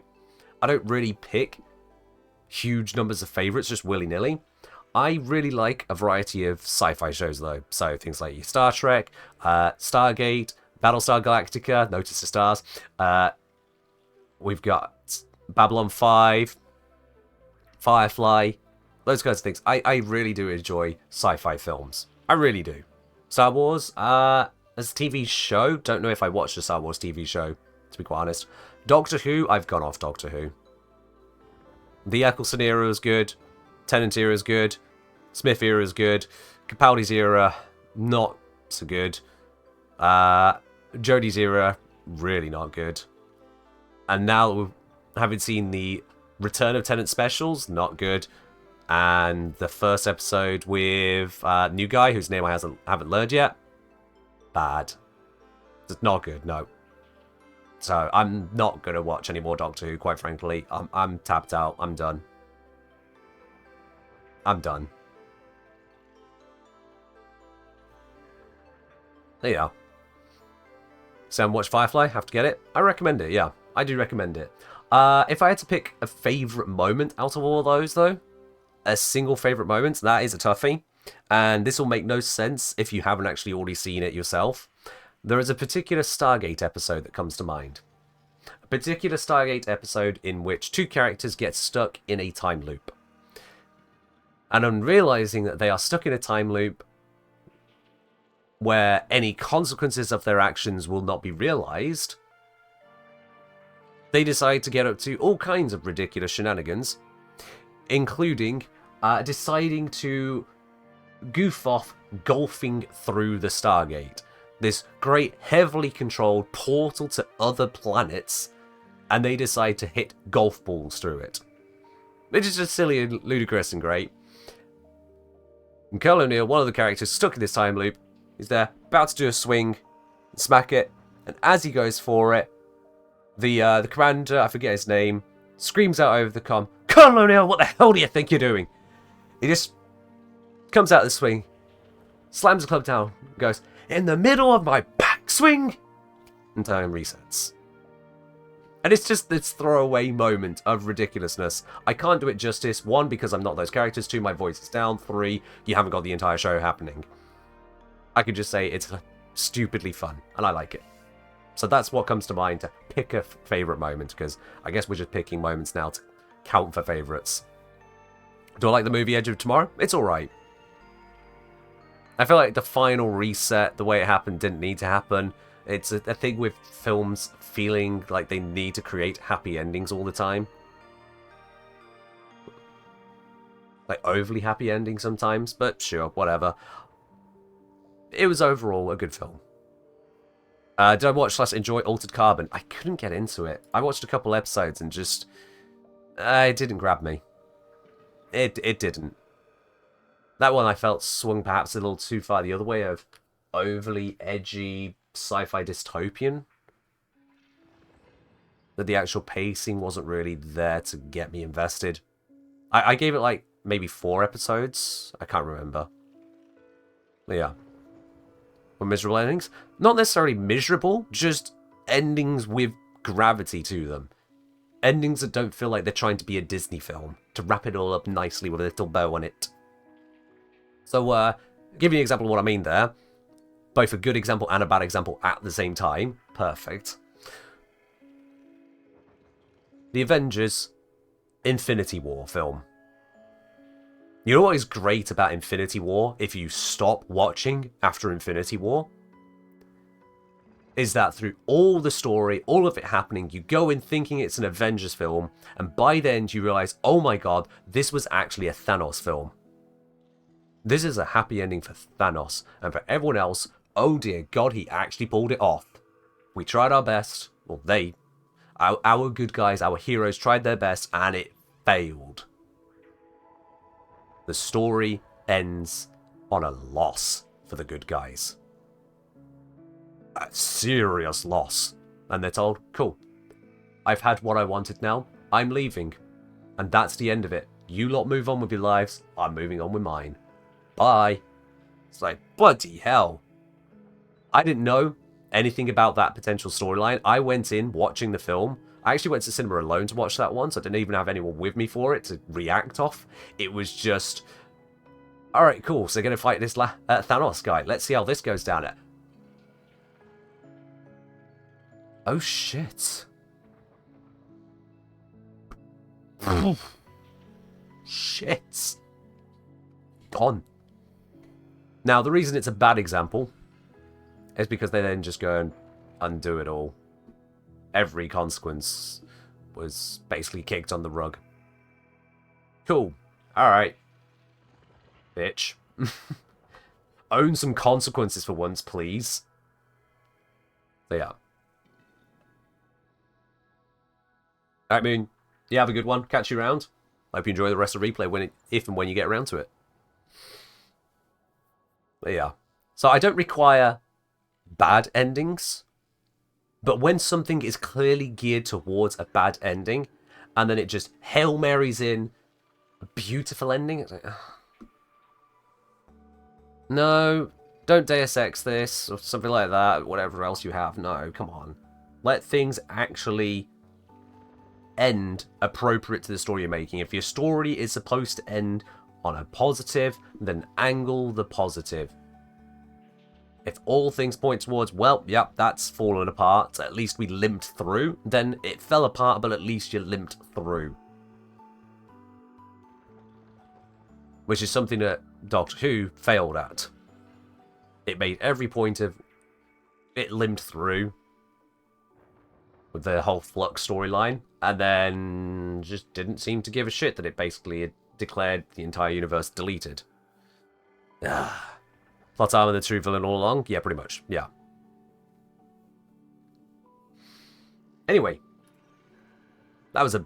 Oh, God, I seriously thought there was a risk that I might get through these questions too quickly before this stream. How little I understand myself, even to this day.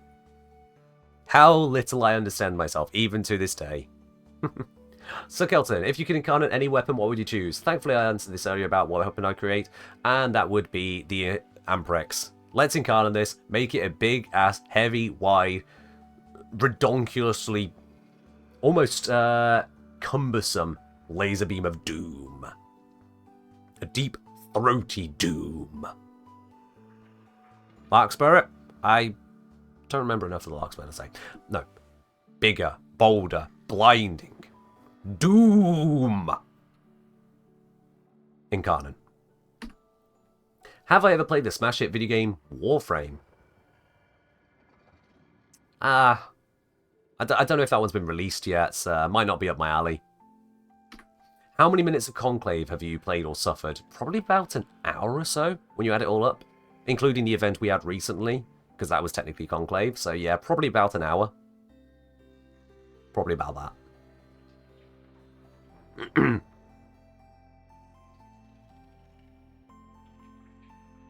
So you were saying, I said it earlier, I'll say it again, good job you didn't do this Sunday. Yeah, people would be out celebrating New Year's anyway, so it would have been worse. Made that mistake before now. T's saying, gotta say, it's a lack of intention that bothers me with overly happy or sad endings. Yeah. You gotta... bring a story along its path. Yeah, you can have twists and turns and surprises, absolutely. But if the end of the story doesn't seem to line up with the path it took, it feels disjointed. And more often than not, it swings in the side of too positive in films, especially. It's okay, yeah, because people need a nice, happy feeling to walk away from rather than go to experience a story. Ugh. Alright, Cosmo, you have a good one. What are your favourite and least favourite Syndanas and Deluxe skins? Again, with the favourites. I don't really think about Syndanas enough to have favourite and least favourite. I suppose favourite might be the cape of the one that I have. Let me switch our views again. So my favourite will probably be that one. Oh. Hitting the wall.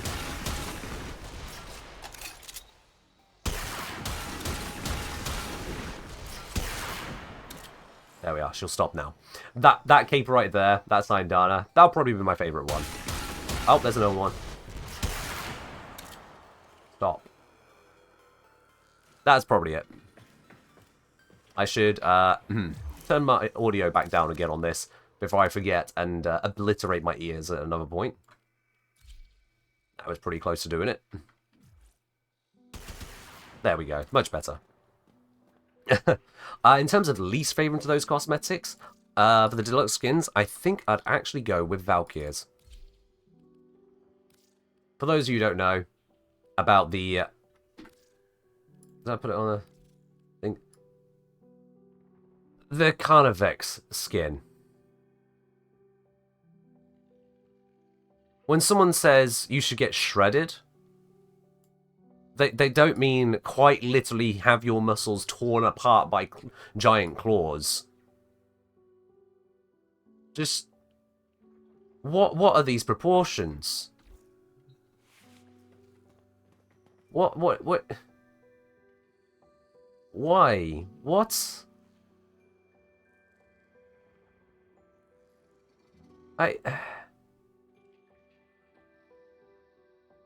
It's a jacket. As a jacket, it looks terrible as well.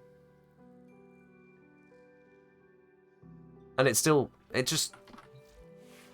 Whether as the arms itself, which, you know, Warframes, or as a jacket, either which way, it looks terrible. I dislike it strongly. It looks ridiculous. I don't like it. Yeah, that's my least favourite. There you go. Do you find the Garuda one worse? I don't know if I even have the Garuda one.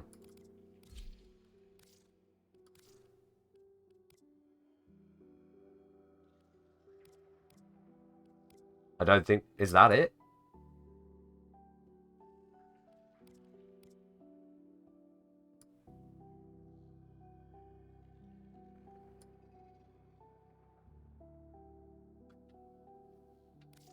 Compared to what I saw with Valkyrie, if that's the one, then I don't really care about the Garuda one compared to the Valkyrie one looking terrible.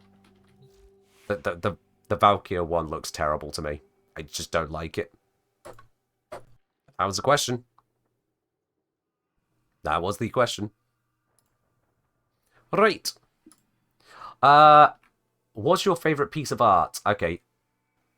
On the whole favourites thing, again, I don't think of enough arts to rank them and care about them in that way, so I can't give you an answer on this one. Favourite type of, specifically, water pipes. How are you? I'm doing well, thank you. Hope you're doing well yourself. How are you? I'm doing well, thank you. Hope you're doing well yourself. How are you doing? I'm doing well, thank you. Hope you're doing well yourself. How... There are a few of these. I'm doing well, thank you. Hope you're doing well yourself. What place have you been to that had the best tasting water? Do you have a favourite primary, secondary, and melee weapon? Bursting Incarnon, Spore Lacer, Glaive Prime. What do you think of Warframe's recent direction? And yes, you'll notice I'm taking these now from YouTube, because a lot of people didn't get the memo. Discord. What do you think of Warframe's recent direction after Rebecca's takeover? Any pros and cons you've noticed? Pros, definitely.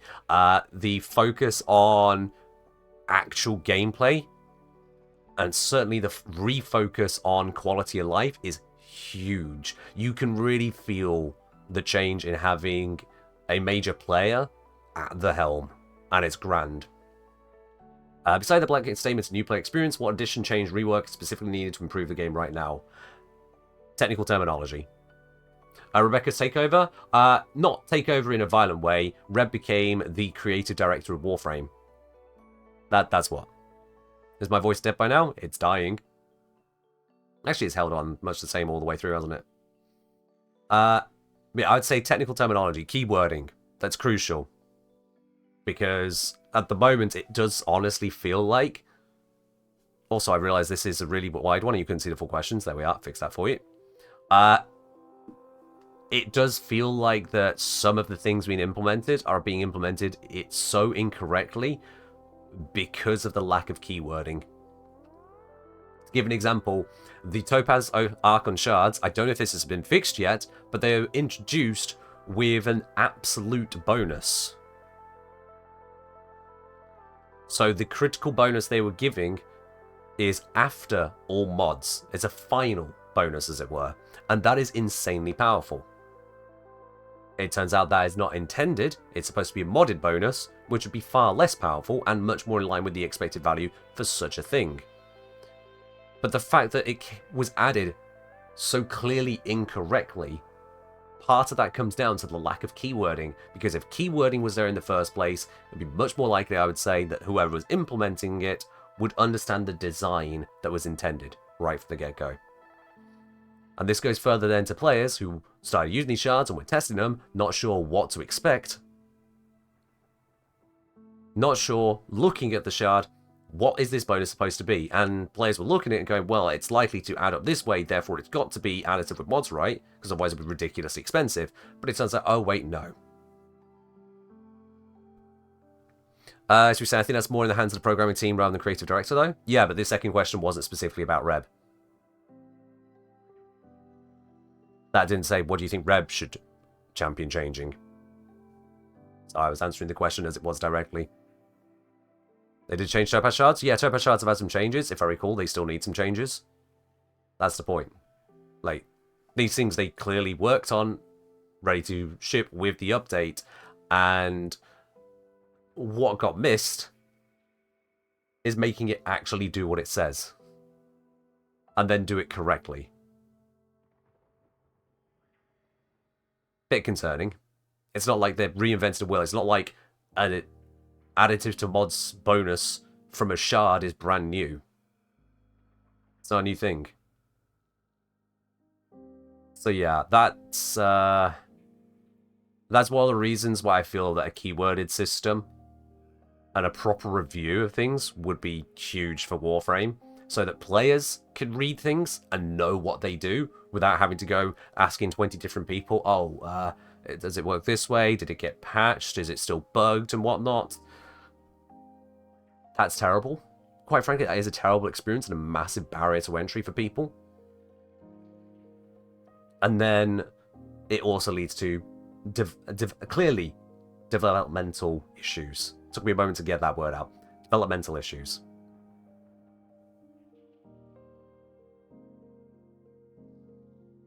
The sooner or later, they're going to have to address this. Exactly, like the galvanized aptitude situation. They really, really need to be addressing this because Warframe has gone so big and so complicated. Players should be able to read it and understand it. I have to keep going back to the wiki to check, okay, when they say plus damage, what do they actually mean this time? Pablo was talking about a pass at this soon, yeah, which is why I'm going to keep making noise about it. Because it still needs to be done. I don't want that to be quietly forgotten. I don't want some director in the highest parts of Warframe going, well, is there really that much interest in it? Are people really going to want us to spend the time developing this? Yes. Yes. And so long as I keep on making noise about it, that keeps on at least giving a little bit more ammunition for whoever cares to pass to the higher-ups to say, look, here are people who want this. By making that noise, I'm adding my vote to the situation. And then 3, do you ever plan on contributing to the wiki or even host your own? That's 2 separate questions. Do I plan on contributing to the wiki? I do sometimes. I don't frequently contribute to the wiki because some of the things that I would have to contribute, unfortunately, the wiki is a very complicated wiki, the one that we have, and I don't actually have the technical know-how to add to some parts of it. Other times, I'll be quite honest, I've got other things to do. Other people can add on details that I reveal if it doesn't immediately get patched the week later. As for host my own, terrible idea. Why would I host my own wiki? A wiki exists and is very well put together. Why would I host a competitor at my own cost for what would be an inferior product? Nah. What will be the worst frame after a Naros rework? Well, Loki. Loki needs to work. Yep. Loki needs to work. Oh, that's really zoomed in. Oh, this is an interesting one. This is an interesting one. I have some doubts about a Leca frame, they say. The way you've advertised it on some of your videos sounded like it's a super helpful tool. Yet I've heard of people being banned for using such third-party applications. Therefore, I'm hesitant to use it. Have you had any problems with that? Okay. Firstly, I want to unpack the very nature of this question. I'm not going to address the question directly first, but the nature of the question. This is a person who has doubts about a thing I have promoted. They think that the thing I'm promoting might be harmful. Therefore, they wish to ask me, have you had any problems with this thing? As in, is this thing harmful? Now, you have to think about this in a dichotomy to get to the bottom of why this is a weird thing to ask.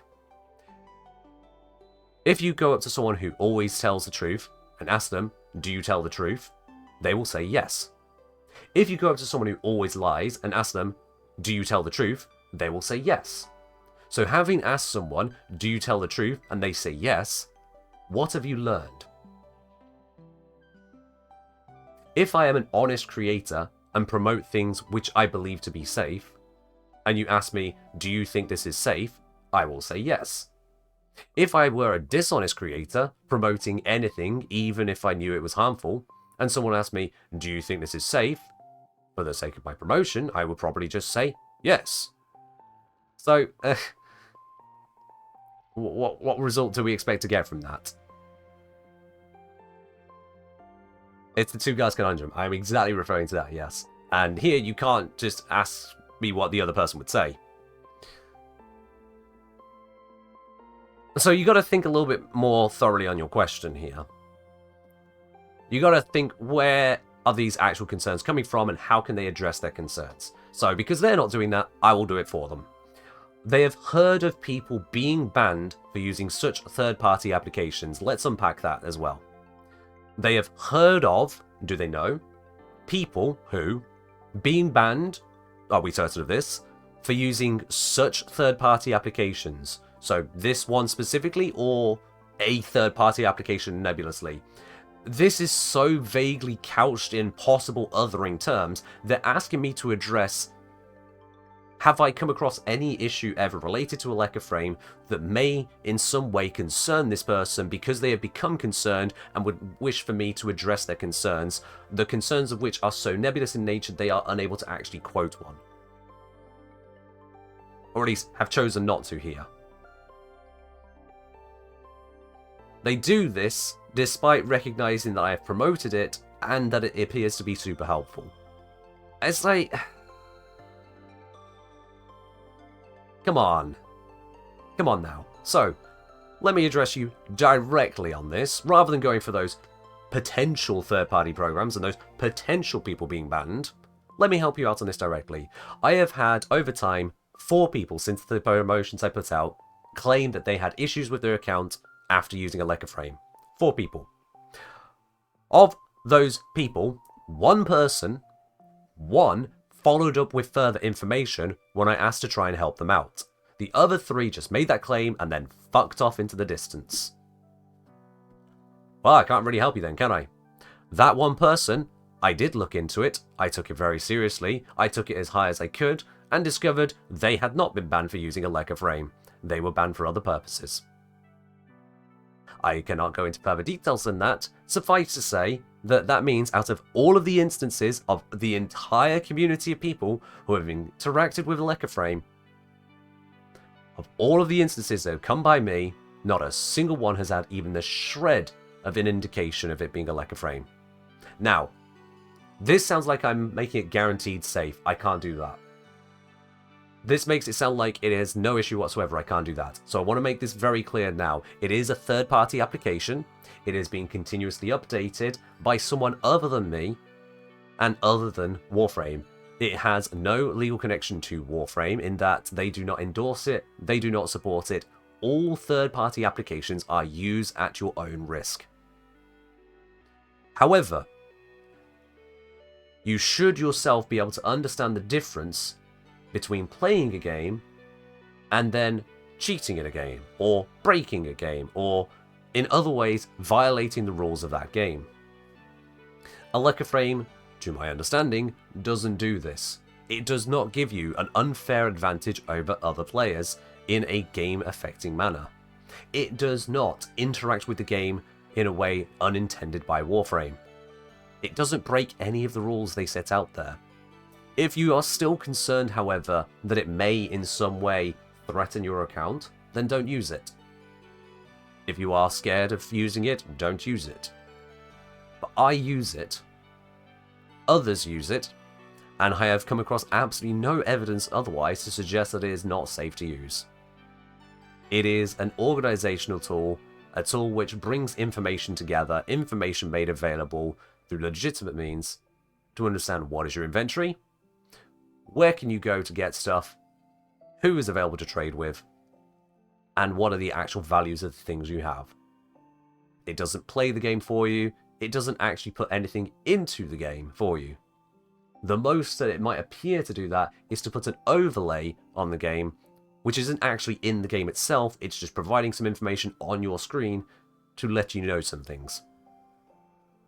If you got banned for knowing some things in a non-competitive environment like that, as in literally, hey, this relic you have has an average value higher than others. Hey, that reward you see has a higher value than others. You want it? If that's bannable, okay, please cancel me for having a brain.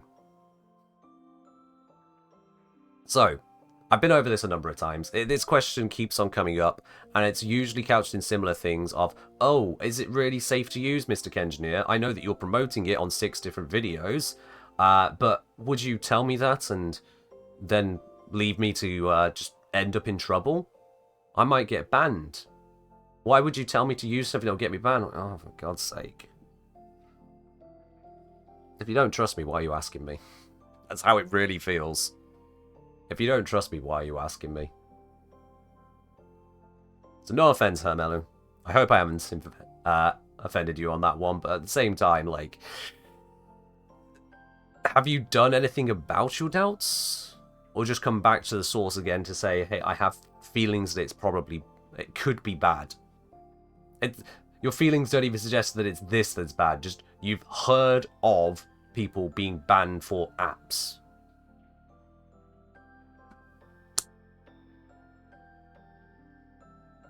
I don't know what to say elsewise. Yeah. I try to say, Lecker frame sounds very nice. Never heard of it till now. Does it help with a neurodivergent brain? Has trouble with organization? I don't know about neurodivergence with organization specifically. I know it helps with organization.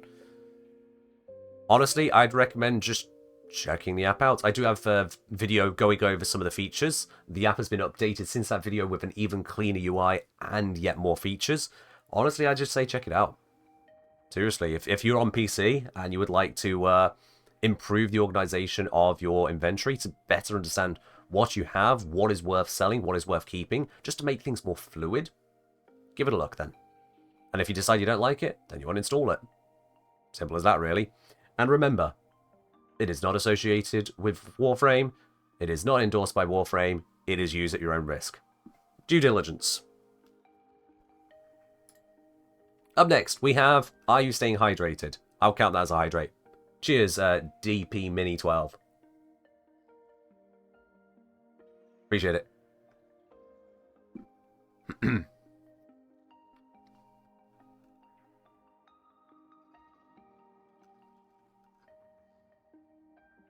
Should I get the Company Heroes box or the new Terminators? I don't know what either of those things are referencing, sorry. So, get the Company's Heroes box. Sure, why not? Have you played Ultra Kill? And if so, how high are your thigh highs? I'm guessing that's some kind of a reference to what's going on with Ultra Kill community. I don't know, because I have no idea what game Ultra Kill is. In fact, I haven't even the foggiest what genre it's in. Sorry, Aunt Lee, I haven't played it. How did you become so smart? Thank you. I don't think I can answer that question in an appropriate way. So, we're just going to move on from that one. Oh. How are you so smart? Thank you. Again. Can't really give you an answer you'll probably be happy with on that one. We'll move on. What is the meaning of life, the universe, and everything? Let's go back to the smart question.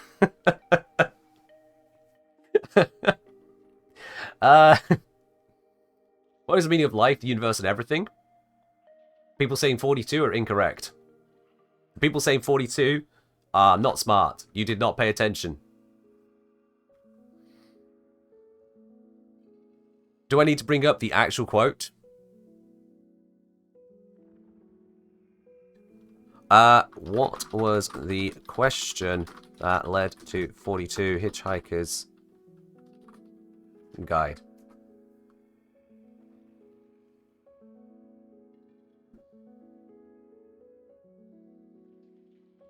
Just want the question that they actually posed. Because it wasn't exactly that question there. Oh,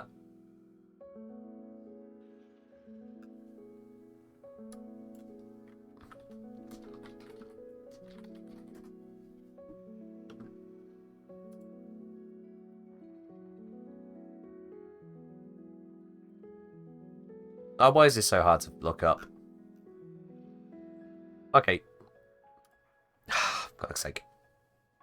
Whatever.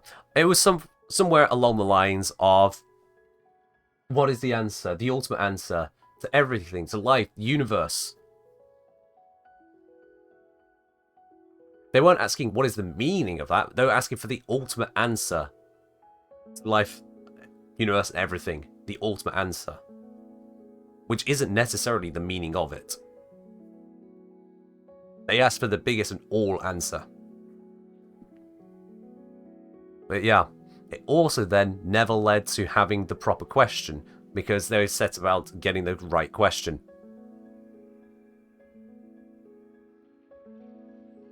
So the answer to this isn't 42. It's close a question, but a question being close to another question doesn't mean that the answer is going to be the same.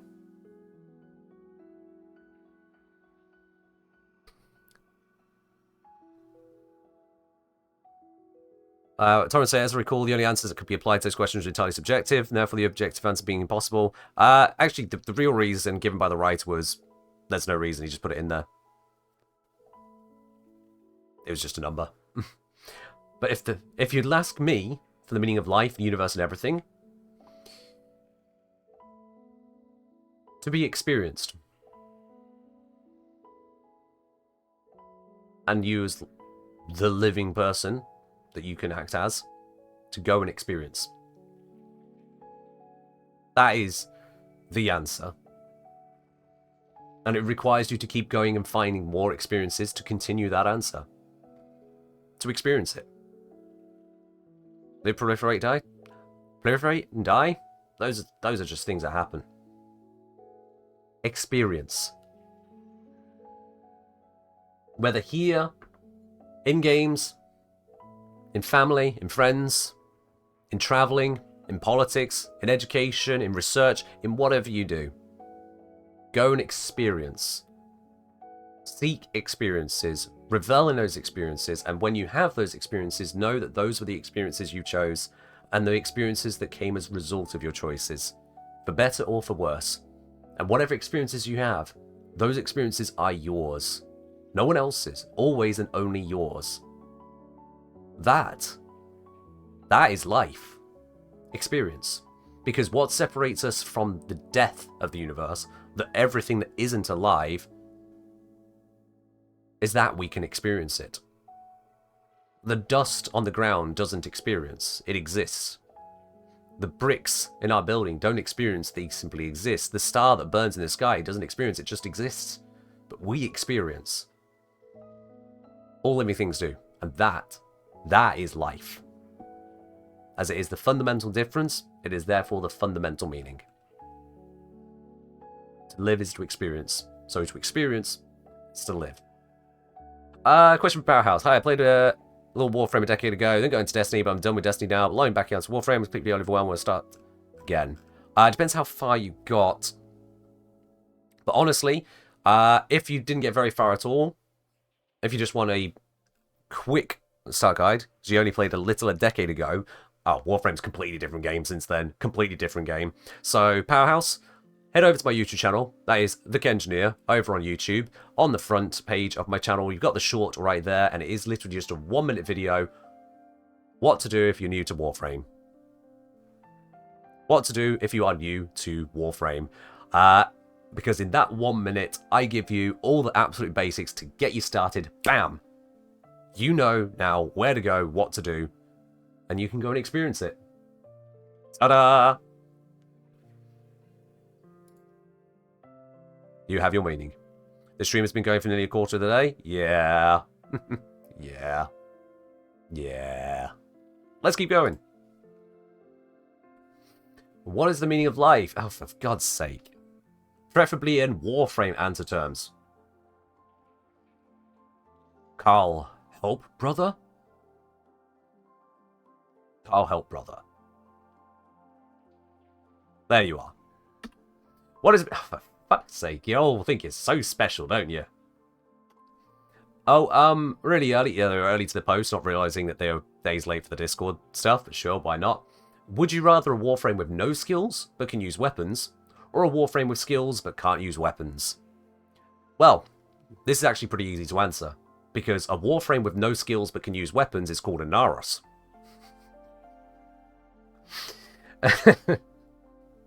But seriously, if you were stuck to just using abilities and couldn't use weapons at all, that would be a gimmick that would get old very, very fast. Whereas a Warframe with no skills but use weapons is basically a Naros, and we still have a variety of weapons we can use, and just have a Naros as a brick tank to walk through the missions. So, Warframe with no skills. Yeah, that would be my choice. Did I pray today? My religion is not your concern. What is your opinion on the numerous despicable war crimes that Tenno have committed on humanity? Are they war crimes in this universe? Who's prosecuting them? Oh gods, what is this? This is a big one. The YouTube comments didn't really neatly fit into the box like the Discord comments do. We have, what do you think the best way to rank a weapon or Warframe's viability? Is it kills per minute? Amount of methods to hit 2 billion damage? Viability in running gear check missions like Eidolon? That is a very smart question. That is a very smart question. What is the best way to rank a weapon or Warframe's viability? And I would say the best way to rank a weapon or Warframe's viability is the breadth and comfort with which it can meet challenges. The breadth is how wide, how many challenges can it actually approach. For example, you have Vault, which is great at nuking entire areas, great at speeding through missions, and great at having high damage single target for things like the Eidolon hunts. That is great breadth. And then great comfort, well, this is one of the reasons I really enjoy Lavos, because Lavos is a very comfortable frame. You can relax with Lavos. So, a weapon or frame which has breadth of application and comfort in its application, you don't have to be perfect in your play. The more it allows mistakes, the more it allows casual nature, the stronger it is again. And that increases its viability. So, beyond that, KPM is a measure of power and is one aspect of breadth. Amount of methods to hit 2 billion damage is another measure of breadth. Sheer damage single target. Viability running gear check missions like an Eidolon is another measure of breadth. That's how it fits in. Breadth and comfort. If you have those two things, you're grand. If you have neither of them, you're shit. That is why a lot of people consider Inaros in a very bad position, because whilst he is comfortable as a tank, his breadth is bugger all. He's just a tank. Love Kalervo as a comfy frame. Get overguard, activate crit, turn brain off. Yep. Kalervo has good comfort. Absolutely. Harrow's 3 gives damage reduction, only if you use the augment whilst casting it. Otherwise, it's Harrow's 4 that gives him immortality. Yeah. Harrow doesn't actually have innate damage reduction.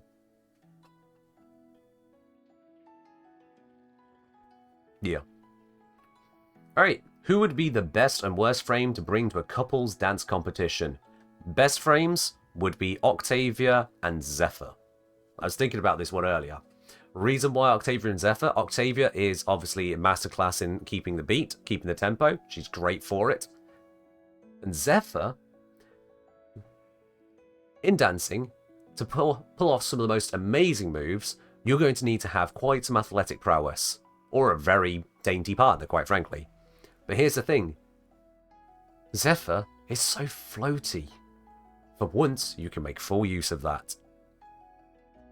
So with Zephyr, Octavia can go for all the most dramatic of options. With all of the airtime, all of the grace of having a low gravity feeling.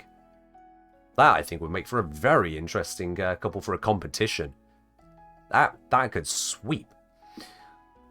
So for a couples dance competition that will be the worst frame to bring, well, for that you need someone who just hasn't really got any kind of movement or interest to bring. Someone who's not really great on the feet, so that rules out those who are good at skating, like Lavos and Nezha, or ones who have some interesting movement capabilities overall. Like, for example, Limbo's got some class to him. You've got Excalibur who can dash around. We need someone who just really doesn't fit a dance competition whatsoever. And for that... yeah, Corvex is probably right the way up there. Corvex is right the way up there. Ivara's got balance and poise. The dash wire. Yes, all the other Warframes can get on the dash wire as well, but it's Ivara's thing, so we're treating it as hers there. So yeah, Corvex is probably a really terrible one. All that concrete padding, all that bulk, and none of the momentum to go with it. Not to mention, yeah, literally bringing a radiation-leaking core into a dance competition. Yeah. He's got nothing. Concrete is a problem. It's part of it. It's part of it. He's gonna... if it was a swim competition, it'd sink like a brick. But yeah, he's got nothing to him that would suggest he'd be even remotely good in a couples dance competition. Nothing. Nothing.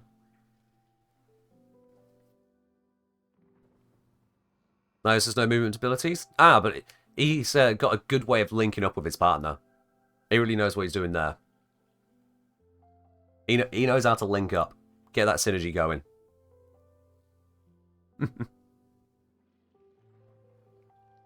Have you heard him dashing on the ship? It's so loud. Oh yeah, just dragging bricks across the floor. Nah. Corvex would be terrible in a dance competition. Is that coming through correctly? Nope, that is over the edge. There we go. There we are. What do you think will be a correct change in Limbo? Make Rift more useful with some cycling, or just different passives? Make Banish Person leave Rift upon attacking? Scrapping Stasis in favor of some other utility? None of the above. This question is wrong. I'm enjoying using that phrase. It's a nice way to deal with questions that assume things that shouldn't be assumed. This question is wrong. What do you think will be a correct change in Limbo? is assuming that Limbo needs to be reworked, because these are reworks.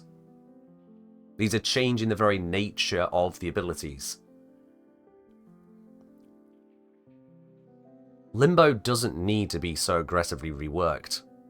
Limbo could do with some positives, some adjustments perhaps, but then Warframe couldn't do with some adjustments. But this person is singling out Limbo like Limbo is in a terrible spot, and that really isn't true. Limbo needs to be worked with as a player. You can't blunder in like you are a tank frame and expect things to just go well. You have to actively work with him. The frame whose lore is all about being smart enough to develop the rift dimension and use it against their enemies requires a little bit of smarts to use. Wow. That's a revelation.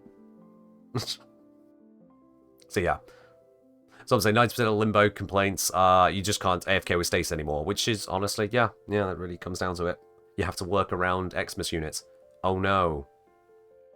Wow. It would be worse if you couldn't also just subsume silence onto him. So you can even shut down a lot of what Xmas units can do. And whilst Xmas units don't get stasised, their shots still get stasised. So really, it's actually not that much of a problem, is it?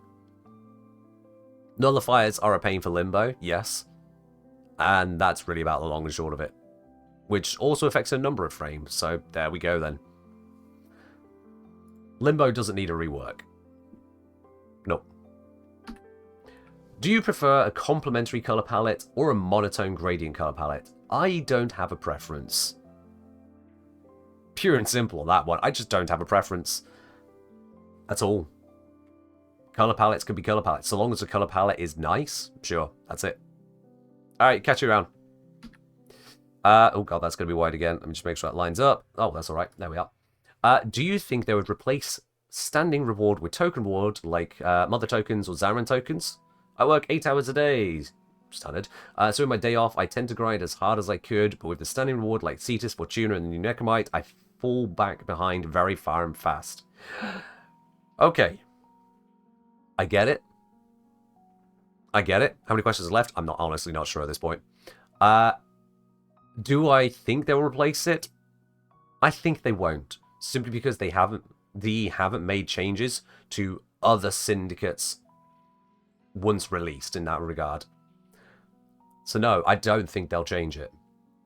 That said, do I think they'll replace the standing reward on the bounties?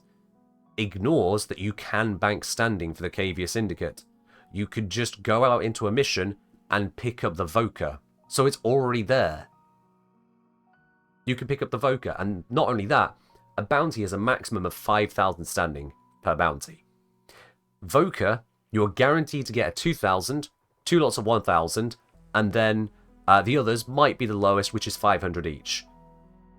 So that is 4,000 plus 5 lots of 500, 2,500. So you get 6,500 per mission spawns, minimum. So if you go looking for those, you are stacking that up. And you could do that during the bounties that you are getting the standing for your daily standing anyway. So they don't need to replace the standing reward on the bounties with a token reward. It already exists. It doesn't work perfectly for you. I understand that. I get the difficulties. Unfortunately, that's what happens when you play an MMO as a person with limited time. If you look at others who have more time than you, they will seem to get further ahead. And there is no fixing that. It is no different to someone who hasn't got the same demands you have in a skill-based game, like, say, a shooter. Spending more time on the shooter and getting better at it quicker than you with your full-time job. There's no fix for that. There isn't one. I get that you would like the tokens. I don't think they're going to change it. Because they haven't changed it before. Alright.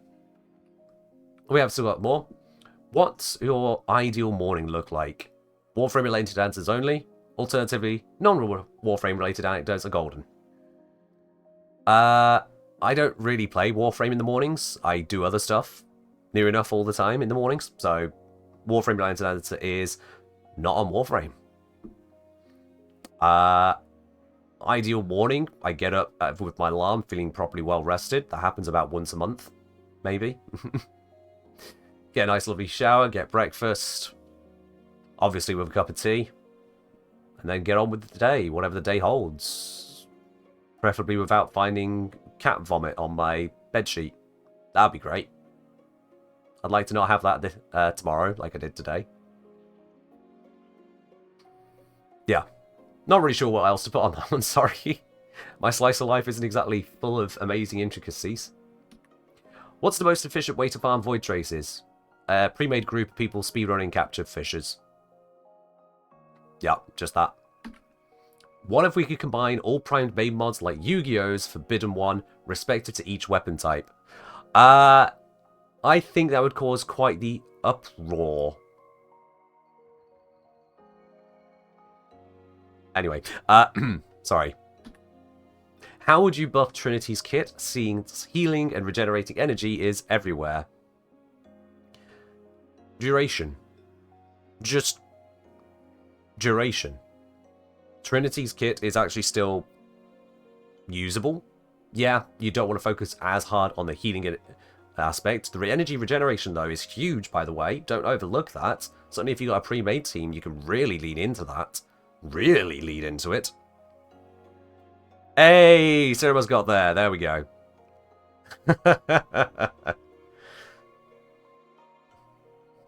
Yeah.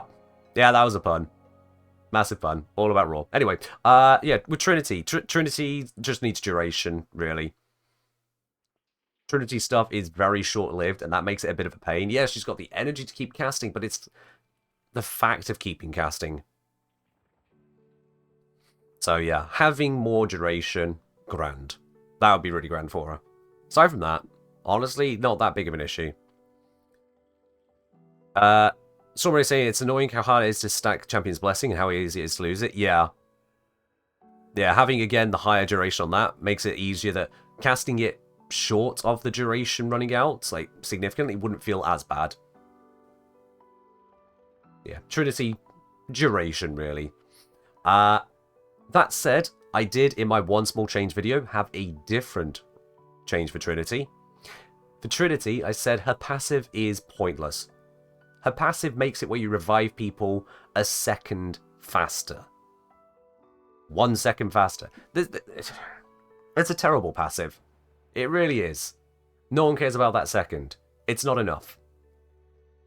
So in one small change, and I recommend you check out my series on Warframe. I've done 2 videos, split into 2 because there's so many Warframes. One small change to each Warframe with little things like this. For Trinity, I said change her passive, rather than it being just slightly faster. And I said, very simple. Make it where, when she taps someone to revive them, it auto-revives them. Trinity can keep doing whatever Trinity does, just tap. And with that little tap on the person, it then sends them through the revive process automatically. Much like Lifeline from Apex is the comparison I gave, because I straight up stole the idea there. 100%. Exactly like Lifeline in Apex. Do I intend to make it a part 3 for frames that haven't been released since the video? I do not have a plan for that, no. Because there's not that many frames been released. It wouldn't be enough of a video to make. Is my belief on that. But yeah. That one small change to Trinity would at least make the passive much more valuable. Rather than a 1 second reduction in the time on it. Just that little bit. So that when you see a Trinity in a squad, think like the Fragmented One fight. Having a Trinity there, not just the full heals, and the damage resistance, and the energy output she can deliver, but then to also know, if you go down, she's just going to tap you and get you back up, and you're not going to wonder if she's going to perish in the process. She's just going to give you a quick revive with a tap. Hell yeah. Tap. Someone's up in 2 seconds. Tap. Someone's up in 2 seconds. Tap. Someone's up in 2 seconds. Effortless. Revive the whole squad in one go. That would feel like a proper medic. I think that'd be good. Can I make a video on split flight specifically for Nataruk and other non-good AoE bows? Okay, first of all, Nataruk, non-good. I don't know what this person is smoking. Second of all, split flights, if I recall. Let me just double check here. Don't think that actually goes on the Natteruk. Hold on. Natteruk. Split. Don't see it. Did I actually buy the split flight mods? I might have not bought it. There is a possibility. Let me just verify with the Paris.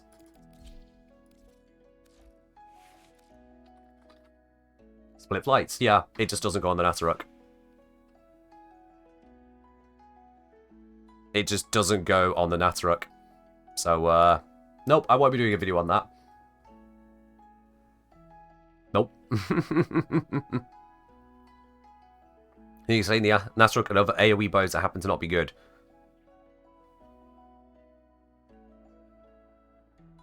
I mean, that should be an or then. Because the Natteruk is a good bow with an AoE kind of effect on it. It's a wide-body projectile. It's a good bow at the very least, so it shouldn't be lumped in with non-good. But yeah, the Split Flights mod doesn't even go on the Natteruk. So, sorry, Yasin.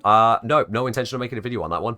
That's, the video would be, hi, let's talk about Split Flights on Natteruk. It doesn't. Thanks for watching. Sign up to my Patreon. Sour or spicy? Depends what I'm in the mood for, but not too spicy. I very much meet the the stereotype of British in various ways, including a love of tea and not wanting things too spicy.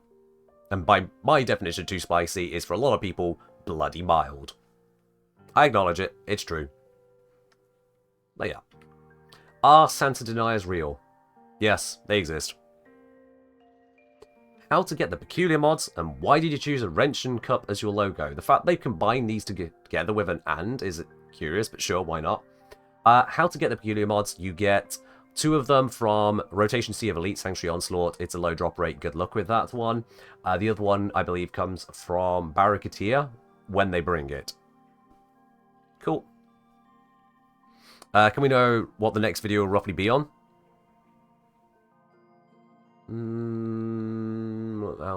What kind of hint do I want to give?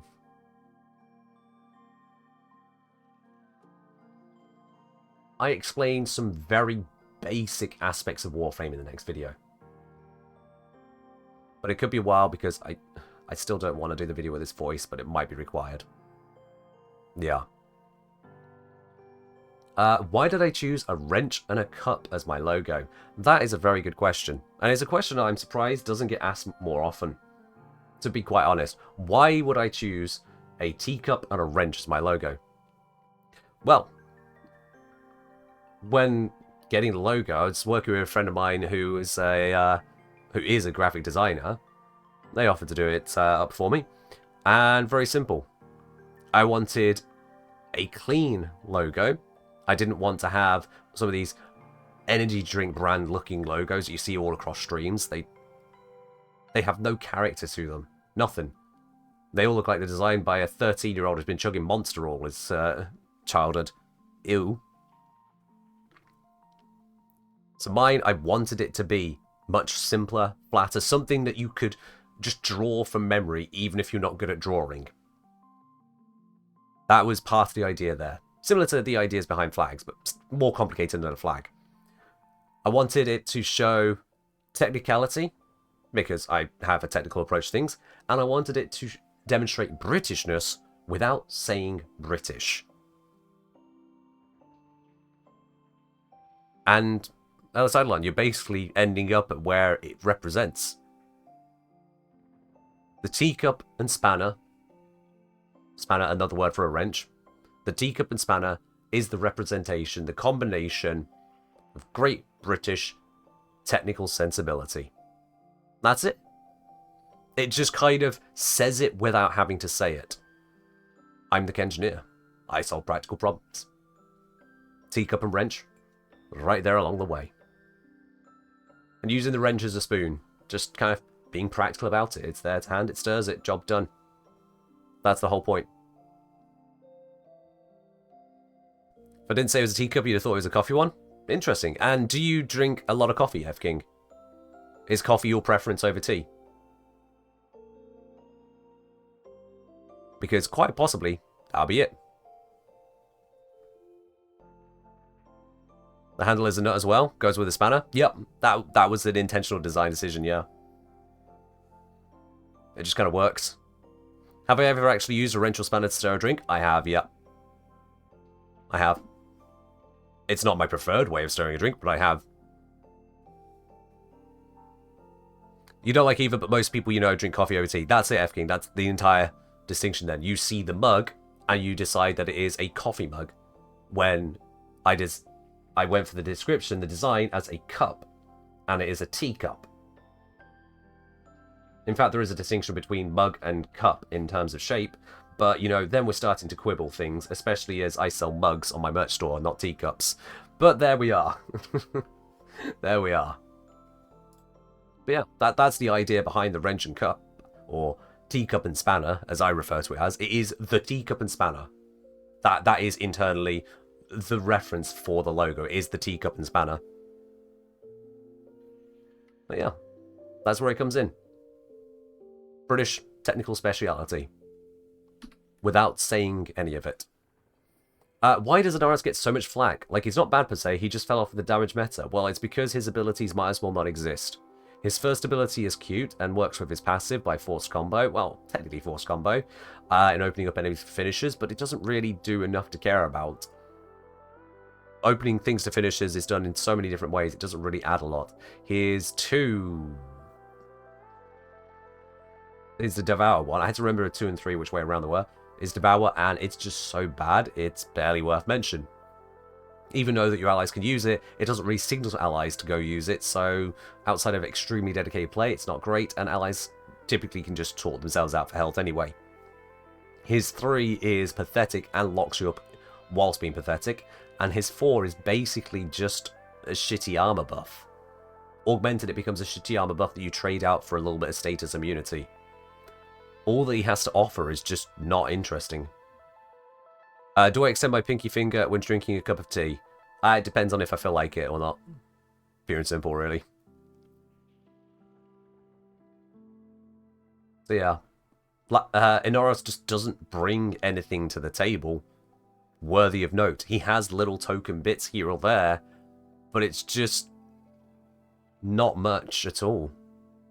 That's why he gets so much flack. His entire shtick is, look at me, big hit points guy. And since then, we've had other big hit point guys introduced which do the big hit point guy thing better. And they're just looking at Anaris like, mate, what's going on with you? He's not even the big armor guy. His armor is eclipsed in various ways these days. He's just the brick. And is about as interesting as a brick. That is his problem. He's not unusable, like Hydroid. Old Hydroid, I want to specify, old Hydroid. It's just all he does is tank. And that's not enough. So yeah, that's why on that. Follow-up question from similar mind there. Why Loki is that basic? How can we improve it? Or why is he that basic? Because he was made that way. You know, I mean, that's really what the answer. There are some nuances and specialities to Loki that I don't really go into that can be fiddled with, but in the main use case, he just has a crappy decoy which mostly acts as a means to enhance his teleport.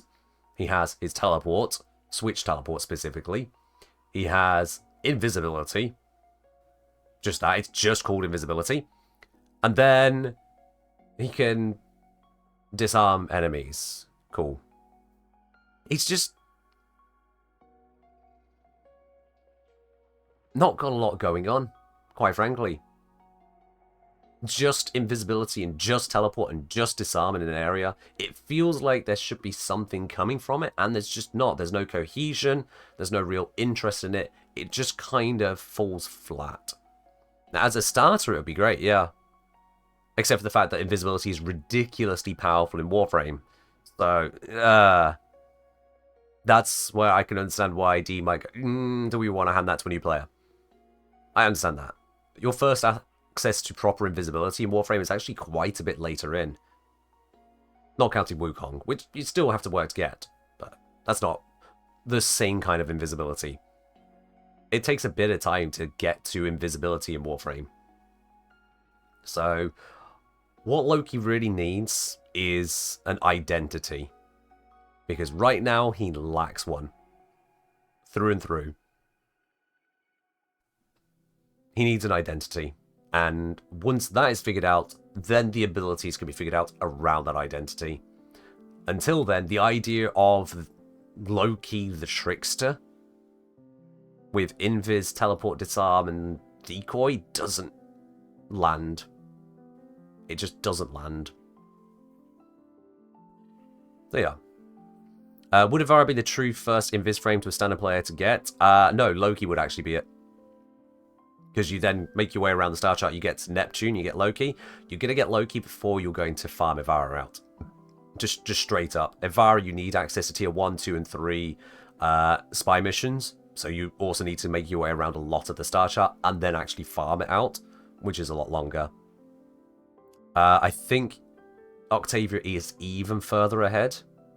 So that's out. You can get to Invis through Varuna, but that's even further ahead, so that's out. Wisp has passive invisibility, but that's even further out than Loki, so that's out. Ash is Railjack now, so that's even further out. So yeah, I think it's Loki. Wukong's Invis is kind of... It's not invisibility in the way that you can use it. Not for everything else. It's temporary, you're removed, it's more etherealness. Because you don't get attacked on it. Yeah. Loki is, I think, the first proper invis you can get hold of. But it's much further back than everything starter. Coffee or tea? Tea. Yeah, tea. Why is it called an oven when you ove in the cold food, of out the hot? Why is it called an oven when you ove in the cold food, of out hot eat the food? This person tried. They really did try, didn't they? They really, really tried. It's a meme, by the way? Yeah, but I can give them a meme answer. Well, Matthew Callow, it's the same reason as why I call you Matthew and you call yourself Matthew when it's Matthew, but when you say it, it should be Math me. But you call yourself Matthew. And that is why it's called an oven. So if you change your name, we'll call it an ov out. There you are. Any question? In response to, you can ask me any question? Yes. Anything? Yes. Why did SpongeBob do 9/11? Not that question. No. No. On a real note, although I'm sure you get this question a lot, where'd you get the name The Kengineer? Now, a lot of you already know this question. A lot of you already know the answer to this one, but I'll indulge you anyway. And it's very simple, really. It's very simple. I was grouped up with a couple mates. We were playing some Team Fortress 2, and the mates had had a bit of box wine to drink. A bit. More than a bit. They've gone through quite a bit of wine. And as a result of that, they got in their heads to start renaming their various weapons in their TF2 inventory some variant of Ken. Why they chose my name, I don't know. They were just doing it. So the L'étranger became the Lekenja. The Dead Ringer became the Dead Kenja. Or Kendra, I think they went with. The Direct Hit became the Direct Ken. And so on. And at the time, I was playing a lot of Engineer, so I changed my Steam username to The Kengineer. And it actually just fit as a really good username. It just fit, so I stuck with it. So when people get confused and wonder if I am actually an engineer IRL, well, no, but in-game I was. So that's it. Don't know why, but the Direct Ken hit's different for me. It's pretty direct, isn't it? The Kengineer is Kenji here. Yep. Or as my mate used to say, the Kengineer is Kenji queer. Yeah. Both are true. For a second I thought you implied your name wasn't Ken. No, I'm definitely Ken. Definitely Ken. And that's it. We've done it. At the end of that track there. As if perfectly timed. I'm going to kill the music so it doesn't continue thereafter. That is all of those questions. There was actually even more than 130 in there. My god, it really went. My voice survived? Yeah, just a bit. Whoa. For anyone curious, it is currently 1:45 in the morning here in the UK. 1:45. We've nearly gone double the length of a stream. Far longer than I actually intended here, but you know what? I thought we were going to finish far sooner at every point all the way through. I have made a serious miscalculation here and will have to apologize profusely to those I share the house with. They'll understand. At least I know they haven't got any work going on, so it's fine. Probably. I haven't been screaming and shouting. It'll be fine. But anyway, it is ridiculously late here now, so I'm going to pop off.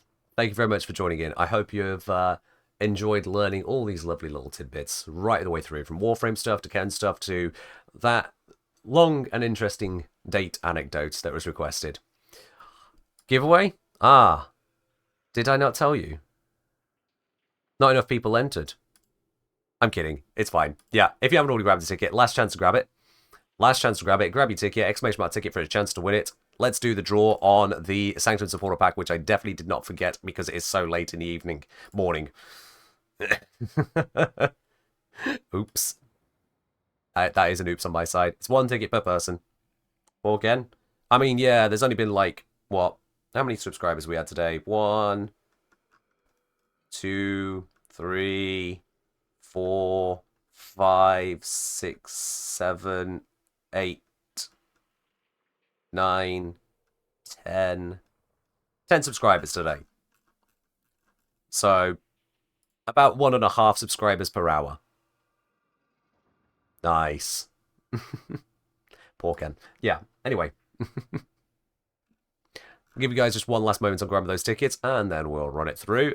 Nope, sorry, Snake Raider. Rig ticket is not a thing. You cannot claim a super rig ticket. There is no rigging on these. There's not even a subscriber bias. Everyone gets exactly the same chance as everyone else. Not even a subscriber bias. But I think that is long enough. I'm going to reactivate the music. It feels weird continuing about it now. I think that's about time. Yeah, everyone's grabbed tickets. If you haven't grabbed a ticket already, it just means you didn't even pay the slightest attention to any of the information about the stream. So I'm going to close that there now. Which means now it is time to draw. It is now time to draw. There can only be one winner. Siribez, well, I gave you the opportunity. I gave you the opportunity. Let's hope you already claimed a ticket or something. There can be only one winner of this pack. The winner is indeed going to be Megaboss Boar. Megaboss Boar, congratulations. You are the winner of today's stream giveaway from this AMA. Congratulations on that one. I'll be contacting you shortly after this stream. I say shortly.